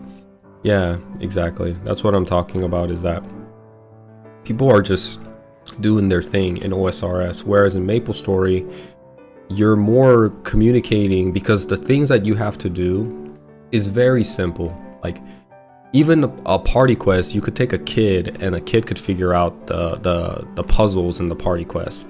It's just you're going through the motion with people. It's nothing demanding of your attention or stressful. It's very relaxing, and you're doing it together with 6 people, so it feels like you're hanging out with other people that you just met online, and you get thrown into this puzzle together that you guys do, and you guys get like cool rewards, kill bosses together, and within that people get bored, so they start talking about, hey, what's your favorite yogurt? Hey, what's everybody's hot weekend plans and stuff like that. Just little conversations spark up all the time as I play this game. And I'm sure that'll be the case in Classic Maplestory too. And Classic Maplestory and Maplestory in general has this huge advantage where, you know, in OSRS you're very limited in how much you can design and dress up your character. And it's usually like if you wear mithril armor or dragon armor or whatever it is, that's it. It's like very limited on the customization aspect of a character. But in Maplestory, there's so much to the customization aspect, and the clear is very clearly visible, whereas in OSRS things are a lot more pixelated and things are a lot more sandboxy. It just feels outdated, the graphic. And although these two games, RuneScape and Maplestory, came out around the general same time frame, the amount of attention to detail that went into Maplestory by far blows out OSRS out the water. I mean, every character and class has their unique armor set that you can wear that makes you feel like the class that makes you feel like you're playing the class that you're playing. Like it just, you have so much more variability and flexibility to character customization that if you wanted to just wear the class set armor, you're gonna look cool that way too. Or you can just throw some aesthetically, like pay $5 to $10, and a lot of people do this, and dress your character as, like, I don't know, Naruto or whatever, or like you want him to dress up as a hipster or a bum or a beach bum. There's so much personality that bleeds out with people that that customize their character in a way that they see fit, and you can tell, okay, this dude obviously he's into hip hop. Okay, he wants his character to be dressed up as a bum or a clown or whatever, a ghost, and OSRS can't match that. Oh man, I thought I got something good. Dang, I got a overall defense scroll for 10%. If this was like this could have been a earring for luck or something. It would have made me a lot of money.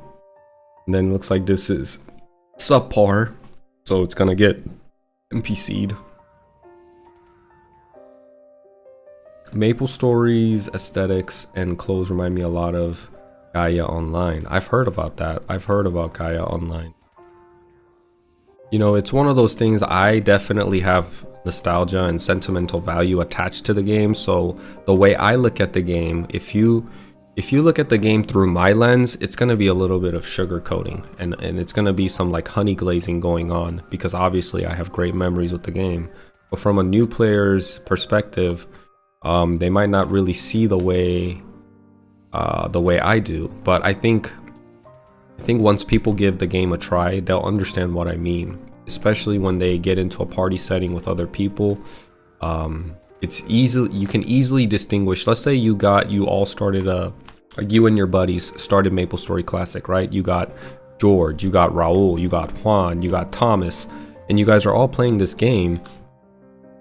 You're gonna be able to tell who's who almost immediately, like right away. There's no confusion. Whereas if you play RuneScape, everybody's gonna start out with bronze armor and the same type of helm and the axe. It's kind of hard to tell unless you look at their name who's who. That's not the case in Maplestory. This character design of having a huge head, there's a lot of customization that get into the character's head. One, their helm, their hairstyle, their eyes, and their skin tone.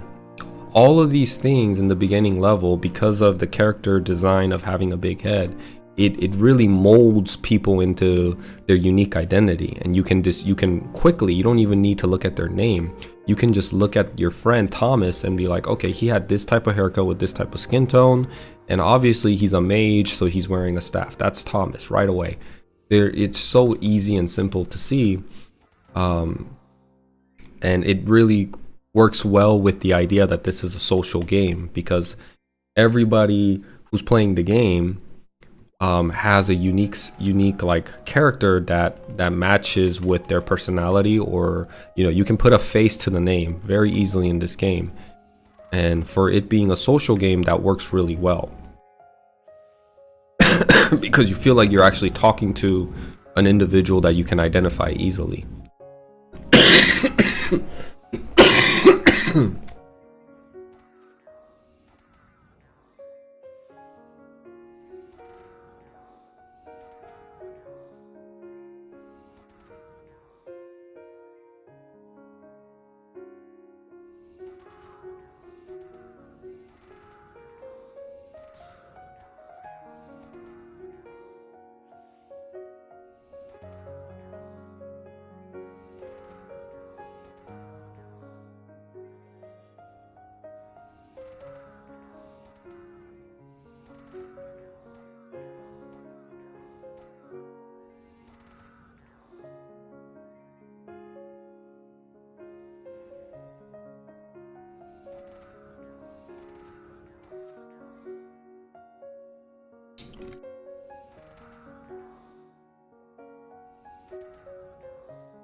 Let's have some peace and serenity with some beautiful music. Because I've been talking my butt off for how long? Like 4 hours now. Kind of impressive how much I can talk while being sick.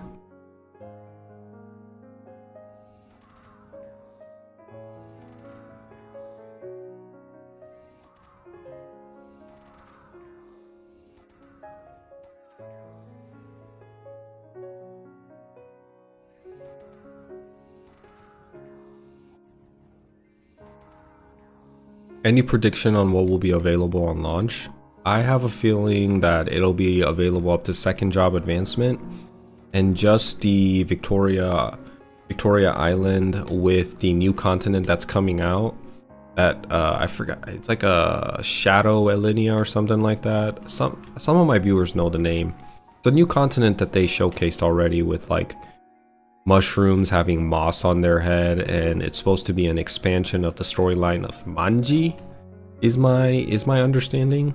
So I think those maps will come out in the beginning, and then they'll slowly roll out Orbis, Elnath, Sakum, Ludi, Papalatus, all that as time goes on. Forgotten Hollow. There it is right there. I keep forgetting that name. Forgotten Hollow.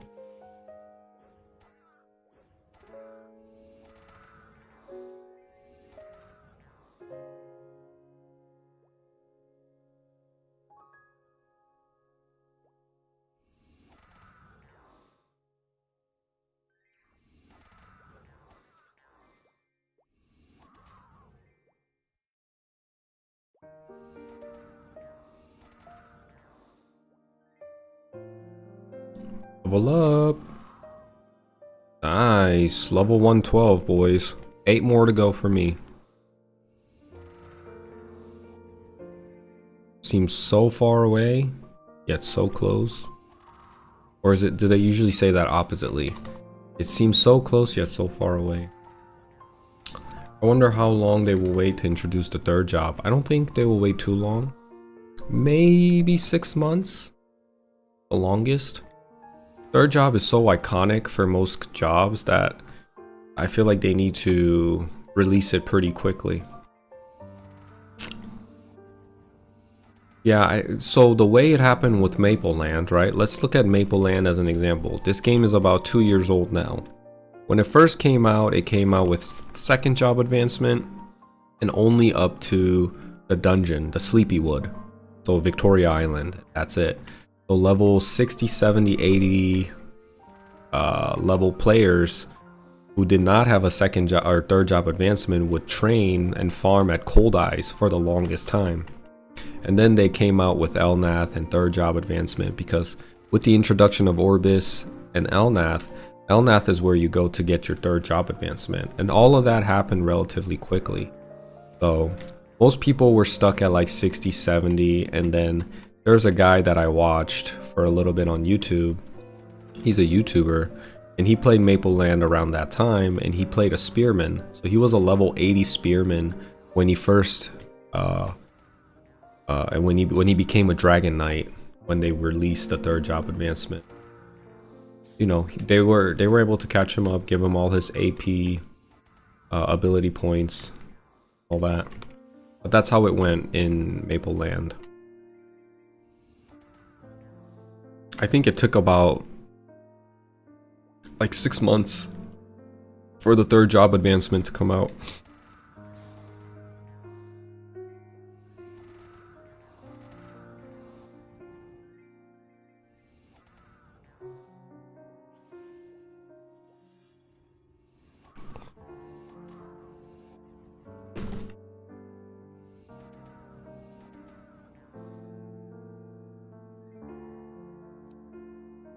I'm making money today.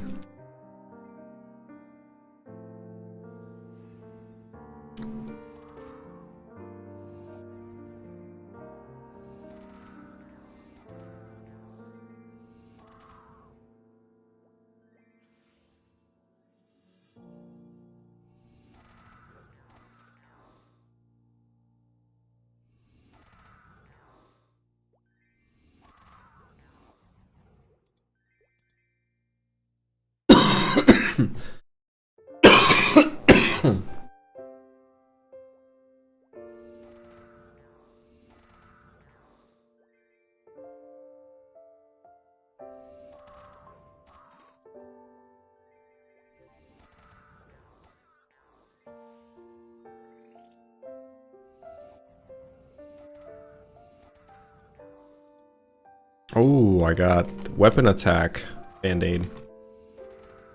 Thank you for the...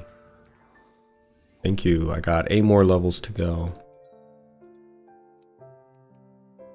It just feels pretty repetitive now, like nothing new, nothing exciting happens anymore every time I level. Same thing, put some points into strength, and then upgrade skills that I don't use as much. I mean, I do use the Thrasher. I use this pretty often now because it has significant amount of points in it and it does good damage. But still, my main source of damage is still Dragon Buster or Spear Buster.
One second.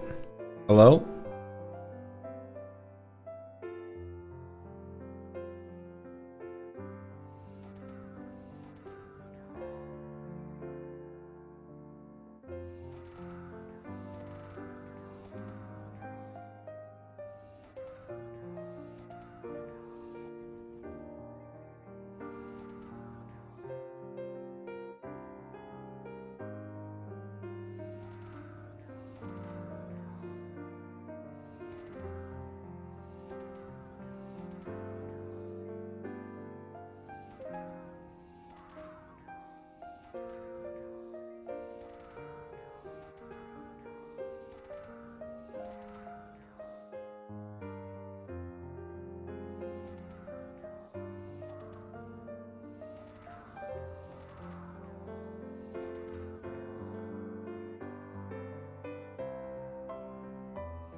Hey, I'm back. Hi Johnny, hope you feel better. Shields are useless.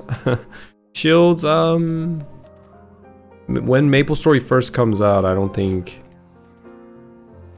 it'll be that useless because there's not gonna be enough time that people had spent time on to, like, Meso is gonna be pretty rare for the first few months until the game stabilizes.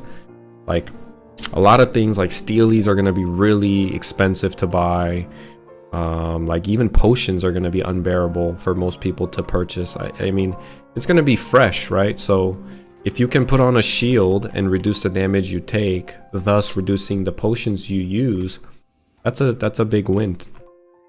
Let's see. As a min-max Night Lord at launch, low dex or normal dex for early game with AP reset in the future. No maple weapon early, what would you do? So if I'm going to I think your best bet in the beginning, because everything's going to be so expensive, is to not min-max a Night Lord and just play it how you would normally play. If you're asking me, I wouldn't do it, right? But if I had to do it, I would do low dex early and then try to adjust my dex, like decide if I'm going to level dex or not depending on how much I can compensate the dex with my items, and still doesn't hinder me from going into the training grounds that I need to be at that level. Lahim, I think in Artel a lot of people played around the Meba early game and for a while. Yeah, so if you want to do no dex assassin, one, you have to remember it's going to be a fresh server. It's going to cost you a lot of money to run that build. But if you wanted to do it, you can use Meba for a long time until, you know, maybe you can. I still don't recommend it because Zakum isn't going to be released on release date, and Zakum Helm gives you so much stat boost that if you're running any type of character that basically sacrifices its secondary stat and you instead put points into your primary stats for damage, you need a way to accommodate your secondary stat with other items. And most of the time that's Zakum Helm. But if you don't have Zakum Helm, you know, it's gonna be pointless in a way, because you'll probably still do less damage to someone who's wearing an adequate claw and they're level 50 or 60, you know. So I would just kind of think about that and see if Classic Maplestory can even support you playing a dexless build right away. You might not be able to. You might have to conform and play like how everybody plays, just because there isn't going to be enough meso in the game and not enough scrolls and items in the game on a fresh server to sustain you playing dexless. But they also might be changing their dex requirement for gears, which might change things. We'll have to see if any of those changes get implemented.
Yeah, if you wanted to do it, AP reset is going to be the way. And then min-max towards the end game. Yep. If you wanted to do it, yep, that's the way to do it.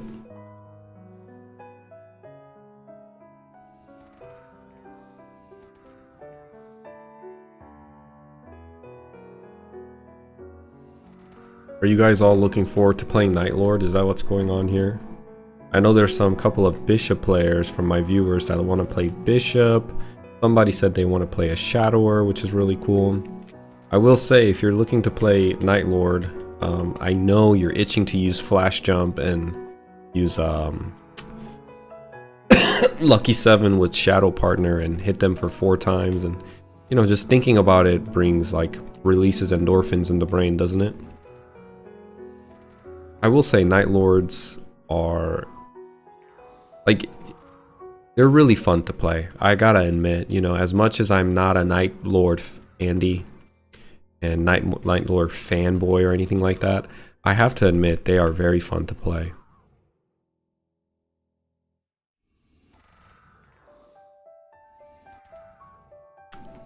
I'm debating between Night Lord and Shadower still. Yeah. You gotta just play what you think is fun, man. The goal isn't to really think about 4th job advancement and anything like that. The goal is to create a character around something that you think is fun, even in the 1st or 2nd or 3rd job advancement. Something that'll get you towards the 4th job advancement, which is long journey, my friends. If the experience rates stay the same and the Hollow Forest or whatever, what was it called? The Forgotten Hollow doesn't have crazy experience and you know, like crazy maps with essentially like breaking if it doesn't have game breaking elements to the map and it stays relatively same as, like, let's say other maps in Victoria Island with the EXP rate and drop rate and monster respawn rate, then it's gonna be a long journey to level 120. So you have to play something that you think would be enjoyable. Also considering starting with Cleric to help fund. A lot of people will probably do that too. They'll probably play a Cleric because it's a money-making machine all throughout its levels. Maybe the most difficult part would be like the first 40 levels until you max heal. But once you max heal and you get MP Eater some levels, you're gonna be, you know, you're gonna be using no potions essentially.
Did you guys like my content of like reacting to other videos and giving my input on it?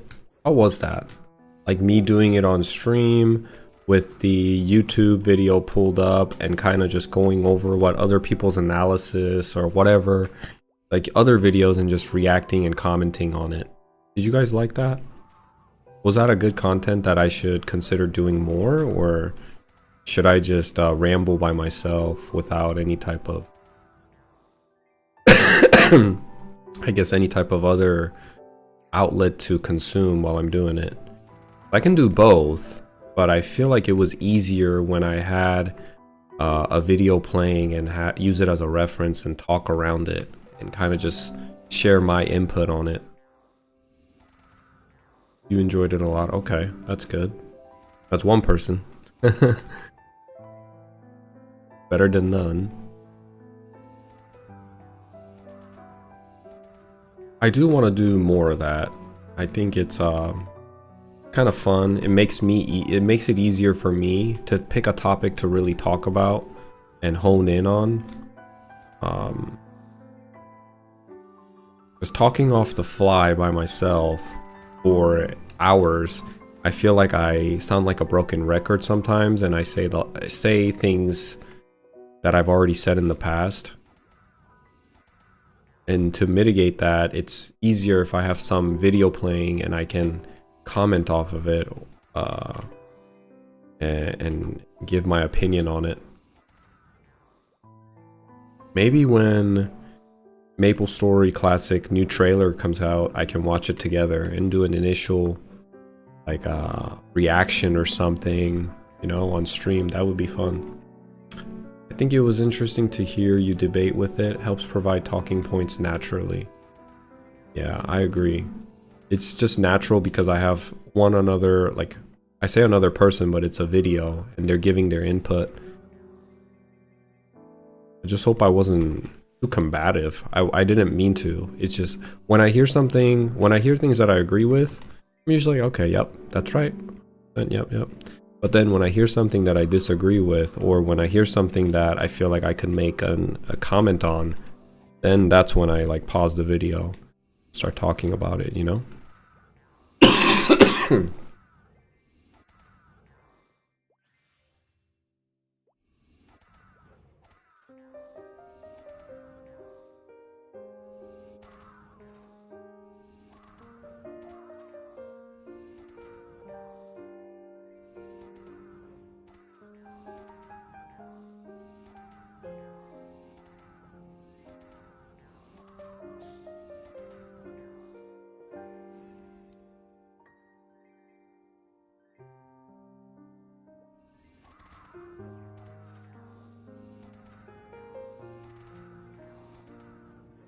I wish I could like 100% of the time one-shot these guys. It would make farming so much easier for me. But I'm just not strong enough, man. My damage is inadequate. Insufficient. It's very sad.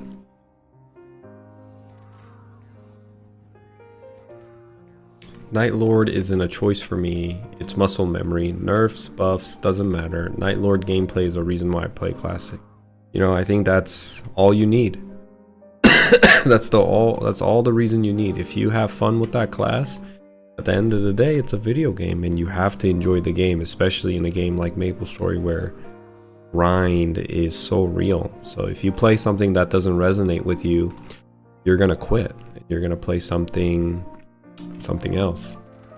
What did I react to? It's gonna go up on my YouTube hopefully within the next few days, but I reacted to a YouTube creator. Her name's Kedor, and she basically went through all the classes in Classic Maplestory and gave him a tier, and I just gave my little commentary on that. 안녕하십니까 이슬님. 오늘은 그냥 파밍하고 있습니다. 사냥하기도 귀찮고 파티 들어가서 사냥하기도 귀찮고 해서 오늘은 잠깐 돈 벌 겸 지금 한 3시간 정도 털 복숭이를 잡고 있는데 크래쉬를 여기서 조금 있으면 마칠 생각이에요.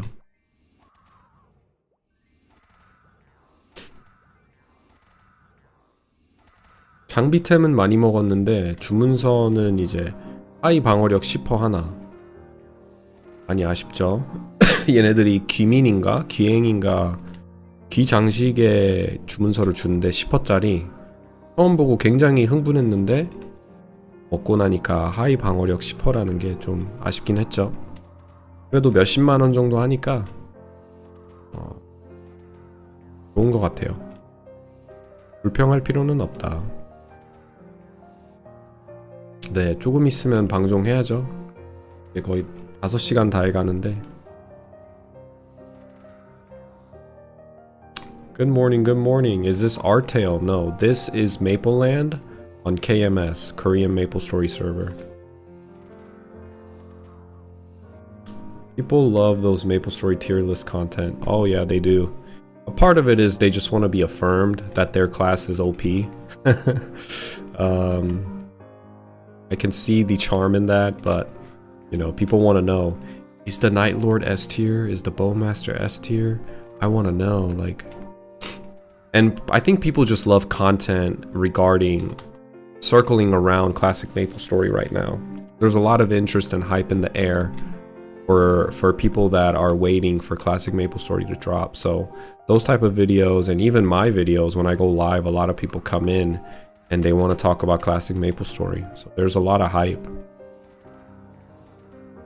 A lot of people are waiting. They're on that wait list, baby.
Maybe tomorrow I can play my bandit on stream and go farm and level my bandit instead. I'll do the same thing where I'll play for a little bit, communicate with you guys, and like talk about Classic Maplestory and other things, other topics, whatever that I want to talk about. And then towards the end of the day, maybe I'll pull up another Kedor video or another person's like well-made video on Maplestory. And then we can watch it together and I'll give my little input and commentary. And then, you know, while I'm doing that, you guys will have a change of scene as well as gameplay, change of scenery and change gameplay when I play the bandit. And I am so sure there's so many people from Golden Era who still don't know about Classic, would love some bandit content. Yeah, that'd be fun, right? Use some Savage Blow on some wolves. But it'd be cool to watch. It'd be cool to take you guys to Elnath and do some grinding there. I have so much things that I have to do, guys. Like, when I have to edit a lot of videos, I've been kind of slacking. I want to upload my content from today, reacting to the video to Kedor. And then I also want to upload the video from yesterday where I talked about the significance and the significance of Zakhelm, pros and cons, right? Like, it's definitely a good thing, but I talked about how it eats up too much real estate on customization, and it takes away the beautiful art style and the illustration and the design of the helms for most classes in the late game. Kedor got pretty good view for what the game was and should become in my opinion. Most content creators just push the developers or lame quality of life changes to make all classes the same. Yeah, no, I think Kedor had really good, solid takes. There's a couple of things that I think just due to the framework and the metric being used to give classes their tier, there was some like misalignment there with what I think, but that happens naturally when you do content like tiering each classes and what tier is that class, what tier is this class. People are not going to always agree, right? And it's because there's so many metrics that you need to incorporate to make it fair, and at that point it becomes too over convoluted with so many metrics that it's hard to even give a class its tier, especially in a game like MapleStory where it's not just a hack and slash. This game isn't just about mobbing and boss raiding. It's also about having fun, and fun is a subjective element. You can't really give an objective grading to something that you identify fun for yourself and other people don't. Classic example, Fire Poison Mage. People play Fire Poison Mage and think it's fun. Why? I don't know. But they do. Some people do. Some people like being alone and they like being unique and they like standing out. And to them, that's fun. They like being alone and, you know, throwing down poison mist and putting dots all on everybody and, you know, different elements of fun. It just perfectly emulates society. People have different understanding of fun, what fun is. It's not always about damage. And there's content that I made previously. It's on YouTube. I think it's the controversial like Fire Poison Mage, and my thoughts on Fire Poison Mage is that you know, people play Fire Poison Mage because it sucks and they want to be assholes when they play Fire Poison Mage. There's this culture in KMS here in Mapleland. Fire Poison Mages will get to a high level and they'll demand money from other high level players so they don't leech off of them. If they don't, what I mean by that is Fire Poison Mage will say, give me 1 mil meso now and I'll leave you alone. Or you don't pay and you stick to your ego and you think you're big and bad. All I'm going to do is spray poison mist all over your map and AFK and eat my lunch. And I'm essentially just gonna leech off of you. And you know, people play Fire Poison Mage for that reason. So, and to them that's fun. You know, just like in real life how you have assholes and bullies who won't leave you alone. The same way. And honestly, I think it's better to have that. It shows an element of humanness in a game, and you know, like we don't want to really be in a world where everything's perfect, do we? Like especially so in a game where everything is balanced, everything is vanilla, there's no class identity, every class does the same thing because, you know, people complain that I don't know, Fire Poison Mages aren't viable for bosses or they're not viable for party content. Then don't play that class. Someone else will. Someone else will play Fire Poison Mage for you. And guess what? They'll enjoy playing it.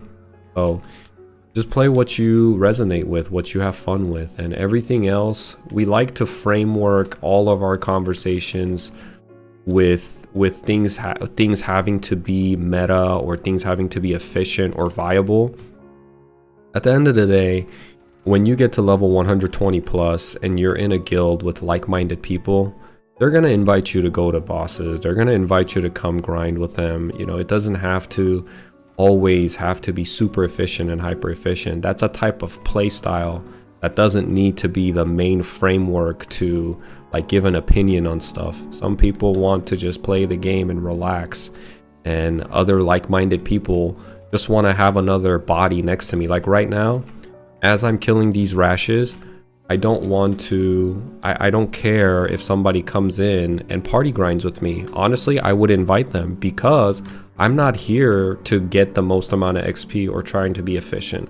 I'm just here really just existing and farming. So if someone came up there and wanted to have the same type of mindset as they're watching Netflix or as they're watching YouTube, or they're just watching my stream and they just want to coexist in the same space together with another human, it's the perfect game to enjoy. This game was never meant for you to chase hyper efficiency and all that. Like people, of course it's human nature, so people will do what people do. But there's going to be people that don't care about that thing. They don't care that they're playing a Night Lord and they feel devastated because they're not throwing Ilbies, like 10 packs of Ilbies. They're going to have like 7 packs of Steelies and 3 packs of Ilbies, and they'll be just fine. Is it the most efficient? No, but you know, people are going to make out of what they got. And I think that we have to adopt that into our everyday experience with MapleStory if we want to enjoy the game.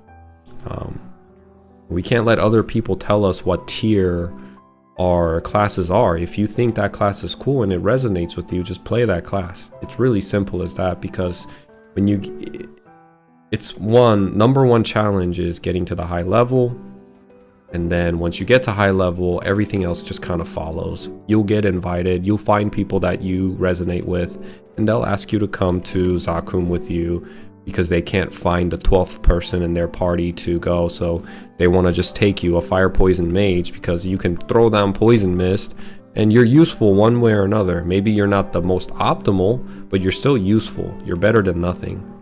So don't get so hung up on what class is the most, or don't play this class because in fourth class advancement, you know, nobody's gonna want to party with you.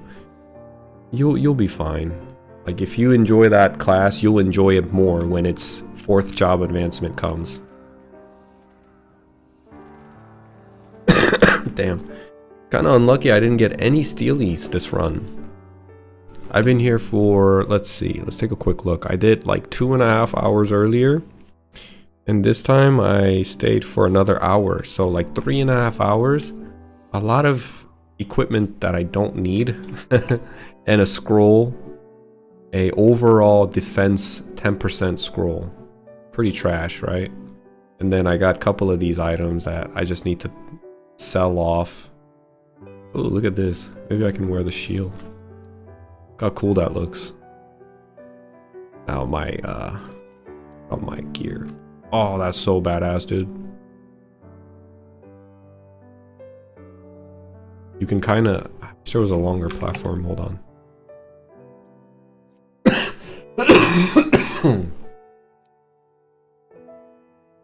Like, the shield goes really well. I think this is a level 70 shield. The level 70 shield being worn with a level 80 overall for a warrior. Now my what is it? My weapon here looks like crap, so just kind of, it's the broken gladius. The old gladius you get from Manji's quest. I just kept onto it. I just held onto it, but it looks like crap. See if there's another sword. I have this like broom, which looks pretty crappy for a sword. I wish I had a cool sword that I can wear. I think this is gonna have to do. But the shield itself goes well with the color scheme of what I'm already wearing, right? It looks pretty cool. The red, the accent on the red. Now the little blue marble at the bottom is kind of just there. If that was yellow or gold, like the rest of my armor set with the gloves and everything, it would be so cool.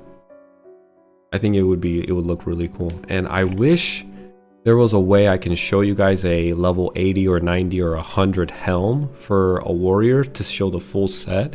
It looks sick. You know, they put a lot of work into for a class set, and I think that's what one of the things I'm really excited about Classic Maplestory is that in the beginning, when Zakum Helm isn't released, we get to see each class and its full identity with the class armor sets, and people actually wear the 50 armor sets, including the helmet, because the helmet is the most important part. You know, it takes up the most space, most pixels. It's like so big. All these characters have such big heads, and if everybody's wearing a Zakum helm, then you just kind of like take away from the being able to fully enjoy what the artists and the designers put into. And they're very good, like class set items. When you actually dress your character in a full head to toe, from helmet to shoes and including the gloves,